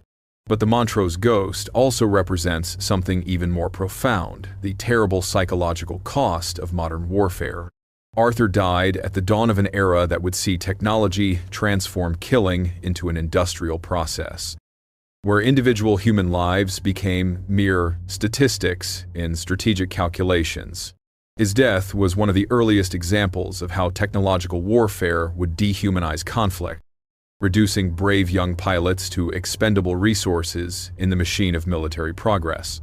The shell shock epidemic that followed World War I revealed the psychological toll of this transformation. More than 250,000 British soldiers suffered mental breakdowns that military medicine was completely unprepared to treat. These men were not just casualties of enemy fire, but victims of a system that demanded more of the human spirit than it could bear. The Montrose ghost can be seen as representing all of those broken spirits, all of the young lives consumed by an institutional machinery that valued victory over humanity. Yet even as we explore these deeper meaning, we cannot escape the central question that has haunted Montrose for over a century: is the ghost real? Do the dozens of witnesses who have encountered this apparition over the decades represent genuine contact with the supernatural, or are they victims of suggestion, trauma, and the power of collective belief? The skeptical mind immediately gravitates toward psychological explanations. The environment at Montrose creates ideal conditions for suggestion and misperception. The isolation of the location, the dramatic history of the site, and the power of expectation could easily combine to create experiences that feel supernatural but have entirely rational explanations. The phenomenon of collective trauma offers another compelling framework for understanding the haunting. Military installations, particularly those associated with training and high casualty rates, often develop their own folklore and mythology as a way of processing the psychological impact of loss. The Montrose ghost could represent a collective attempt to give meaning to the senseless deaths that occurred during the early years of military aviation. Environmental factors also play a role in shaping perception. The Scottish climate, with its sudden fog banks and shifting light conditions, could easily create optical illusions that might be interpreted as supernatural encounters. The acoustics of old buildings, the play of shadows through empty hangars, and the psychological impact of walking through spaces where young men died could all contribute to experiences that feel ghostly without actually being supernatural. Yet rational explanations struggle to account for the consistency and detail of the Montrose encounters. The descriptions provided by witnesses across different decades and circumstances are remarkably similar. Despite many of these observers having no prior knowledge of Arthur's story or appearance, the apparent intelligence displayed by the apparition, its responses to specific historical events, and its connection to issues of justice suggests something more complex than simple misperception or suggestion. The most compelling aspect of the Montrose haunting may be its apparent moral dimension. This is not a malevolent spirit seeking to harm the living, but rather what seems to be a consciousness driven by a desire for justice and truth. The ghost's appearances correlate with moments of historical revisionism, suggesting an intelligence that responds to attempts to distort or suppress the truth about early military aviation. If we accept the possibility that consciousness can survive death under certain circumstances, then the case of Desmond Arthur presents ideal conditions for such survival. His death was sudden and traumatic, occurring at a moment when he was fully engaged with life and committed to his military duties.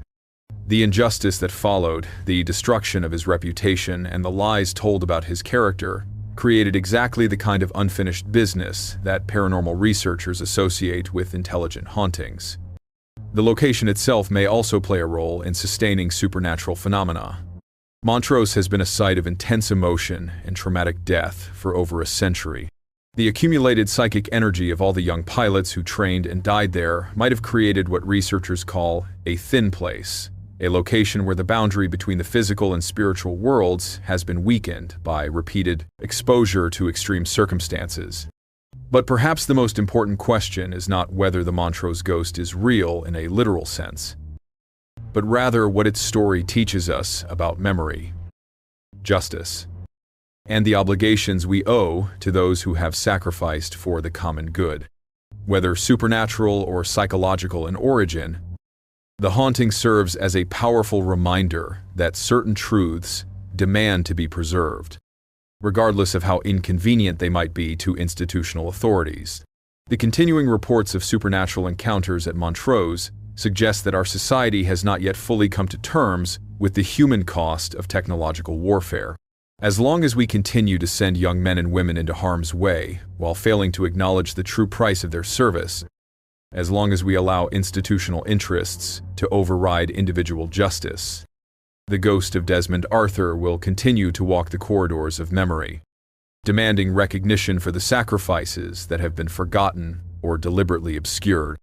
In the end, the Montrose ghost represents something that transcends the boundaries between rational and supernatural, between historical fact and spiritual truth. It embodies the persistent human demand for justice, the refusal of the human spirit to be silenced by death, and the terrible power of institutional betrayal to create wounds that may never heal. Standing in the mist-shrouded grounds of the Montrose Heritage Center today, watching the fog roll in from the North Sea as it has for countless centuries, one cannot help but feel the weight of all the young lives that were claimed by humanity's determination to conquer the skies. Whether you encounter the ghost of Desmond Arthur in those misty corridors or not, and his story serves as an eternal reminder that some duties truly do transcend death: the duty to remember, the duty to seek truth, and the duty to ensure that those who serve are never forgotten or betrayed by the institutions they died to protect. The aviator who wouldn't stand down continues his vigil, and perhaps he always will, until we finally learn to honor the memory of those who gave everything in service to causes greater than themselves. In a world where truth is increasingly malleable and institutional accountability seems ever more elusive, the ghost of Montrose stands as an eternal sentinel, reminding us that some things are too important to be buried, forgotten, or explained away. His watch continues, and it may well be eternal.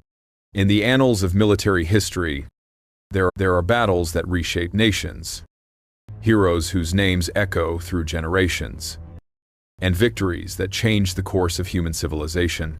But there are also mysteries, dark, inexplicable events that challenge everything we think we know about war, reality, and the very nature of existence itself. What I'm about to tell you happened on August 12th, 1914, during one of the most brutal and senseless campaigns of the First World War.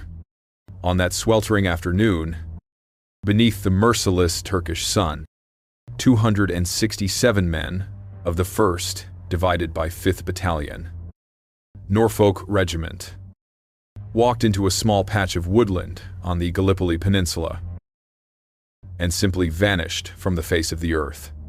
No bodies were ever found. No graves were ever dug.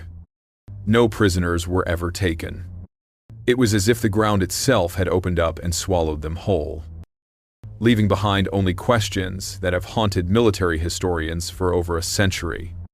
The official records speak of a failed advance and heavy casualties, bureaucratic language that masks one of the most disturbing mysteries in modern warfare. But the witnesses, the men who watched it happen, they tell a different story entirely. A story of something so impossible, so terrifying, that even today, more than 100 years later, their testimonies send chills down the spine of anyone brave enough to listen. Picture this: you're a young soldier, barely 20 years old, crouched in a trench carved from the rocky soil of a foreign land. The air shimmers with heat waves rising from sun-baked stone. The stench of death permeates everything: rotting flesh, gunpowder, and human waste, creating a cocktail of horror that burns your nostrils with every breath. You've watched friends die. I heard grown men cry for their mothers as they bled out in no man's land, and seen things that will haunt your dreams for the rest of your life. But nothing, absolutely nothing, has prepared you for what you're about to witness. The men of the Norfolk Regiment weren't strangers to each other. They were what the British called a pals battalion: farmers, shopkeepers, blacksmiths, and laborers from the same villages and towns across Norfolk County. Men who had grown up together, worked together, shared pints at the local pub on Saturday nights. They had enlisted together in a wave of patriotic fervor, believing they would be home by Christmas, victorious and proud. Instead, they found themselves trapped in hell on earth, part of Winston Churchill's disastrous attempt to knock the Ottoman Empire out of the war. The Gallipoli campaign, meant to be a swift stroke that would open the way to Constantinople, had devolved into 8 months of grinding, pointless slaughter that would ultimately claim 250,000 lives. These weren't professional soldiers. They were ordinary men caught in extraordinary circumstances. And by August 1915, they had already endured months of dysentery, typhoid, and constant bombardment. They had watched the cream of Australia and New Zealand's youth die on the beaches of Anzac Cove.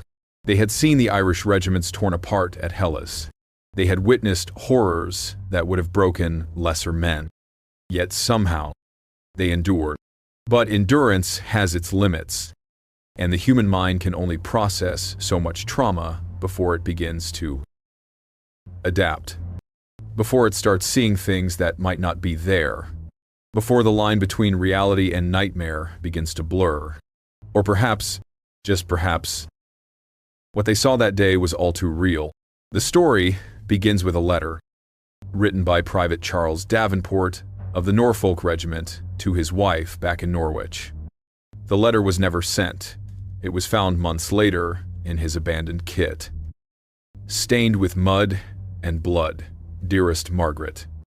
If you are reading this, then something terrible has happened to us all. We have seen things here that no Christian man should ever see. The boys speak of lights in the darkness, of voices calling from empty trenches, of shadows that move when there is no one there to cast them. Yesterday, Tommy Hutchinson swore he saw his dead brother walking among the Turkish lines, beckoning him to follow. The heat plays tricks on a man's mind. They say, but this feels different. This feels wrong. The very air here seems thick with something unholy, as if the land itself has been cursed by all the blood that's been spilled upon it. The letter continues for several more paragraphs, describing phenomena that the military censors would have never allowed to reach the home front. Accounts of unexplained lights, disembodied voices, and a growing sense that Gallipoli was more than just a battlefield. It was a place where the normal rules of reality simply didn't apply. By August 1915, such accounts were becoming commonplace among the British forces. Officers dismissed them as shell shock, the inevitable result of men pushed beyond their breaking point. Medical personnel attributed them to heat exhaustion, dehydration, and the constant stress of combat. But the stories persisted, whispered around campfires and shared in hushed conversations during the brief lulls between artillery barrages. The Turkish forces had their own legends about the peninsula. Local folklore spoke of jinn, supernatural beings that could manipulate reality itself, that had been awakened by the violence and bloodshed. Ancient stories told of warriors who had vanished into thin air during battles fought centuries before, only to reappear years later with no memory of where they had been. But these were just stories, weren't they? Superstitions born from fear and desperation. Tales told to make sense of senseless suffering. Military commanders had more pressing concerns than ghost stories and folklore. They had a war to fight, objectives to take, enemies to kill. None of them could have imagined that on a scorching afternoon in August, legend would become reality, and 267 of Britain's finest would walk straight into the pages of history's most inexplicable military mystery. The stage was set. The players were in position. And somewhere in that hostile landscape of rock and scrub, death and despair, something was waiting. Something that would challenge our understanding of war, reality, and the very fabric of existence itself. What happened next defies explanation, contradicts logic, and has puzzled investigators for over a century.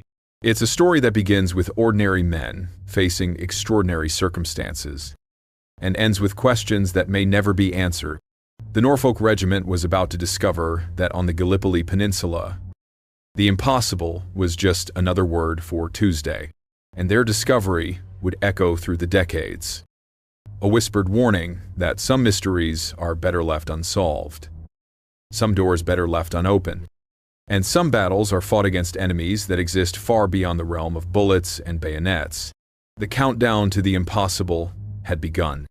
To understand what happened to the Norfolk Regiment on that fateful day in August, we must first understand the hellscape they found themselves trapped in. The Gallipoli Peninsula had become what historians would later call the graveyard of empires, a narrow strip of land where the dreams of nations went to die. The year was 1915, and the Great War had already consumed Europe in ways no one had imagined possible. What was supposed to be a swift, decisive conflict had devolved into a grinding war of attrition, with millions of men facing each other across networks of trenches that stretched from the North Sea to the Swiss border. The Western Front had become a meat grinder, consuming an entire generation of young men with nothing to show for it but a few yards of muddy ground. Winston Churchill, then First Lord of the Admiralty, had proposed a bold alternative strike at the soft underbelly of the Central Powers by forcing the Dardanelles Strait and knocking the Ottoman Empire out of the war. It was an audacious plan that promised to open a supply route to Russia, bring the Balkan states into the Allied camp, and potentially end the war years earlier than would otherwise be possible.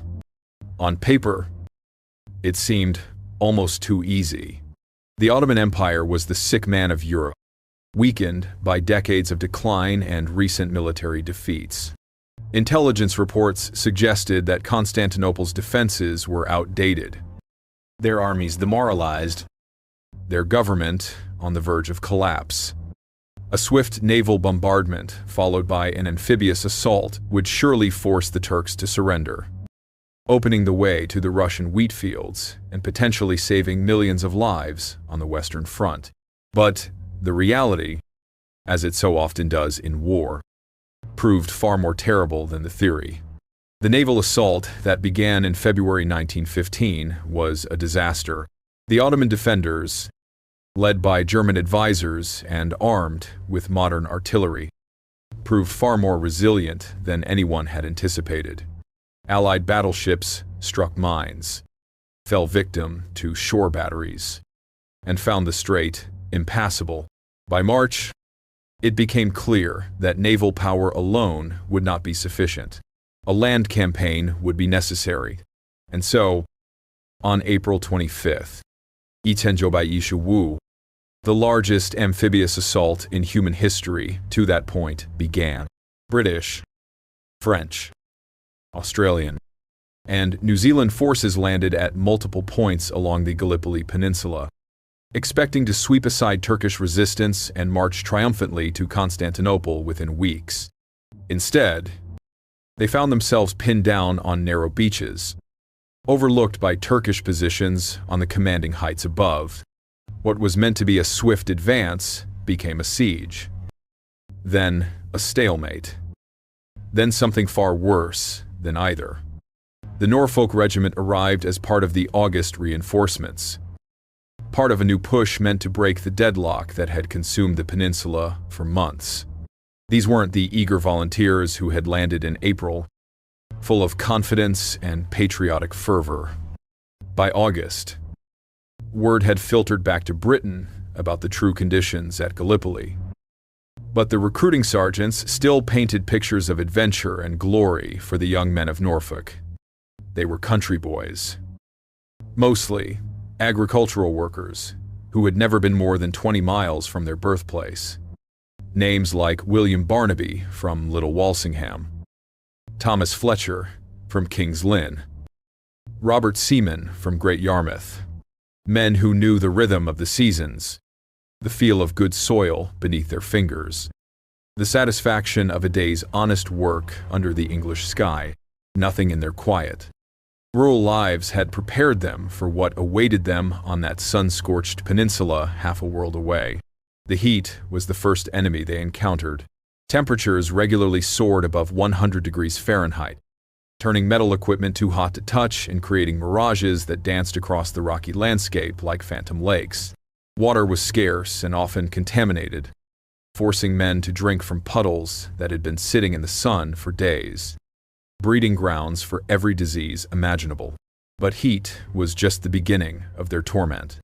The peninsula swarmed with flies, massive, bloated insects that fed on the thousands of corpses that lay scattered across no man's land. These flies carried disease with them wherever they went, spreading dysentery, typhoid, and a dozen other ailments through the Allied ranks. Men would fall ill by the hundreds, their bodies racked with fever and pain as they fought battles on multiple fronts against the Turks, against disease, and against their own rapidly deteriorating sanity. The smell was perhaps the worst part. In that heat, with no way to properly bury or remove the dead, the entire peninsula reeked of decomposition. It was a stench that clung to everything: uniforms, equipment, food, even the precious water rations. Men would wake up each morning with the taste of death in their mouths, and it would stay with them throughout the day. A constant reminder of their own mortality. The Norfolk boys found themselves assigned to a sector near Hill 60, a modest elevation that had become one of the most contested pieces of real estate on Earth. The hill changed hands repeatedly, each assault costing hundreds of lives for the privilege of holding a few yards of blood-soaked dirt. By the time the Norfolk Regiment arrived, the hill was honeycombed with tunnels, trenches, and fortifications built from the bodies of the dead. It was here, in this landscape of madness and despair, that the men from Norfolk began to experience things that challenged their understanding of reality itself. The first reports were dismissed as heat exhaustion or shell shock, understandable reactions to the impossible conditions they faced daily. Corporal James Hartley from Norwich reported seeing his dead brother standing at the edge of their trench during a Turkish attack, beckoning him to follow. Private Michael Woods from Thetford claimed to hear voices speaking in perfect English from abandoned Turkish positions, calling out the names of men in his unit. Sergeant Arthur Bennington from Dereham swore that he witnessed a group of Australian soldiers walking through their lines one night, men who had been killed weeks earlier at Lone Pine. The officers tried to maintain discipline and morale, but even they began to experience phenomena that defied rational explanation. Captain Gerald Morrison wrote to his wife, "The very atmosphere here seems charged with some malevolent force. Men report seeing figures in the darkness that vanish when approached. We hear sounds, voices, footsteps, even music, coming from areas we know to be empty. The Turks claim this land is cursed, and I'm beginning to believe they may be right." The Turkish defenders had their own stories about the peninsula. Local legends spoke of ancient battlefields, where warriors from forgotten wars still wandered, unable to find peace. They told stories of jinn, supernatural beings capable of bending reality to their will, that had been awakened by the constant violence and bloodshed. Village elders whispered that Gallipoli was a place where the barrier between the world of the living and the realm of the dead had grown thin. But these were just stories. Weren't they superstitions, born from fear and desperation? Tales told by exhausted men whose minds had been pushed beyond their breaking point. Or so the commanders told themselves as they planned the next assault. The next wave of attacks that would finally break Turkish resistance and justify the massive loss of life that had already occurred. They had objectives to capture, reports to file, superiors to satisfy. There was no time for ghost stories and supernatural nonsense. Yet the reports kept coming. Soldiers from different units, men who had never spoken to each other, describing identical phenomena, lights where there should be darkness, voices where there should be silence, movement where there should be nothing but death. By early August, even the most skeptical officers were beginning to wonder if there was something more than heat and exhaustion behind these accounts. The peninsula had claimed so many lives, absorbed so much blood, witnessed so much suffering. Was it possible that all that death and anguish had somehow changed the very nature of the place? The Norfolk Regiment had been on the peninsula for less than 2 weeks when they received their orders for August 12th. It was to be a limited assault, a reconnaissance in force designed to test Turkish defenses around Hill 60. Intelligence reports suggested the enemy positions were lightly held, possibly even abandoned. It would be a relatively simple operation: advance through a small patch of woodland, secure the high ground beyond, and establish observation posts for future operations. It sounded routine, almost mundane compared to the massive assaults that had characterized the campaign so far. Just 267 men moving through a few hundred yards of scrub and trees. The kind of operation that should have been completed in an hour or two at most. But by August 1915, nothing on the Gallipoli Peninsula was routine. Nothing was simple. And nothing was as it seemed. The men of the Norfolk Regiment were about to discover that some woods are darker than they appear. Some paths lead to destinations that don't exist on any map. And some operations have consequences that extend far beyond the battlefield itself. The stage was set for an encounter with the impossible. A rendezvous with mystery that would transform a routine military operation into one of history's most enduring enigmas. The Norfolk boys were about to step through a doorway that, once opened, could never be closed again. August 12th, 1915, dawned like any other day in hell. The sun rose blood red over the Gallipoli Peninsula, casting long shadows across the scarred landscape as the temperature began its inexorable climb toward another scorching afternoon. In the trenches near Hill 60, the men of the 1st Divided by 5th Battalion, Norfolk Regiment, went through their morning routine, checking weapons, writing letters they hoped would never be their last, and trying to ignore the persistent buzz of flies that had already begun their daily feast. Captain Frank Beck gathered his company commanders at 0800 hours, spreading a hand-drawn map across an ammunition crate that served as their makeshift planning table. The objective was simple enough: advance through a small patch of woodland approximately 800 yards to their northeast, secure the ridge beyond, and establish observation posts to monitor Turkish movements. Intelligence suggested the area was lightly defended, possibly even abandoned after the heavy shelling of the previous week. "Gentlemen," Beck addressed his officers, his voice carrying the weariness of a man who had seen too much death in too short a time. "This should be a straightforward reconnaissance. We go in fast.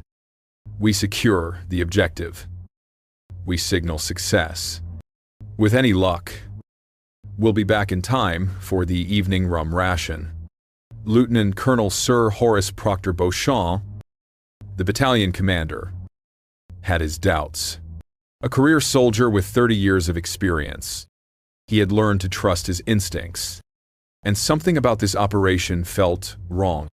The woodland in question, a dense thicket of stunted oak and pine trees that the Turks called Kainarka or Mana, had been strangely quiet for days. No muzzle flashes during the night raids. No movement detected by reconnaissance patrols. No response to artillery provocation. "Perhaps too quiet," he confided to his adjutant, Major William Gator. "In my experience, when the enemy goes silent, they're either planning something or they've discovered something they don't want us to know about." But orders were orders, and by 1400 hours, the Norfolk boys were ready. 267 men in total, arranged in standard assault formation. Company A would take point, led by Captain Beck himself. Companies B and C would follow in extended line, while Company D remained in reserve. Each man carried his Lee-Enfield rifle, 150 rounds of ammunition, field dressing, water bottle, and the grim determination of soldiers who had survived 4 months in one of history's most brutal campaigns. Among them was Private Frederick Reichardt, a New Zealand sapper who had been temporarily attached to the Norfolk Regiment for this operation. Reichardt had fought at Chinook Bear, survived the August offensive, and witnessed horrors that would have broken lesser men. He was known for his steady nerves and reliable observations, which makes his subsequent testimony all the more unsettling. At precisely 1,500 hours, Captain Beck gave the signal to advance. The men rose from their positions and began moving across the open ground toward the tree line. The afternoon heat created shimmering mirages that danced across the landscape, making distant objects waver like reflections in disturbed water. The only sounds were the crunch of boots on rocky soil, the quiet clink of equipment, and the ever-present drone of flies. It was then that Private Reichardt noticed the cloud. Later, in his official statement given to military investigators, Reichardt would describe it as unlike anything I'd ever seen in 3 years of service. It appeared to be a perfectly formed band of vapor, roughly 800 feet long and 200 feet wide. Hovering motionless, about 60 feet above the woodland, the cloud was an unusual silver-gray color, almost metallic in appearance, with a density that seemed to absorb rather than reflect the harsh sunlight. What made it truly strange was its behavior. Despite a steady breeze blowing from the southwest, the cloud remained absolutely stationary, as if anchored to the trees below by invisible chains. Other clouds in the area moved normally with the wind, but this one hung there like a ceiling, casting an unnatural shadow over the entire woodland.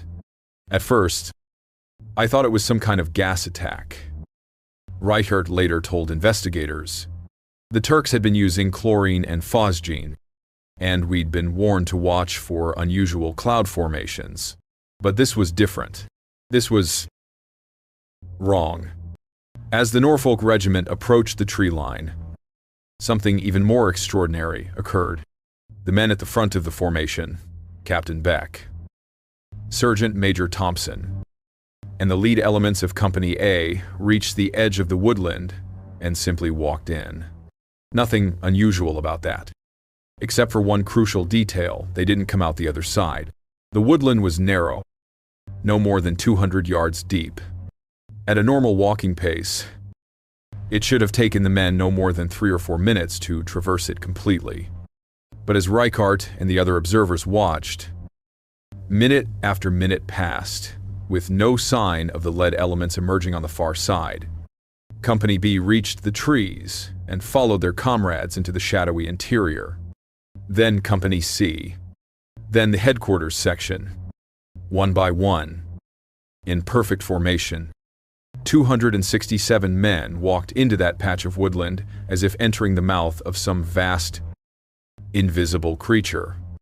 The New Zealand observer positions on the flanks had clear sight lines across the entire area. There were no hidden ravines, no underground tunnels, no places where an entire battalion could take cover. Yet as each successive wave of men entered the trees, they simply disappeared. It was like watching them walk into a wall. Reichert would later testify. They were there, and then they weren't. The woodland just swallowed them up. But it was what happened next that transformed a simple military mystery into something far more sinister. As the last man of Company D disappeared into the trees, the strange cloud above began to change. Witnesses described it as suddenly becoming luminescent, glowing with an eerie silver light that seemed to pulse with its own internal rhythm.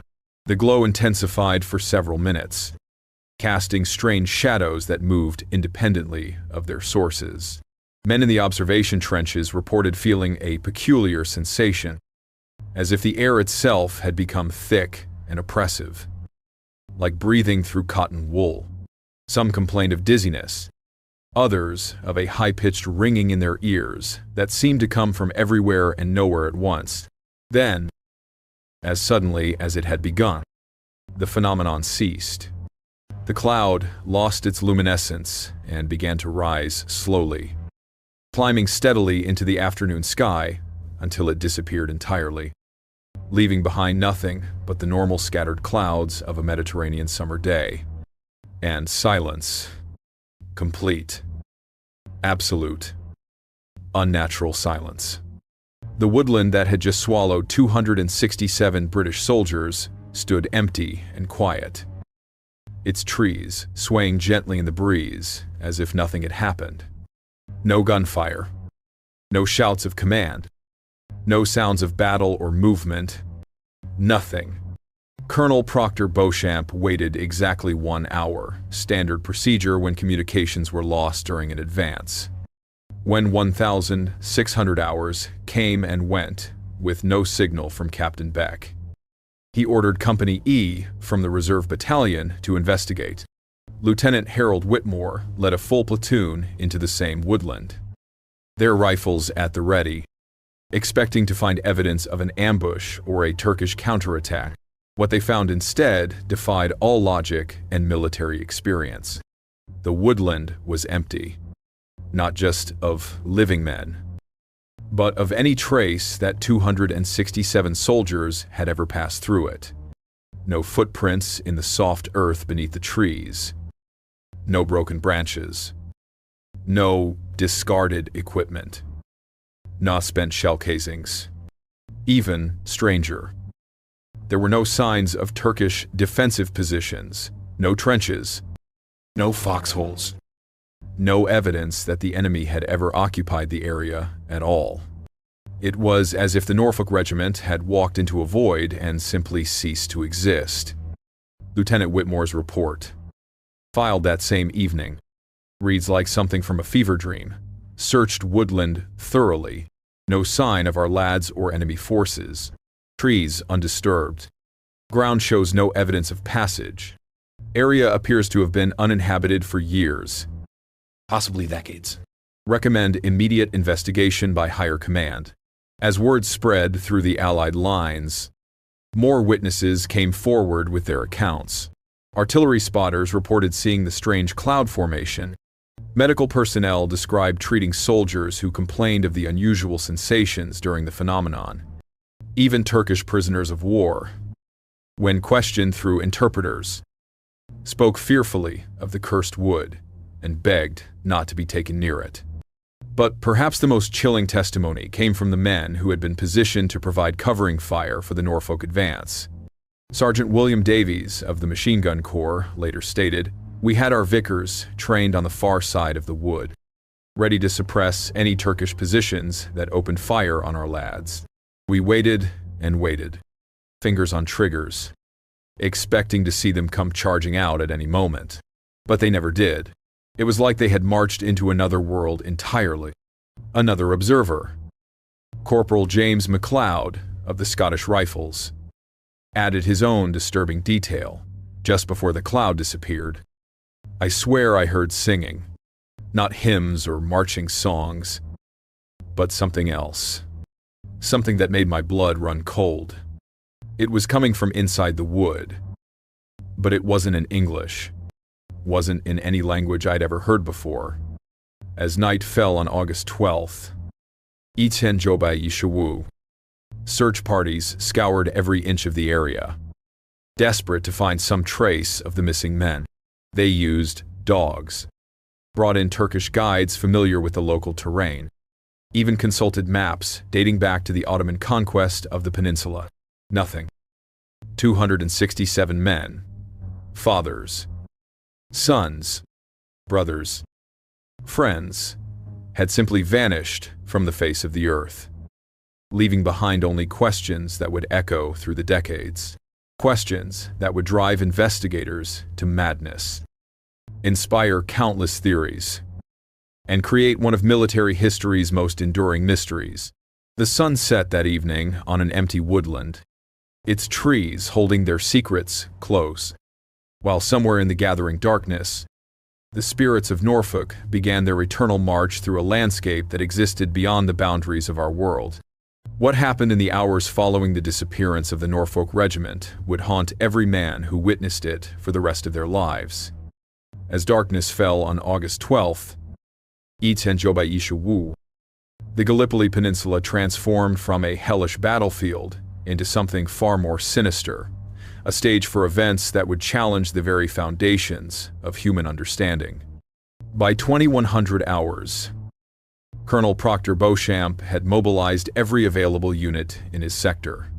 Companies from the Suffolk Regiment, elements of the Hampshire Battalion, even Turkish prisoners pressed into service as guides, all scoured the area around the cursed woodland with a desperation that bordered on madness. The official search area expanded to cover nearly 5 square miles, encompassing every cave, every ravine, every possible hiding place where 267 men might have taken shelter. But it was Private Reichart who made the first truly disturbing discovery. While leading a search party through a network of caves approximately 2 miles southeast of the woodland, Reichart's team came upon something that defied all logic. In a limestone cavern roughly 30 feet below ground level, accessible only through a narrow opening that required crawling on hands and knees, they found them. 267 military caps, British Army issue, each one bearing the distinctive badge of the Norfolk Regiment. The caps were arranged in a perfect circle, as if placed there with mathematical precision, not scattered, not dropped in panic or haste, but positioned with an almost ritualistic care that sent chills down the spine of every man present. Each cap was in pristine condition, no mud, no blood, no signs of violence or struggle. They appeared to have been cleaned and pressed, as if prepared for a formal inspection that would never come. It was like finding a shrine. Reichardt would later tell military investigators. But a shrine to what? I couldn't say. The whole scene felt wrong, sacred and profane at the same time, if that makes any sense. More disturbing still was the complete absence of any other military equipment.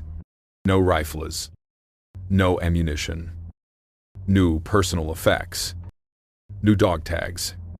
Just 267 caps arranged in that impossible circle, sitting in a cave that showed no evidence of recent human habitation. When Reichardt reached out to touch one of the caps, a natural human impulse to verify that what he was seeing was real, something extraordinary happened. The moment his fingers made contact with the cloth, he was overwhelmed by what he described as a rush of images and sensations that nearly drove me to my knees. He saw faces, dozens of them, all bearing the features of young Norfolk men. They were looking at him with expressions of profound sadness, their mouths moving as if trying to speak, but no sound emerged. Behind them, he glimpsed something that his mind struggled to process, a landscape that seemed to exist in perpetual twilight, where trees grew downward from a sky the color of dried blood, and rivers flowed uphill toward horizons that curved impossibly back upon themselves. The vision lasted only seconds, but it left Reichardt shaking and disoriented. When his companions asked what had happened, he found himself unable to explain. The words simply wouldn't come. It was as if his mind had been touched by something so alien, so fundamentally other, that human language had no terms for it. But the caps were only the beginning of the night's revelations. At precisely 2,300 hours, exactly 8 hours after the Norfolk Regiment had disappeared, soldiers across the entire Gallipoli Peninsula began reporting phenomena that pushed the boundaries of belief. Men in trenches, miles from the woodland, claimed to hear voices calling their names from empty battlefields. Sentries reported seeing figures in British uniforms walking through areas known to be heavy with Turkish sniper activity. Figures that cast no shadows in the moonlight and left no footprints in the dust. Sergeant Major William Hancock of the East Yorkshire Regiment filed a report that was immediately classified and buried in military archives. At approximately 2,315 hours, while on patrol near Chocolate Hill, my section observed approximately 50 men in Norfolk Regiment uniforms advancing in extended line formation. The figures appeared translucent, as if seen through morning mist. When challenged, they neither responded nor altered their course. Private Morrison attempted to intercept one of the figures and reported that his hands passed through it as if it were made of air. Similar reports flooded in from across the peninsula. The Australian and New Zealand forces at Anzac Cove described seeing ghost battalions marching along the beach in perfect formation. French units at Helles reported spectral figures attempting to deliver messages in English. Messages that faded from memory the moment they were heard. But it was the Turkish defenders who provided the most chilling accounts of all. Through prisoner interrogations and intelligence gathered by Arabic-speaking British officers, a picture emerged of widespread panic in Turkish positions throughout the night. Ottoman soldiers reported seeing what they called the Army of the Jinn, supernatural warriors who moved without sound through their trenches, searching for something that could never be found. A captured Turkish sergeant, when questioned through an interpreter, provided testimony that was so disturbing it was immediately suppressed by Allied intelligence. They came to us in the night. These English ghosts. Their faces were like the faces of dead men. But their eyes were alive with terrible knowledge. They spoke to us in our own language, though their lips did not move. They told us of a place beyond death, beyond time, where the battle continues forever and no man can ever find rest. As dawn approached on August 13th, the supernatural manifestations reached a crescendo that would be remembered as one of the most terrifying nights in military history. At 04:00 hours, observers across the peninsula reported a phenomenon that challenged the very nature of reality itself. The woodland where the Norfolk Regiment had disappeared began to glow with the same eerie silver light that witnesses had seen in the mysterious cloud the previous day. But this time, the light was coming from within the trees themselves, pulsing with a rhythm that seemed to match the heartbeat of some vast, invisible creature. Within that supernatural radiance, silhouettes could be seen moving, human forms marching in perfect formation. Their movements synchronized with a precision that no living army could achieve. The figures appeared to be walking endlessly through the same patch of ground, following a route that led nowhere and everywhere simultaneously. Private Thomas Cullen of the Machine Gun Corps, positioned in an observation post with a clear view of the woodland, provided what may be the most detailed account of the phenomenon. They were our lads. No doubt about it. I could make out Captain Beck at the front, Sergeant Thompson beside him, even young Willie Barnes from my home village. But they looked different. Their uniforms were pristine, their movements too perfect, their faces empty of all expression except for a terrible sadness that seemed to weigh down the very air around them. As Cullen watched through his binoculars, the Phantom Regiment completed what appeared to be their eternal march through the woodland, only to begin again from the beginning, trapped in an endless loop that defied all understanding of time and space. The most horrifying moment came when the ghostly column reached the exact spot where they had disappeared the previous day. As one, every figure turned to look directly at the Allied observation posts, their eyes glowing with the same silver light that emanated from the trees. For a moment, that seemed to stretch into eternity. The living and the dead regarded each other across a gulf that no human power could bridge. Then, as the first rays of sunlight crested the eastern horizon, the apparitions faded like morning mist, leaving behind only the ordinary woodland and the terrible certainty that something fundamental about the nature of existence had been forever altered. But even as the supernatural manifestations ceased with the dawn, physical evidence of the night's events remained. Search parties entering the woodland at first light discovered that the very ground had been changed. Footprints now marked the earth, hundreds of them, pressed deep into soil that had shown no trace of human passage just hours before. The prints formed a clear path through the trees, but they led to no destination that existed in our world. More disturbing still were the trees themselves. Every branch, every leaf bore what appeared to be scratch marks, as if desperate hands had clawed at them in passing. The bark on several trunks showed deep gouges that formed patterns too deliberate to be random, too alien to be human, and carved into the largest oak at the center of the woodland, in letters that seemed to burn with their own inner fire, was a message that would haunt investigators for decades. We marched still. The investigation that followed would consume military resources for months, involving experts from across the British Empire and beyond. But for every answer they found, 10 new questions arose. For every rational explanation they proposed, a dozen pieces of evidence contradicted it. The Norfolk Regiment had not simply vanished. They had been translated into something beyond human understanding, caught between worlds in a tragedy that transcended the merely physical realm of warfare. They had become something more than casualties, and something less than memory, eternal prisoners in a battle that would never end. In a place that existed beyond the boundaries of maps and time. As August 13th dawned over the Gallipoli Peninsula, one thing was certain. The war had claimed not just the lives of 267 brave men, but their very souls, condemning them to march forever through a twilight realm where death was not an ending, but merely another kind of service to forces that no human mind could comprehend. In the aftermath of that terrifying night, military officials faced an unprecedented challenge. How do you explain the impossible? How do you file a report that states, with bureaucratic certainty, that 267 men simply ceased to exist in any meaningful sense of the term? How do you maintain military discipline and morale when the very foundations of reality have been called into question?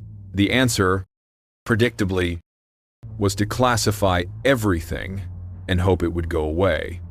Within 48 hours of the disappearance, a blanket of secrecy descended over the entire incident.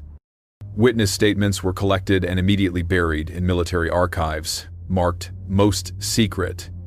Officers who had filed reports were quietly transferred to other theaters of operation. The Turkish prisoners, who had spoken of the army of the Jinn, were relocated to camps far from Gallipoli. Their testimonies officially dismissed as enemy propaganda. But secrets have a way of refusing to stay buried, especially secrets as profound as this one. Over the decades that followed, investigators, historians, and researchers would propose dozens of theories to explain what happened to the Norfolk Regiment.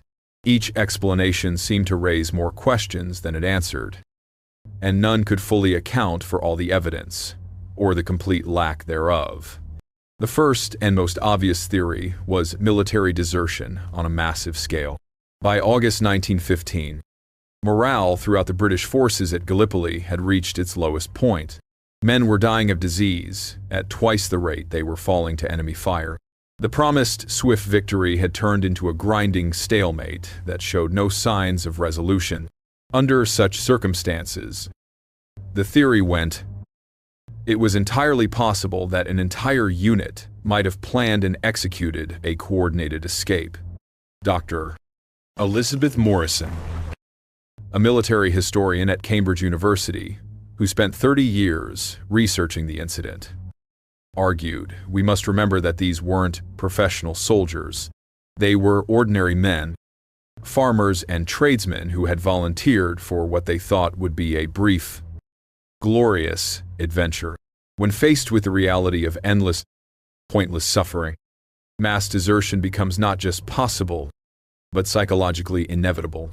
The desertion theory suggested that the Norfolk Regiment had used their knowledge of local terrain to escape to neutral Bulgaria, where they could have assumed new identities and started new lives. The arranged caps in the cave would have been a deliberate false clue, designed to make their disappearance seem supernatural and thus discourage pursuit. But the desertion theory crumbled under careful examination.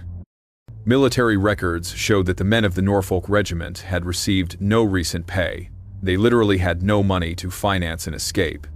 Border controls between Turkey and Bulgaria were heavily guarded by German advisors who would have immediately detained any British soldiers attempting to cross.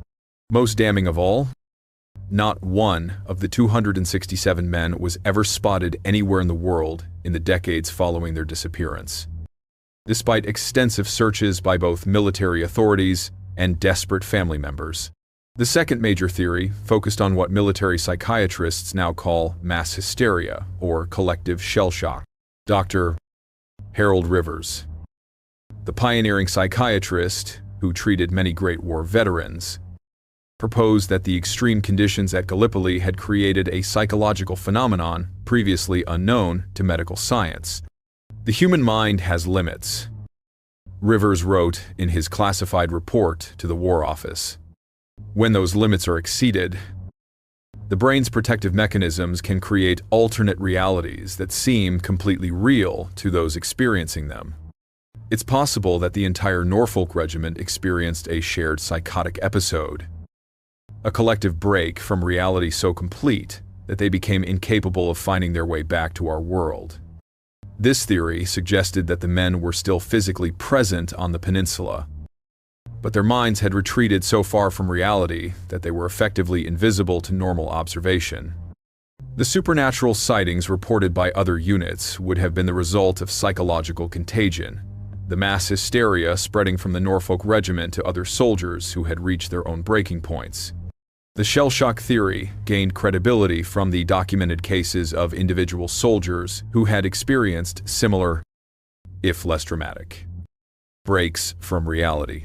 Medical records from the period are filled with accounts of men who claimed to be fighting battles that had ended weeks earlier, or who insisted they were back home in England when they were clearly still in the trenches.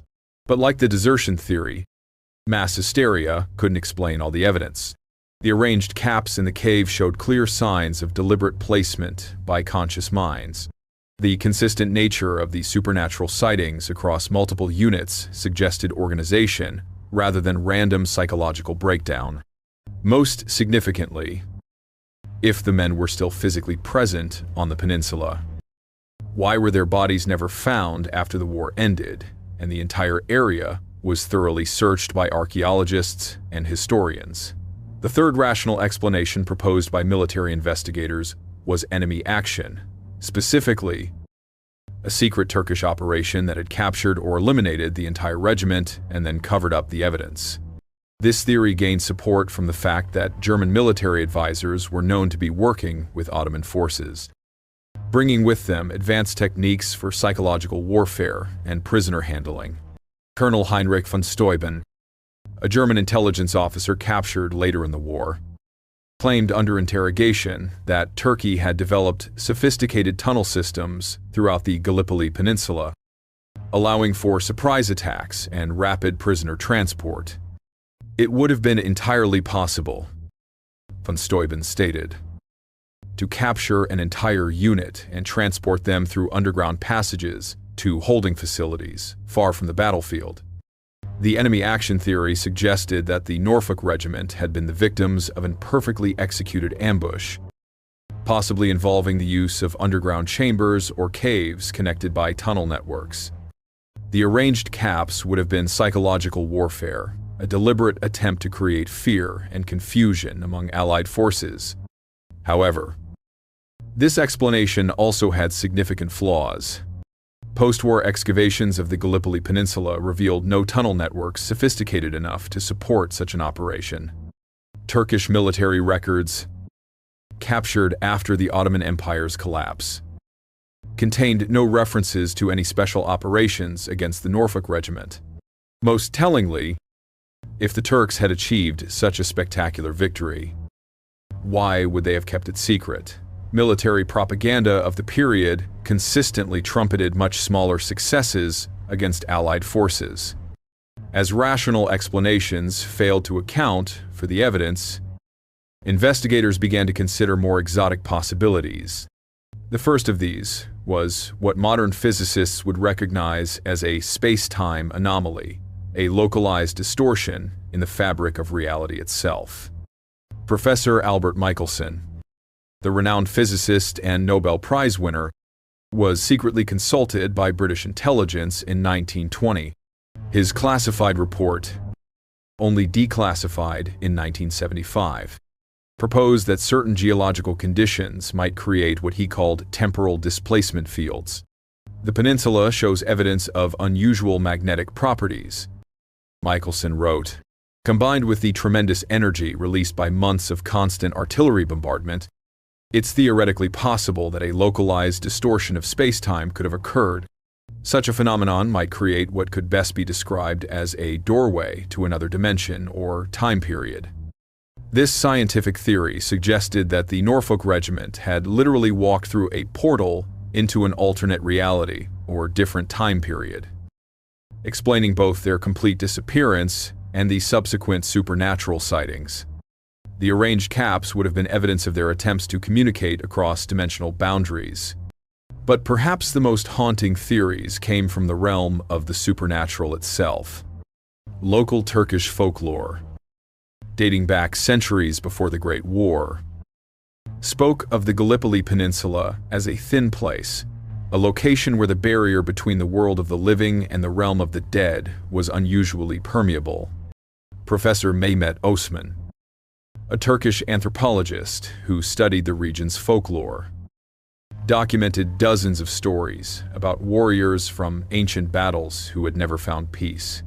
The local people have always known that Gallipoli is cursed. Osman wrote in his 1925 study, "Too much blood has been spilled there.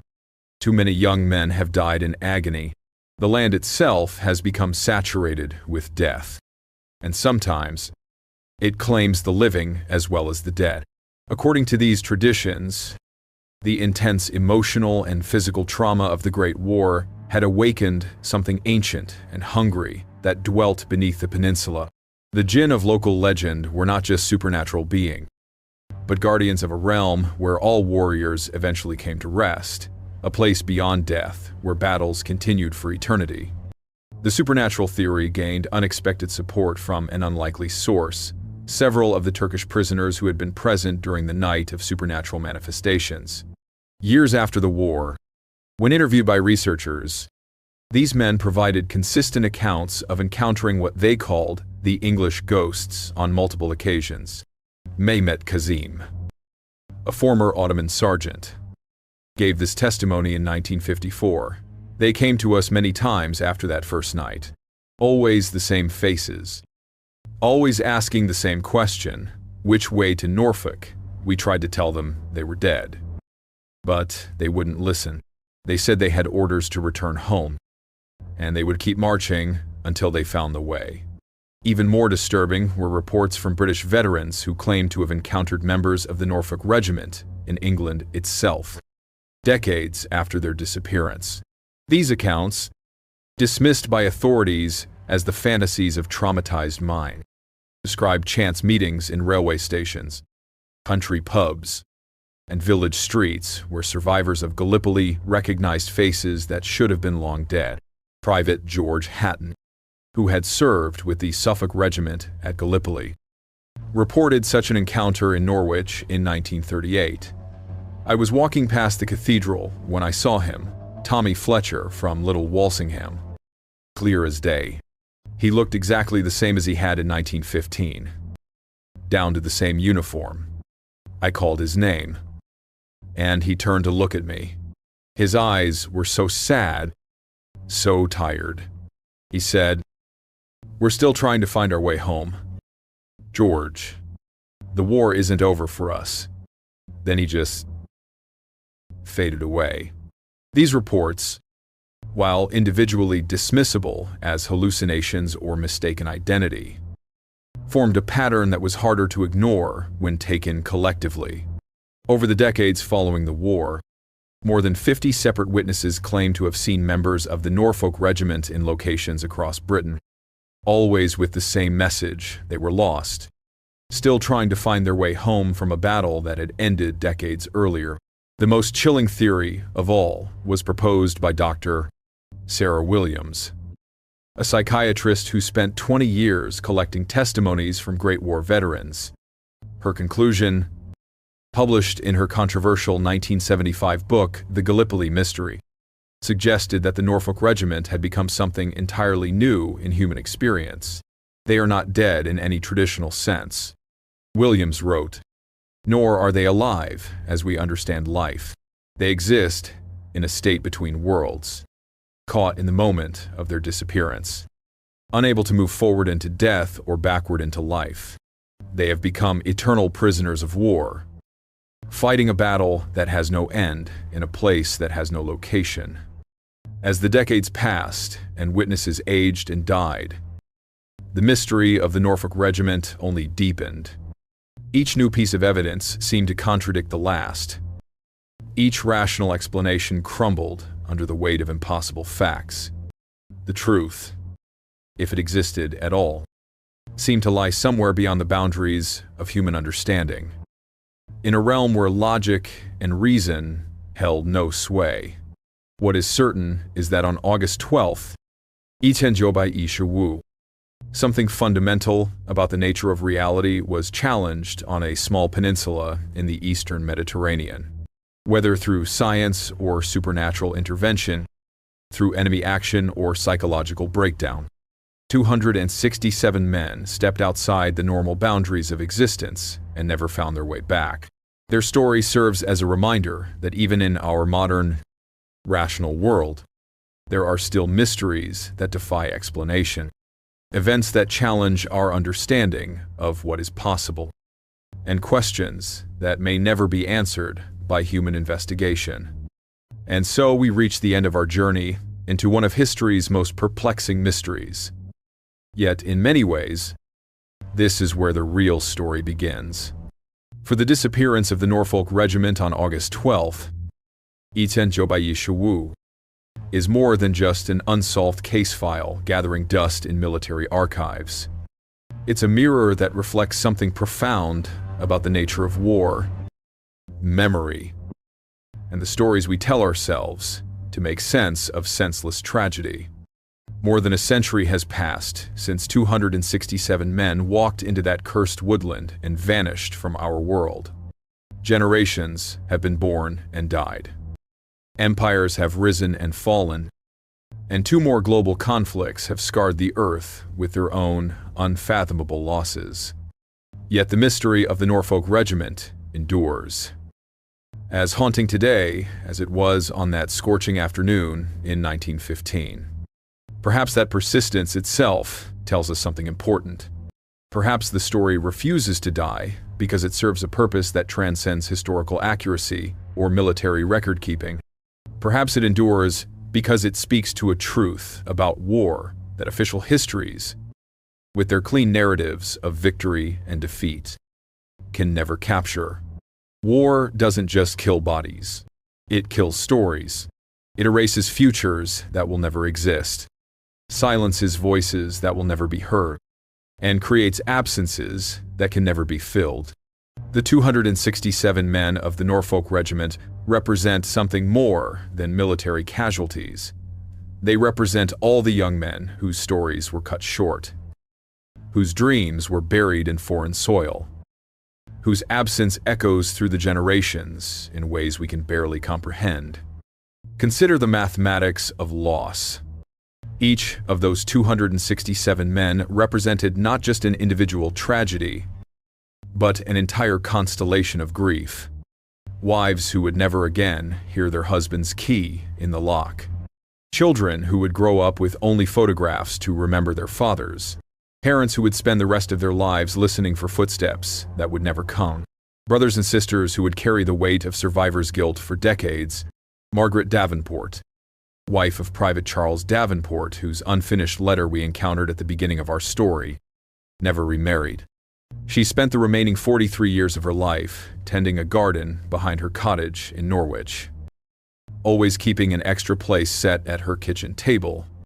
Neighbors would sometimes ask who the second chair was for, and she would simply smile and say, "Someone who might be coming home." When she died in 1958, they found dozens of letters she had written to Charles over the decades, letters she never sent because she had no address to send them to. Each one began the same way. "My dearest husband, if you are reading this, then you have finally found your way home." Her story is replicated 266 more times, in cottages and farmhouses across Norfolk, in hearts that never fully healed, and questions that never found answers. The mystery of the vanished battalion became, in many ways, the story of an entire generation that lost its way in the darkness of the Great War. But there's another dimension to this mystery that speaks to something even deeper about human nature. In the face of incomprehensible loss, we create stories. When reality becomes too brutal to bear, we craft narratives that give meaning to meaninglessness, purpose to pointless suffering. The supernatural elements of the Norfolk Regiment's disappearance, the ghostly sightings, the arranged caps, the voices in the darkness, these may be less important as historical facts, than as psychological necessities. Dr.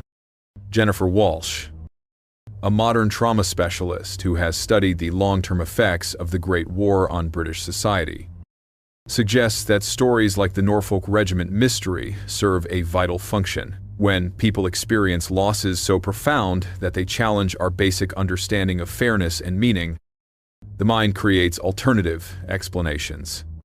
These stories aren't necessarily false, they're a different kind of truth. One that addresses emotional and spiritual needs that pure facts cannot touch. From this perspective, it doesn't matter whether the Norfolk Regiment was victims of a military ambush, a mass psychological breakdown, or supernatural intervention. What matters is that their disappearance became a focal point for collective grief. A story that allowed people to process trauma in ways that official casualty lists and regimental histories never could. The ghost sightings reported across Britain in the decades following the war, the encounters in railway stations and village pubs, the figures glimpsed on country roads at dusk. These may not have been literal manifestations of the dead returning to Earth.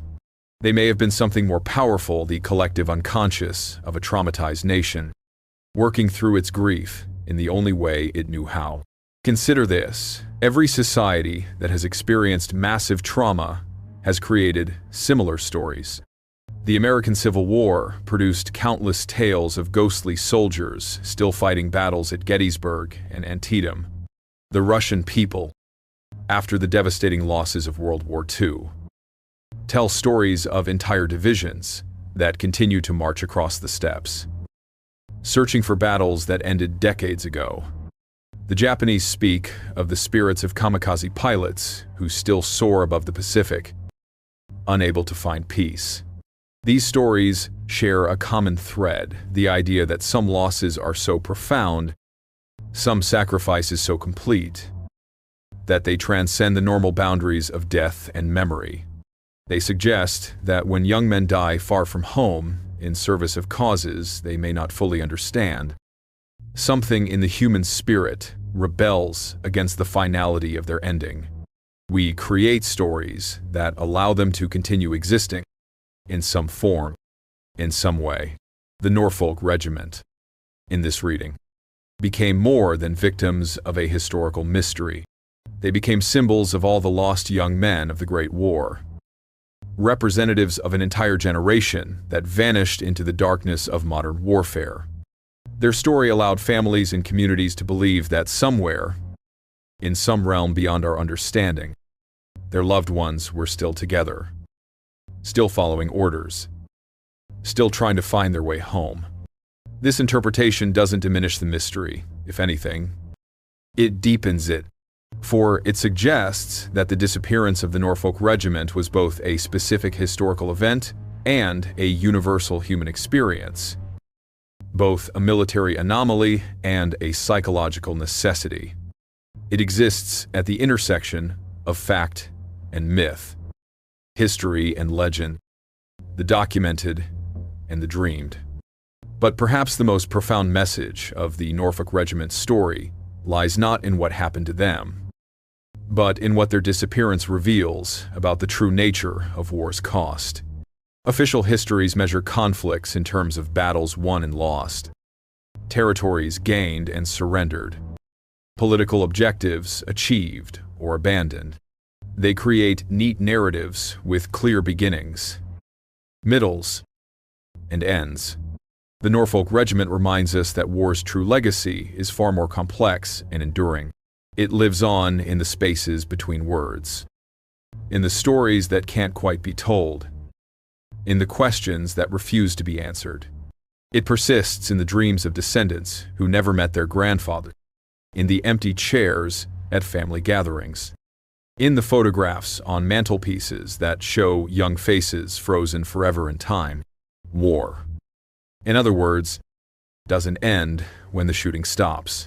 It echoes through generations in ways both subtle and profound, shaping families and communities long after the last veteran has passed away. The Norfolk Regiment's disappearance serves as a metaphor for all the ways that war's victims continue to vanish. Long after the battles are over, vanishing from memory, from family trees, from the stories we tell about who we are and where we came from.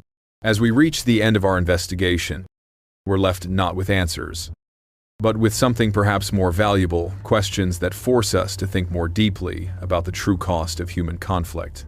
What does it mean for someone to disappear? How do we honor losses that can't be quantified? What stories do we need to tell ourselves to make sense of senseless tragedy? The woodland on the Gallipoli Peninsula still stands today, now part of a national park dedicated to the memory of all who fell during the campaign. Turkish and Allied guides lead tourists through the area, pointing out trenches and memorials, telling stories of courage and sacrifice.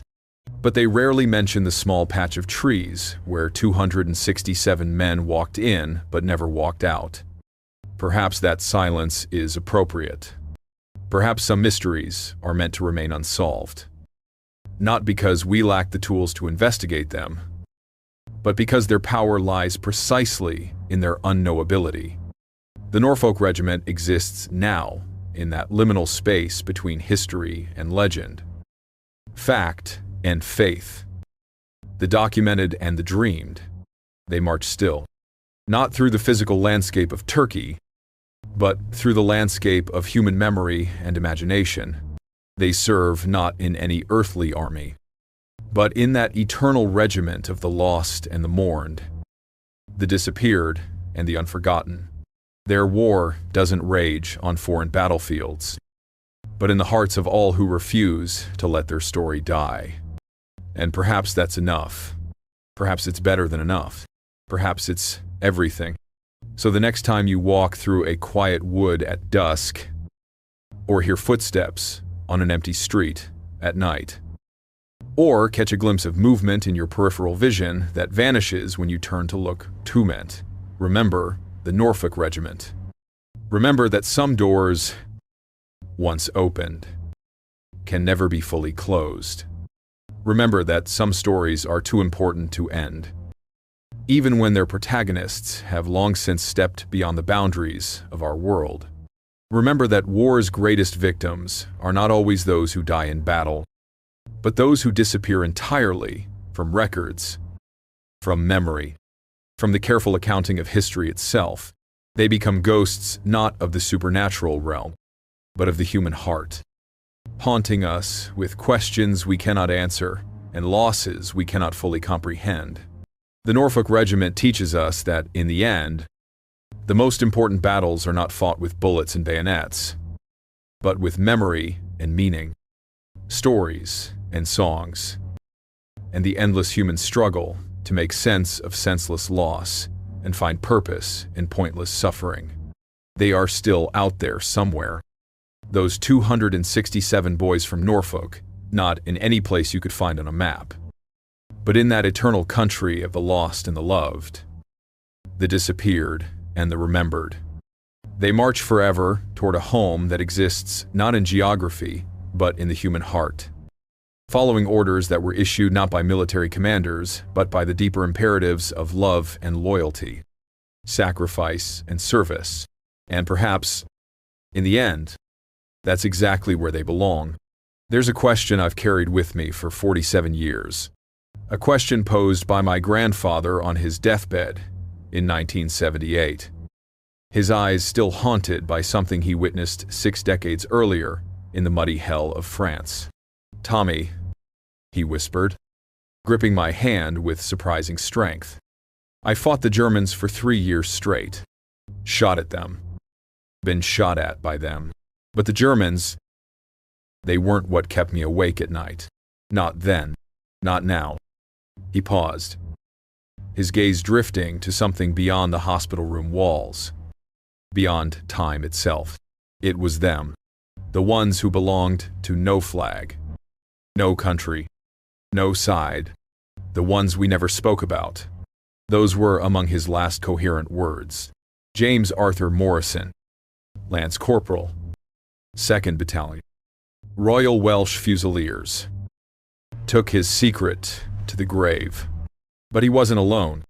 Thousands of World War I veterans carried similar shadows to their ends, shadows cast not by enemy soldiers, but by something far more disturbing that lurked in the wasteland between the trenches.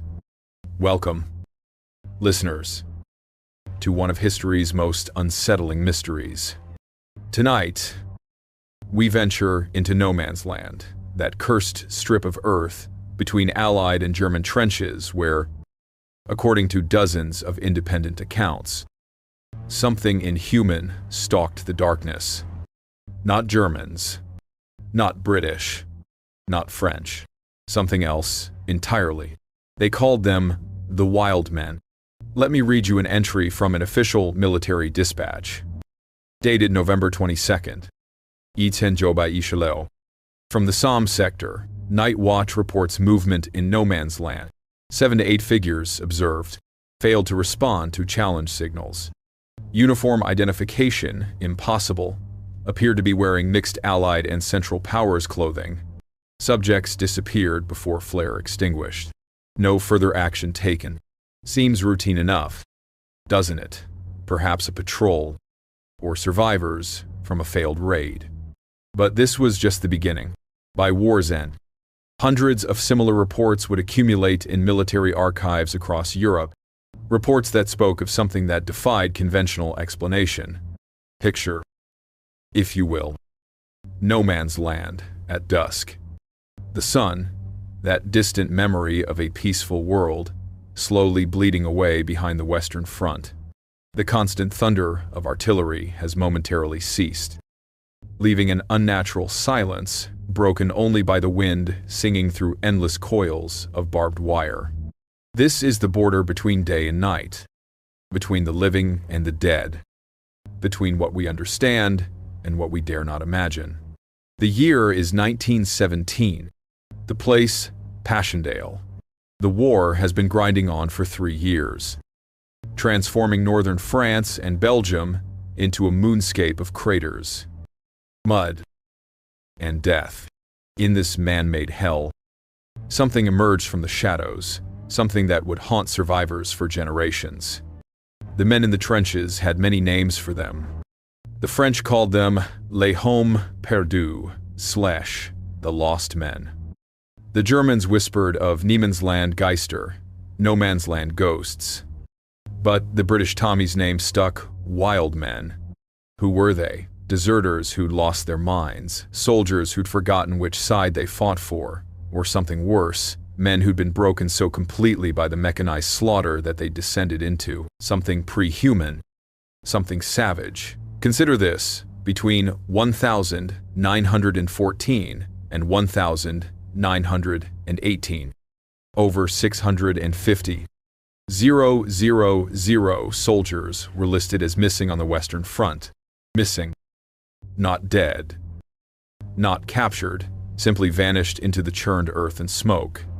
Military tribunals executed 306 British soldiers for desertion, but historians estimate tens of thousands more simply disappeared, choosing the uncertainty of no man's land over the certainty of a firing squad. But here's where our story takes its dark turn. What if some of these missing men didn't die? What if they found a way to survive in that hellscape between the lines? And what if that survival came at a cost too terrible to comprehend? Let me share with you another document.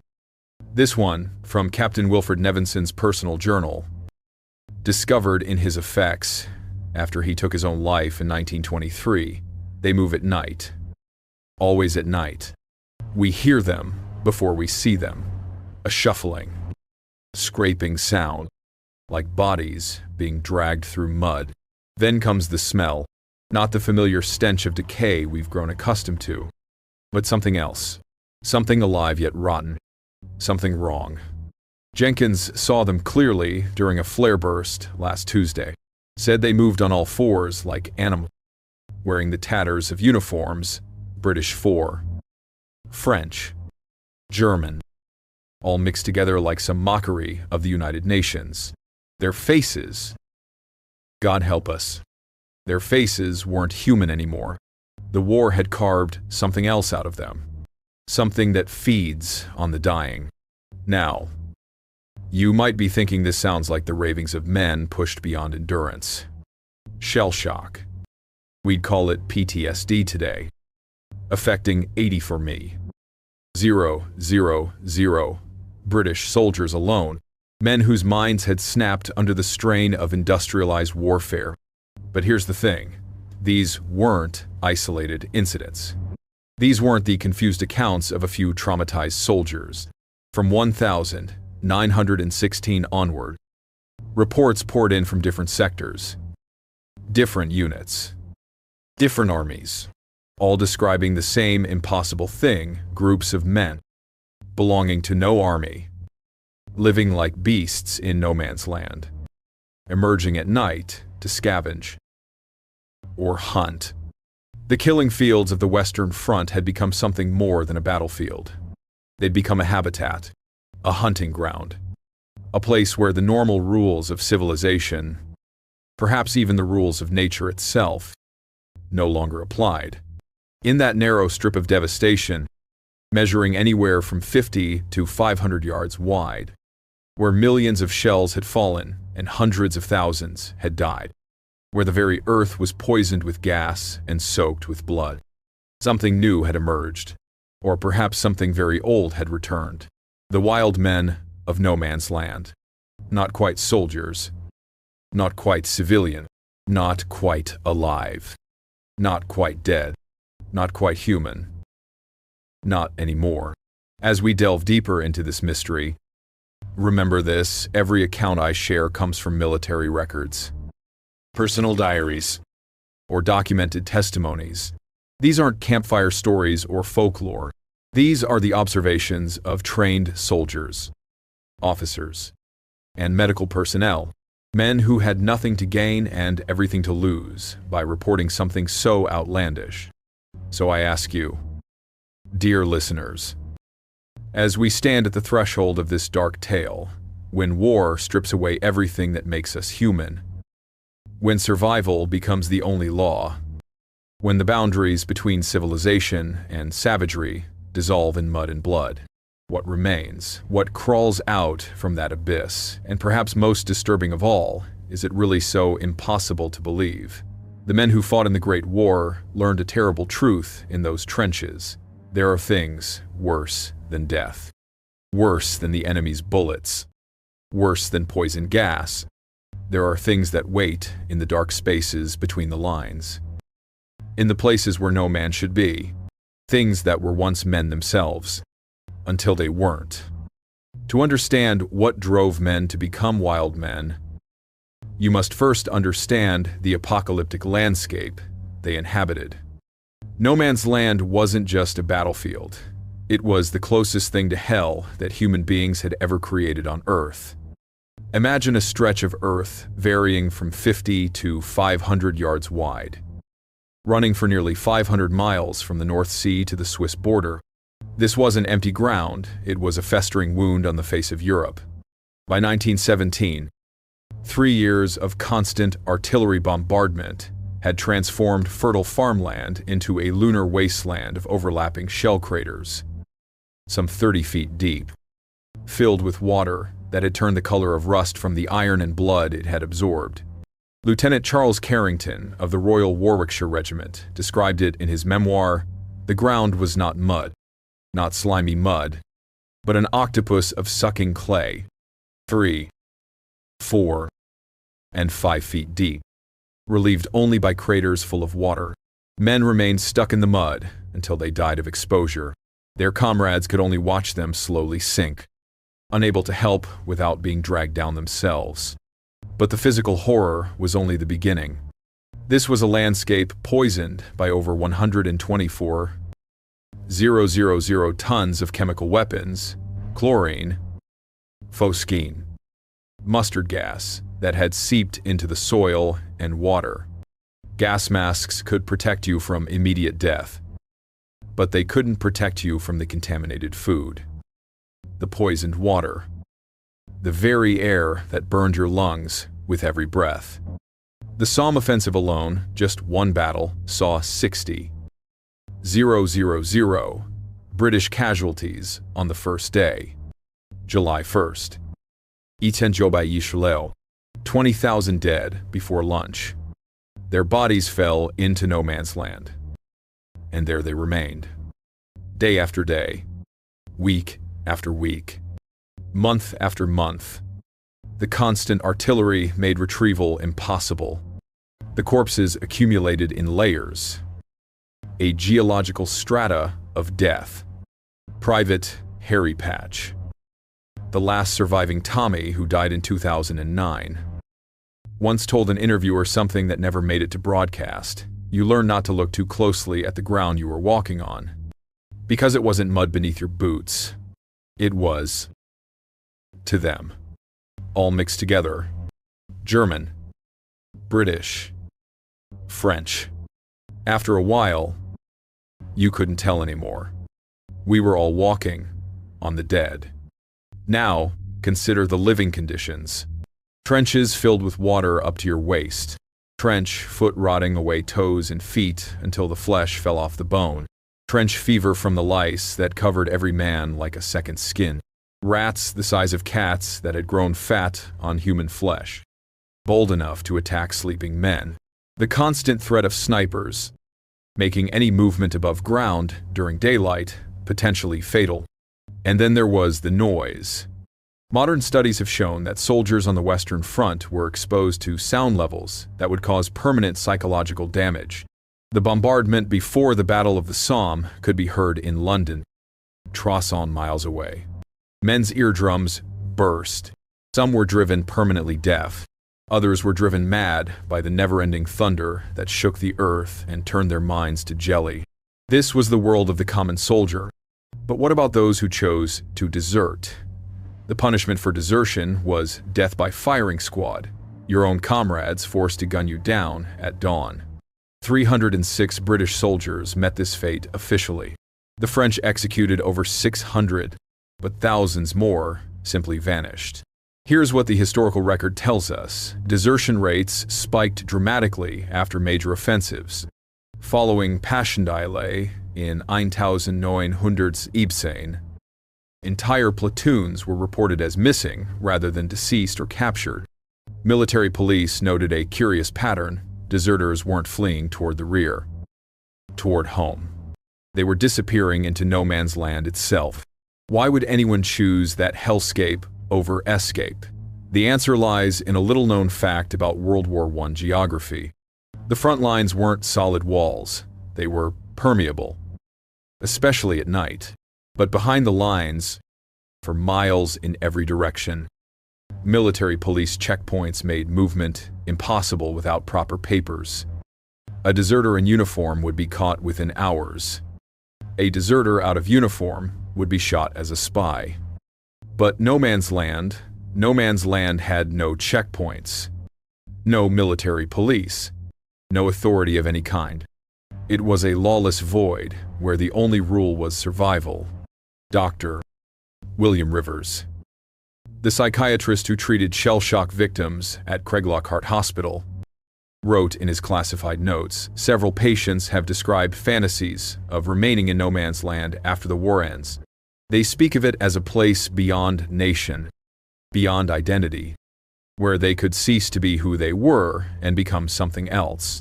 These fantasies are particularly common among men facing court-martial for cowardice or desertion. The first confirmed reports of men living in no man's land came from the French sector near Verdun in late 1916. Sergeant Marcel Dupuy of the 114th Infantry Regiment filed this report during a night raid on October 15th. My squad encountered a dugout that showed signs of recent habitation. We found German ration, British medical supplies, and French wine. The uniforms present were from all armies, cut up and sewn together into makeshift clothing. On the walls, someone had scratched words in multiple languages. The only phrase we could make out was "Nous sommes personne, we are nobody." By early 1917, similar discoveries were being made across the Western Front. Abandoned dugouts and mine craters showing evidence of occupation. Supply dumps raided with surgical precision. And increasingly, reports of encounters with unidentified individuals who responded to no challenge, wore no recognizable uniform. and disappeared into the wasteland when confronted. Colonel James Harrison of British intelligence wrote in a memo dated March 1917, "We must consider the possibility that deserters from multiple armies have formed survival groups within no man's land. Estimated numbers impossible to determine. Threat level unclear. Recommend non-engagement unless directly threatened." But as 1917 progressed, the reports grew darker. It wasn't just supplies being taken. Wounded men left in no man's land overnight were found dead in ways that didn't match artillery or small arms fire. Their rations were gone. Their boots were missing. And some showed signs of violence that military censors refused to describe in official documents. The transformation from desperate deserters to something else had begun. When civilization strips everything away, when law and order cease to exist, when survival becomes the only imperative, what happens to the human soul? What happens when men are forced to live like rats in the ruins of the world, feeding on the dead, hiding from the light, forgotten by the nations they once served? The answer was about to become horrifyingly clear, because in the winter of 1917 to 1918, as the war entered its final, most brutal phase, the wild men stopped hiding. They started hunting. March 1918. The German spring offensive was about to begin, though the Allies didn't know it yet. In the Canadian sector near Vimy Ridge, Lieutenant Ardan Beeman of the Canadian Light Horse received orders that would lead to one of the most disturbing discoveries of the war. 3 German prisoners had escaped from a detention camp behind Allied lines. Nothing unusual there. Escape attempts happened weekly. But these 3 had done something unprecedented. Instead of heading east toward German lines, witnesses reported seeing them moving into no man's land and disappearing. That was 5 days ago. Now Beeman's cavalry unit had been tasked with finding them. It should have been a simple retrieval mission. Beeman would later write in his official report, 3 men, probably dead from exposure or artillery. We'd find the bodies, confirm their identities, and return before nightfall. At 0600 hours on March 18th, Beeman led 12 mounted soldiers into no man's land through a gap in the wire. The morning mist hung low, reducing visibility to 30 yards. They followed tracks, boot prints that led deeper into the wasteland, weaving between water-filled craters and the rusted hulks of destroyed tanks. 2 hours in, the tracks led to a cluster of German dugouts, abandoned since the Battle of Arras nearly a year earlier. Sergeant Thomas Mitchell dismounted first, approaching the entrance with his rifle raised. What he saw inside would haunt him for the rest of his life. The smell hit us first. Mitchell testified at the inquiry. Not death, we knew that smell intimately. This was different, like an animal's den, musky, feral. As our eyes adjusted to the darkness, we saw them Fing uniforms. British khaki, German field gray, French blue, all torn apart and sewn back together with wire and sinew into, I don't know what to call them, garments, I suppose, but made by someone who had forgotten what clothes were supposed to look like. The walls were covered in scratches, not words, but marks, tallies, perhaps, or something more primitive. In the corner, they found bones. Human bones. Cracked open. The marrow sucked out. Mixed among them were Canadian ration tins, German ammunition, French medical supplies, the detritus of 3 armies, scavenged and hoarded. But it was what they found in the deepest chamber that truly unnerved them. Beeman's official report, classified for 50 years, described it thus: we discovered approximately 20 military identification discs from various nationalities. They were arranged in a deliberate pattern on the floor, surrounding what appeared to be a makeshift altar constructed from helmet shells and human skulls. The arrangement suggested some form of primitive worship or ritual. Several men refused to enter the chamber. Private William Harper, just 19 years old, was examining the tags when they heard it, a sound from deeper in the tunnel system, not footsteps exactly, more of a shuffling, dragging noise. Then came a voice, or what had once been a voice. It spoke in no language they recognized. A guttural series of clicks and moans that nevertheless carried meaning, a warning. We retreated immediately. Beeman reported. As we emerged from the dugout, Private Harper claimed he saw movement in the adjacent tunnel entrance. Multiple figures, he said, watching us. I ordered defensive positions, but when we looked again, nothing was there. The patrol returned to base with their evidence. The identification discs were returned to their respective armies. The families notified that their loved ones were confirmed dead, but B-Man's full report was buried in military archives. The truth was too disturbing for families already grieving. 2 weeks later, April 2nd, Iten-Jobai-Ishaba, near the Ypres salient, an incident occurred that couldn't be so easily suppressed. Sergeant James Leach of the King's Royal Rifle Corps was leading a night patrol when they heard cries from no man's land. A wounded soldier calling for help in English. We knew it could be a trap. Leach would later tell investigators the Germans sometimes used wounded men as bait. But the voice, Christ, the desperation in it.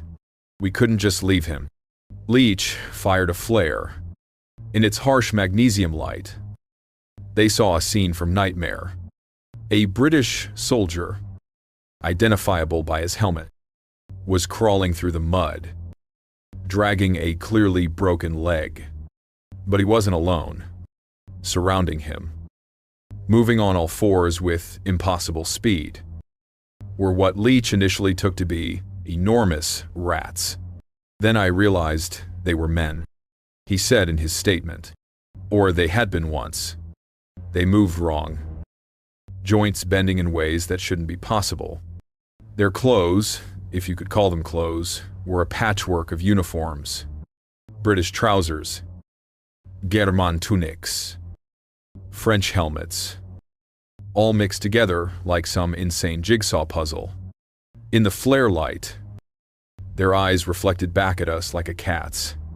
Private Dennis Cooper, manning a Lewis gun, later corroborated. There were 12, maybe 15 of them, circling the wounded man like wolves around a deer. When the flare went up, they all turned to look at us in perfect unison, not one by one, all together, like they shared a single mind. Their faces, God Almighty. Their faces were human, but wrong, elongated somehow. Jaws that opened too wide, teeth that had no business being that sharp. The wounded soldier screamed for help, trying to crawl toward the British lines. The wild men, for what else could they be, closed in. What happened next varies depending on which witness you believe. Leach says they dragged the man down into a shell crater. Cooper claims they fell upon him where he lay. Private Morrison swears he saw one of them look directly at him and smile before the flare died. We opened fire. Leach admitted standing orders were not to waste ammunition on no man's land. But we opened fire anyway. Hit nothing but mud. When the next flare went up, they were gone. So was the wounded man. We found his helmet the next morning. And blood. But no body. The incident report was filed and promptly classified. But word spread through the trenches faster than any official communication could suppress it. Within days, every soldier on the Western Front had heard some version of the story. The details varied, but the Corps remained consistent. There were things living in no man's land. Things that had once been men, and they were hunting. The British High Command's response was predictable: deny everything, blame shell shock and exhaustion. But privately, they were worried.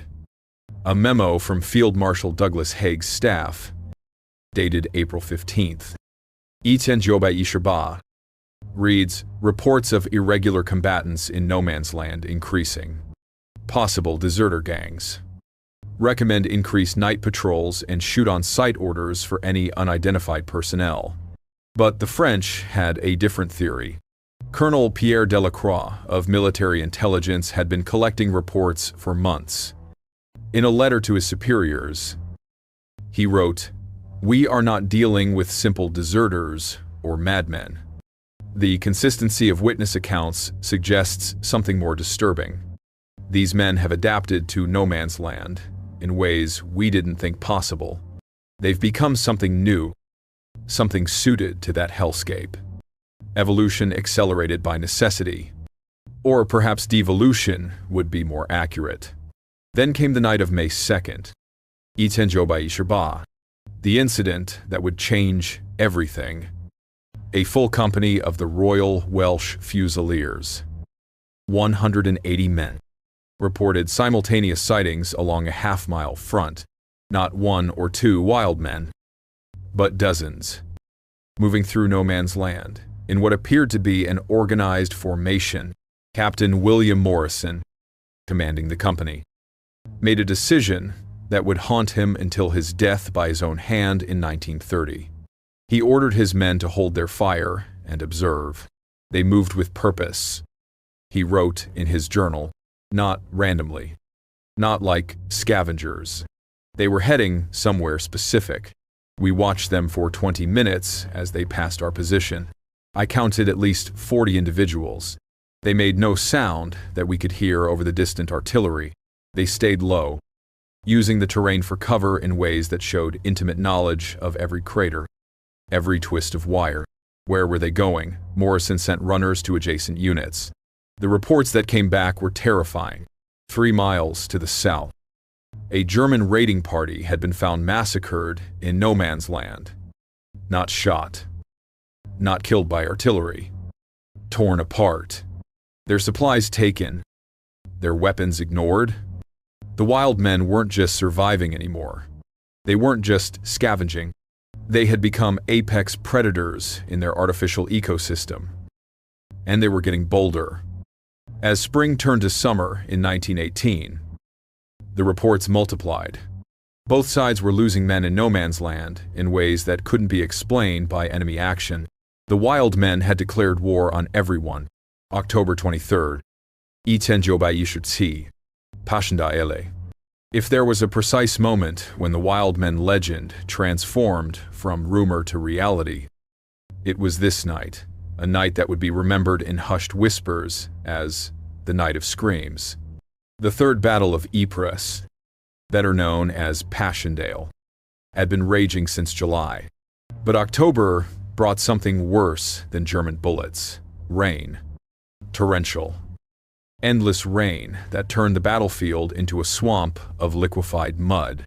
Shell craters became pools of quicksand. Wounded men drowned in puddles 2 feet deep. The mud was so thick that it took 6 men to carry a single stretcher. Some soldiers simply vanished into the mire, swallowed whole by the hungry earth.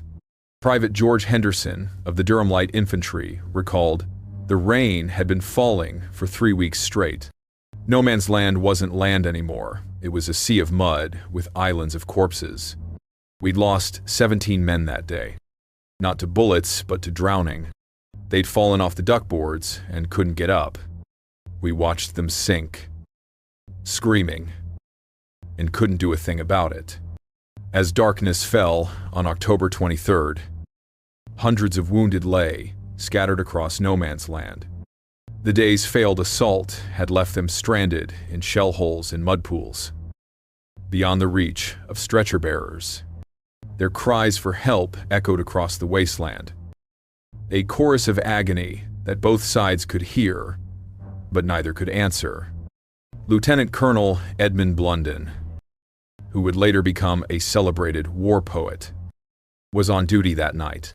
His account, published privately in 1928, provides our most detailed record of what happened at approximately 2,100 hours. The cries for help took on a different quality. What had been recognizable words, "Help me," "Mother," "Water," became screams of pure terror, not pain, mind you. I knew the sound of men in pain intimately by then. This was different. This was the sound of men encountering something worse than death.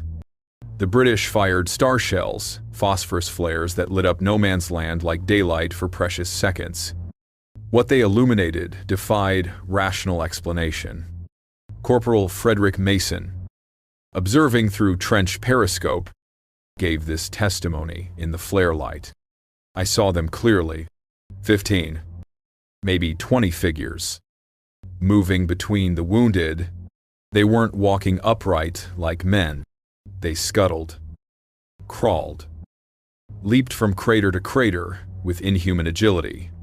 They wore uniforms, or pieces of uniforms, but all wrong. A British helmet on a figure wearing German boots and a French greatcoat. Another had wrapped himself in tent canvas and barbed wire like some kind of armor. But it was their behavior that truly horrified the witnesses. They moved with coordination, like a wolf pack. Some would approach a wounded man directly, while others circled, cutting off any escape route. When they reached their victim, I cannot describe what I saw next. Mason's testimony continues. Military censors would not permit it, and human decency forbids it. Suffice to say that they fell upon the wounded with a savagery that belonged more to prehistory than the 20th century. The screaming stopped very quickly after that. Private James Williamson, positioned 30 yards from Mason, saw something even more disturbing. One of them stood up after they were done. In the flare light, I saw his face clearly. He had been a young man once, maybe 18 or 19. But his expression, there was intelligence there, but not human intelligence anymore. He looked directly at our trench, at us watching him, and he smiled. Then he barked, not shouted. Barked, and they all scattered, dragging their prey with them into the darkness. The British fired their machine guns blindly into no man's land. Thousands of rounds into the darkness. When dawn came, they found blood trails leading in all directions, torn uniforms, abandoned equipment, but no bodies. Neither the wild men nor their victims were ever found. The incident report filed by Brigadier General Charles Harrington was unprecedented in its directness. We are facing a new threat in no man's land. Unknown number of hostiles, presumably deserters, engaging in systematic predation of wounded personnel. They appear to operate outside normal combat parameters. Recommend immediate implementation of Protocol 7. Protocol 7 was never officially documented, but veterans later revealed it meant one thing: shoot the wounded rather than leave them in no man's land overnight. But Passchendaele wasn't finished with its horrors. 3 nights later, October 26th, during another failed assault, something even worse occurred. This time, the Germans witnessed it too. Hauptmann Captain Klaus Weber of the 234th Reserve Infantry Regiment wrote in his diary, "The Tommy attack failed as expected, leaving many wounded in the mud.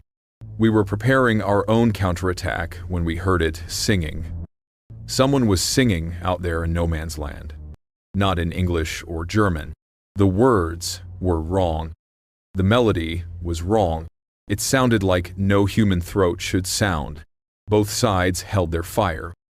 Listening in horrified fascination, the singing grew louder, joined by other voices, creating a discordant chorus that rose from the mud itself. Then came the flares, fired simultaneously by British and German positions. In the stark white light, soldiers from both armies saw the same impossible sight. a gathering of wild men, perhaps 30 strong, arranged in a rough circle around a cluster of wounded from both sides. They were performing some kind of ritual, swaying in unison, their malformed voices rising in that inhuman song. Lieutenant Thomas Garrett of the Royal Artillery observed through field glasses. They had arranged the wounded in a pattern, Germans and British mixed together without distinction. The wild men moved around them in a ceremonial fashion, almost like a dance. Their leader, if that's what he was, wore a crown made from barbed wire and held a staff topped with a human skull. When he raised it, they all stopped singing at once. What happened next remains disputed. Some witnesses claim the wild men simply vanished, melting back into the darkness with their victims. Others swear they saw something else, something that military censors ensured never made it into official records. Private Hans Müller, a German soldier who survived the war and emigrated to Argentina, gave an interview in 1962. They changed. In the flare light, I watched them change. Their bodies stretched and contorted, joints bending backwards, spines elongating. They dropped to all fours but moved faster than any man could run. They weren't human anymore. Maybe they never had been. Maybe no man's land had made them into something else. Something that belonged there. The next morning, both British and German patrols entered no man's land under an unofficial truce. They found the site of the ritual, a perfect circle of disturbed earth, 30 feet in diameter. In the center, arranged with deliberate precision, were identity tags from the missing wounded. Nothing else. No bodies. No blood. No trace of where they had gone. Colonel Sir Philip Gibbs, a war correspondent who later wrote about the incident, noted that morning, "I saw something I'd never seen before and would never see again. British and German officers standing together in no man's land, united in their horror. They spoke in hushed voices, sharing what their men had witnessed. For that brief moment, they weren't enemies. They were humans, facing something that threatened them all equally. The Germans had a word for what they'd seen, Niemandslandgeschöpfe, no man's land creatures. They issued orders similar to the British Protocol, 7. Better to grant a quick death to the wounded than leave them for them." But the wild men weren't satisfied with the wounded anymore. As October turned to November, as the Battle of Passchendaele ground to its horrific conclusion with over 700 NOLA casualties, the reports grew worse. Sentries vanishing from their posts, only their rifles left behind. Entire patrol units disappearing in no man's land without a trace. And always, that inhuman singing echoing across the wasteland in the dark hours before dawn.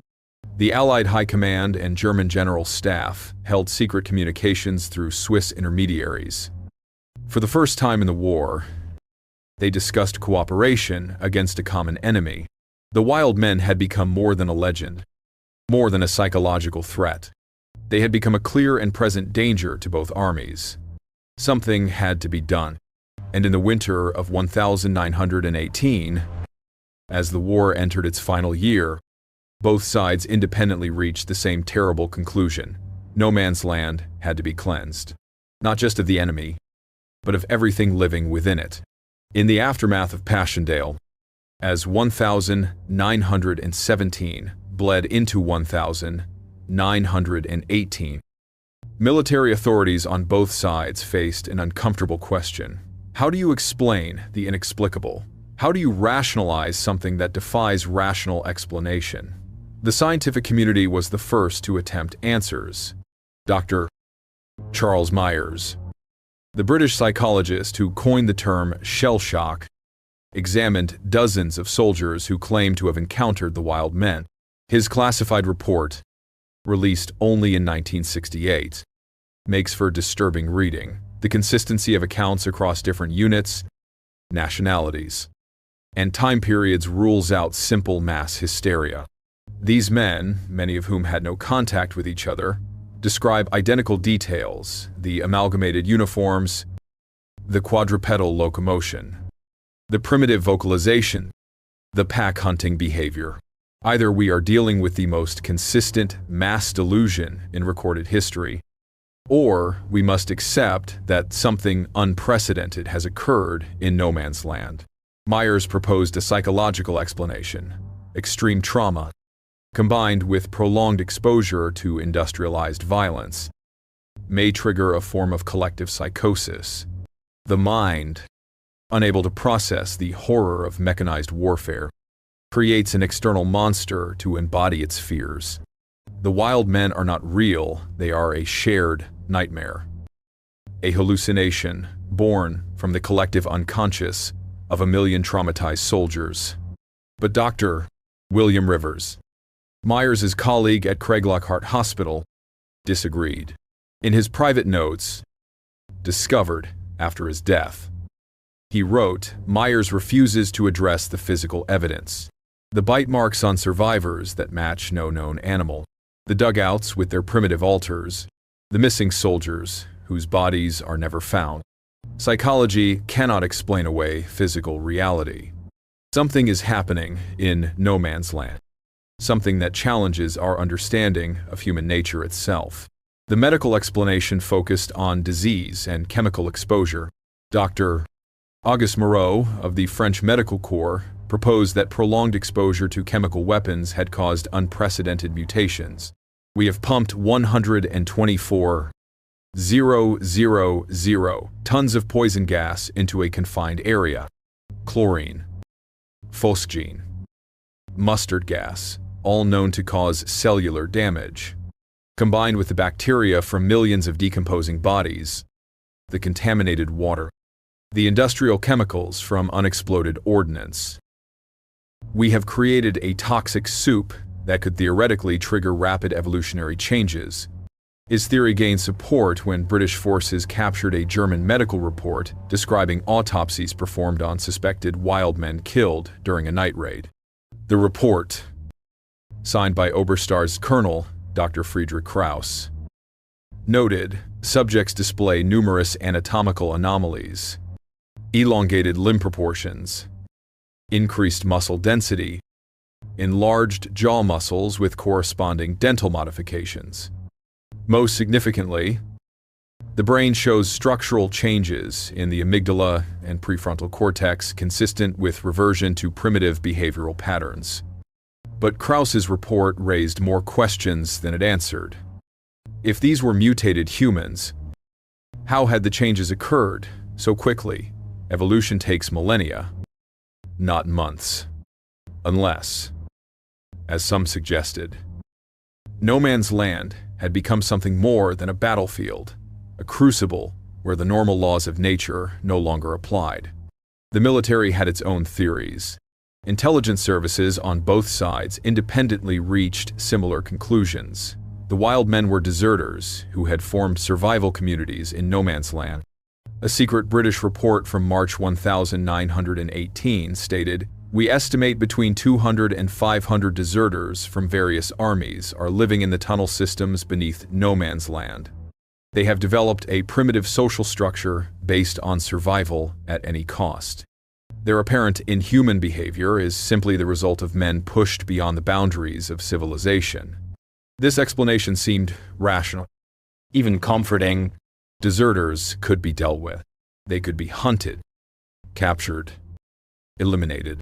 But the evidence didn't quite fit. Deserters would try to escape the war zone, not remain in its deadliest area. Deserters would retain some vestige of military behavior, not devolve into the primitive pack hunters described by witnesses. French intelligence offered a different perspective. Colonel Pierre Delacroix, who had been tracking wild men reports since 1916, proposed what he called the evolutionary pressure theory. No man's land represents an environment of unprecedented hostility. Those who survive there must adapt or die. Natural selection, accelerated by extreme conditions, has created a new form of human, one adapted specifically for survival in industrialized warfare. They are not devolved humans. They are evolved ones. Evolution's answer to mechanized death.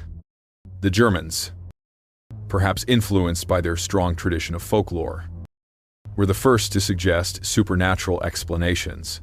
A report from the Bavarian Reserve Infantry Regiment included this passage. Local French civilians speak of ancient curses on this land. They say the earth itself has been poisoned, not just by chemicals, but by the sheer volume of violent death.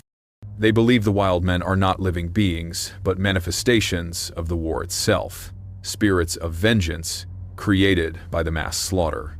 Even the notorious occultist Aleister Crowley, who was reportedly consulting for British intelligence at the time, weighed in. In a letter to a colleague, he wrote, "The Western Front has become a massive necromantic working, 1,000,000 deaths in a confined space. Their life force released violently into soil, already saturated with suffering. Is it any wonder that something has crawled out of that psychic wound? The wild men are not men at all. They are tulpas, thought forms given physical existence by the collective horror of the war." But perhaps the most disturbing theory came from an unexpected source, Walter Frederick Morris, a British officer who would later write the novel Behind the Lines, kept detailed journals of his experiences. In an entry dated April 1918, he wrote, "I have come to believe that the wild men are exactly what they appear to be, men who have chosen to stop being human. War strips away everything we call civilization, reveals the beast beneath the uniform. Most of us cling desperately to our humanity, use discipline and duty as shields against the darkness. But what if some men embrace it instead? What if they choose to become the monsters that war wants us all to be in no man's land? Free from all authority, all society, all judgment.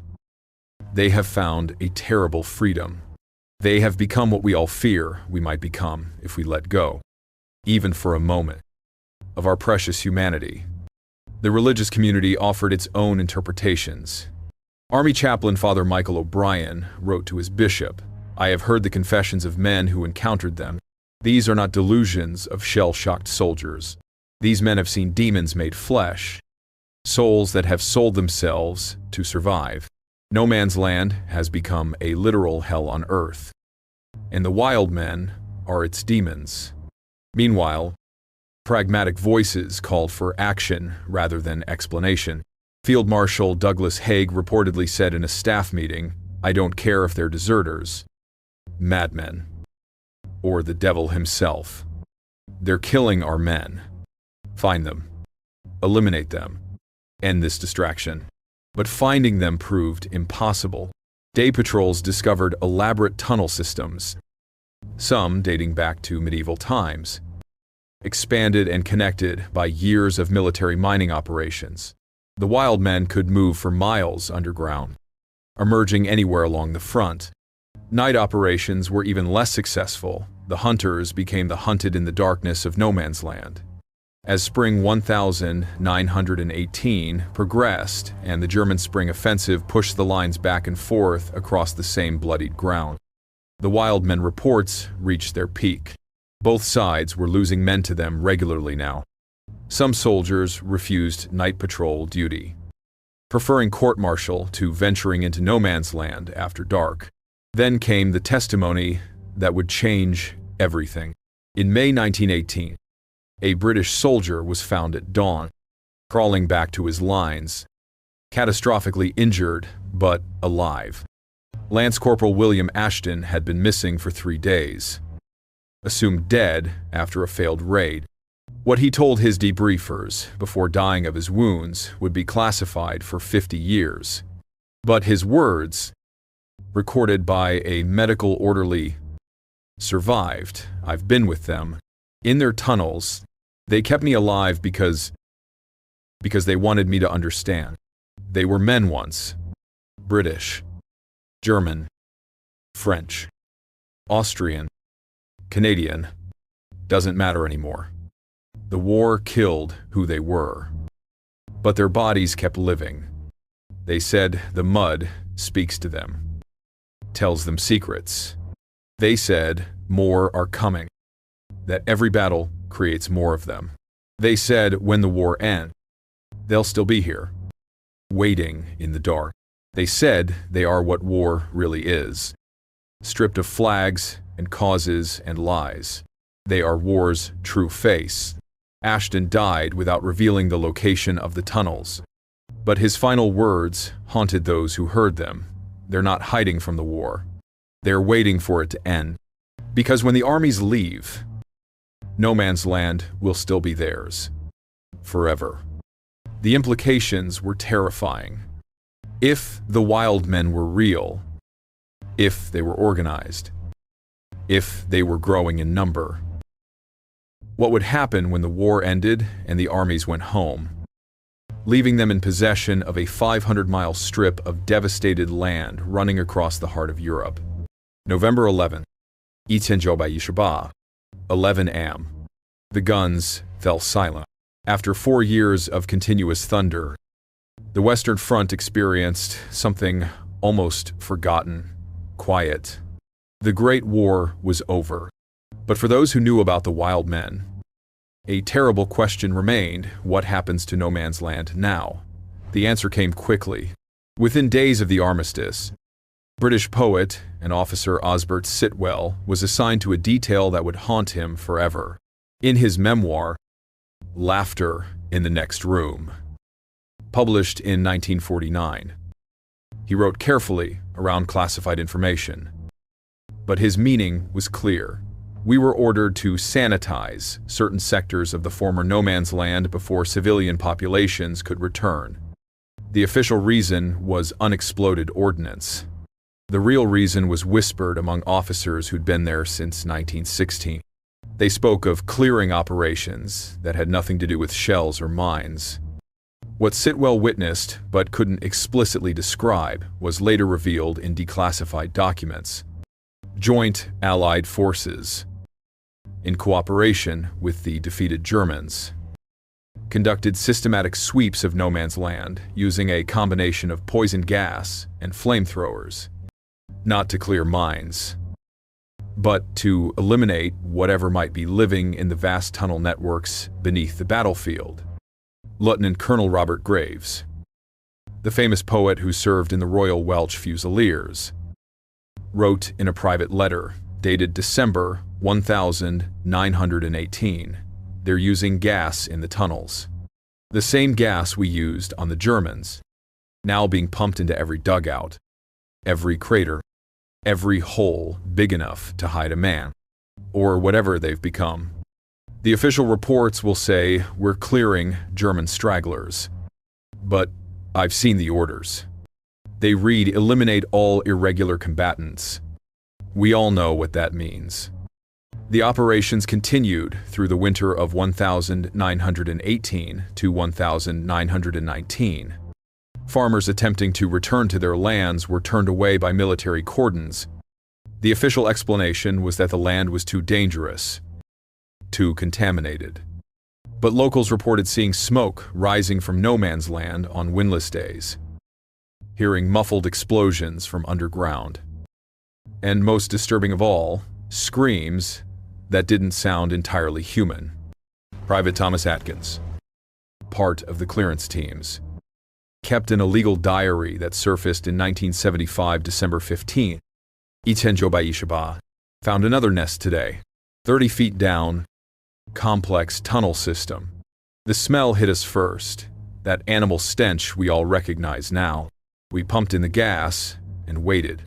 What came out? Command says we're not to talk about it, but they weren't men anymore. Maybe they hadn't been for a long time. We burned everything. The bodies, the tunnels, everything. I'll never forget the sounds they made as they died. Not screams. Something else. Something worse. But the wild men story doesn't end with the war. If anything, it transforms into something more unsettling, a legacy that would echo through the decades. In 1925, French farmer Marcel Dubois was plowing his newly reclaimed field near Verdun when his plow struck something metallic. Thinking it was unexploded ordnance, he called the authorities. What they found was an entrance to a tunnel complex that hadn't been mapped by any army. Inside, they discovered evidence of recent habitation, fresh scratches on the walls, gnawed bones, and most disturbing of all, a crude calendar that extended past the war's end to 1923. The implications were clear. Some of them had survived the clearance operations. Throughout the 1920 seconds and 1930 seconds, reports trickled in from across the former Western Front. Children playing in shell craters claimed to see mud men watching them from holes in the ground. Farmers reported livestock disappearing, finding tracks that looked human but wrong. Several people simply vanished in areas that had once been no man's land. Their bodies never recovered. The French government quietly established Zone Rouge, Evry-Assef, the Red Zone, areas deemed too dangerous for human habitation. Officially, this was due to unexploded ordnance and chemical contamination. Unofficially, local authorities were instructed to report any unusual wildlife activity directly to military intelligence. Then came the Second World War. When German forces advanced through the same regions in 1940, Wehrmacht records note several disturbing incidents. A classified report from the 7th Panzer Division described finding a recently abandoned tunnel complex with evidence of habitation. The report noted local French claim the tunnels have been occupied continuously since the last war. Inhabitants unknown. Local population exhibits extreme fear of the area. Recommend no further investigation. Resources needed elsewhere. American soldiers liberating France in 1944 reported similar encounters. Staff Sergeant James Morrison, no relation to the British officer mentioned earlier of the 1st Infantry Division, wrote home. The French farmers here tell strange stories about the old battlefields. They say things live in the old tunnels. Things that were men once but aren't anymore. The locals won't go near certain areas after dark. Been 26 years since the last war ended here. But they say some soldiers never left. Never stopped fighting. Never stopped changing. Perhaps the most compelling evidence for the wild men's continued existence comes from an unexpected source. In 1962, a French construction crew working on a new highway through the Somme region broke through into an old tunnel system. What they found led to immediate military intervention and a news blackout that lasted for weeks. Jean-Paul Moreau, one of the construction workers, gave an interview to a local paper before authorities could silence him. The tunnel was recent, maybe only a few years old, but it connected to older ones from the First War. We found things down there, tools made from bones, clothes stitched from different fabrics, and drawings on the walls, primitive drawings of soldiers, but wrong, distorted. Like someone was trying to remember what humans looked like but couldn't quite get it right. The military sealed everything within hours. Even more disturbing are the psychological impacts on those who encountered the wild men and survived. Dr. Sarah Mitchell's 1,995 study of World War I veterans found that men who reported wild men encounters had significantly higher rates of specific, unique symptoms compared to those with standard PTSD. They suffered from what she termed evolutionary panic, a deep, primal fear that they were witnessing humanity's future, or perhaps its past. Many veterans refused to speak about their experiences until their deathbeds. Harold Thompson, dying in 1987 at age 91, finally told his grandson, "We tell ourselves we won the war. But something else won too. War itself won. It created something new, something that belonged there in that hell we made. Every generation has its war, and every war creates more of them. They're waiting in every no man's land, in every place where civilization fails and men become beasts."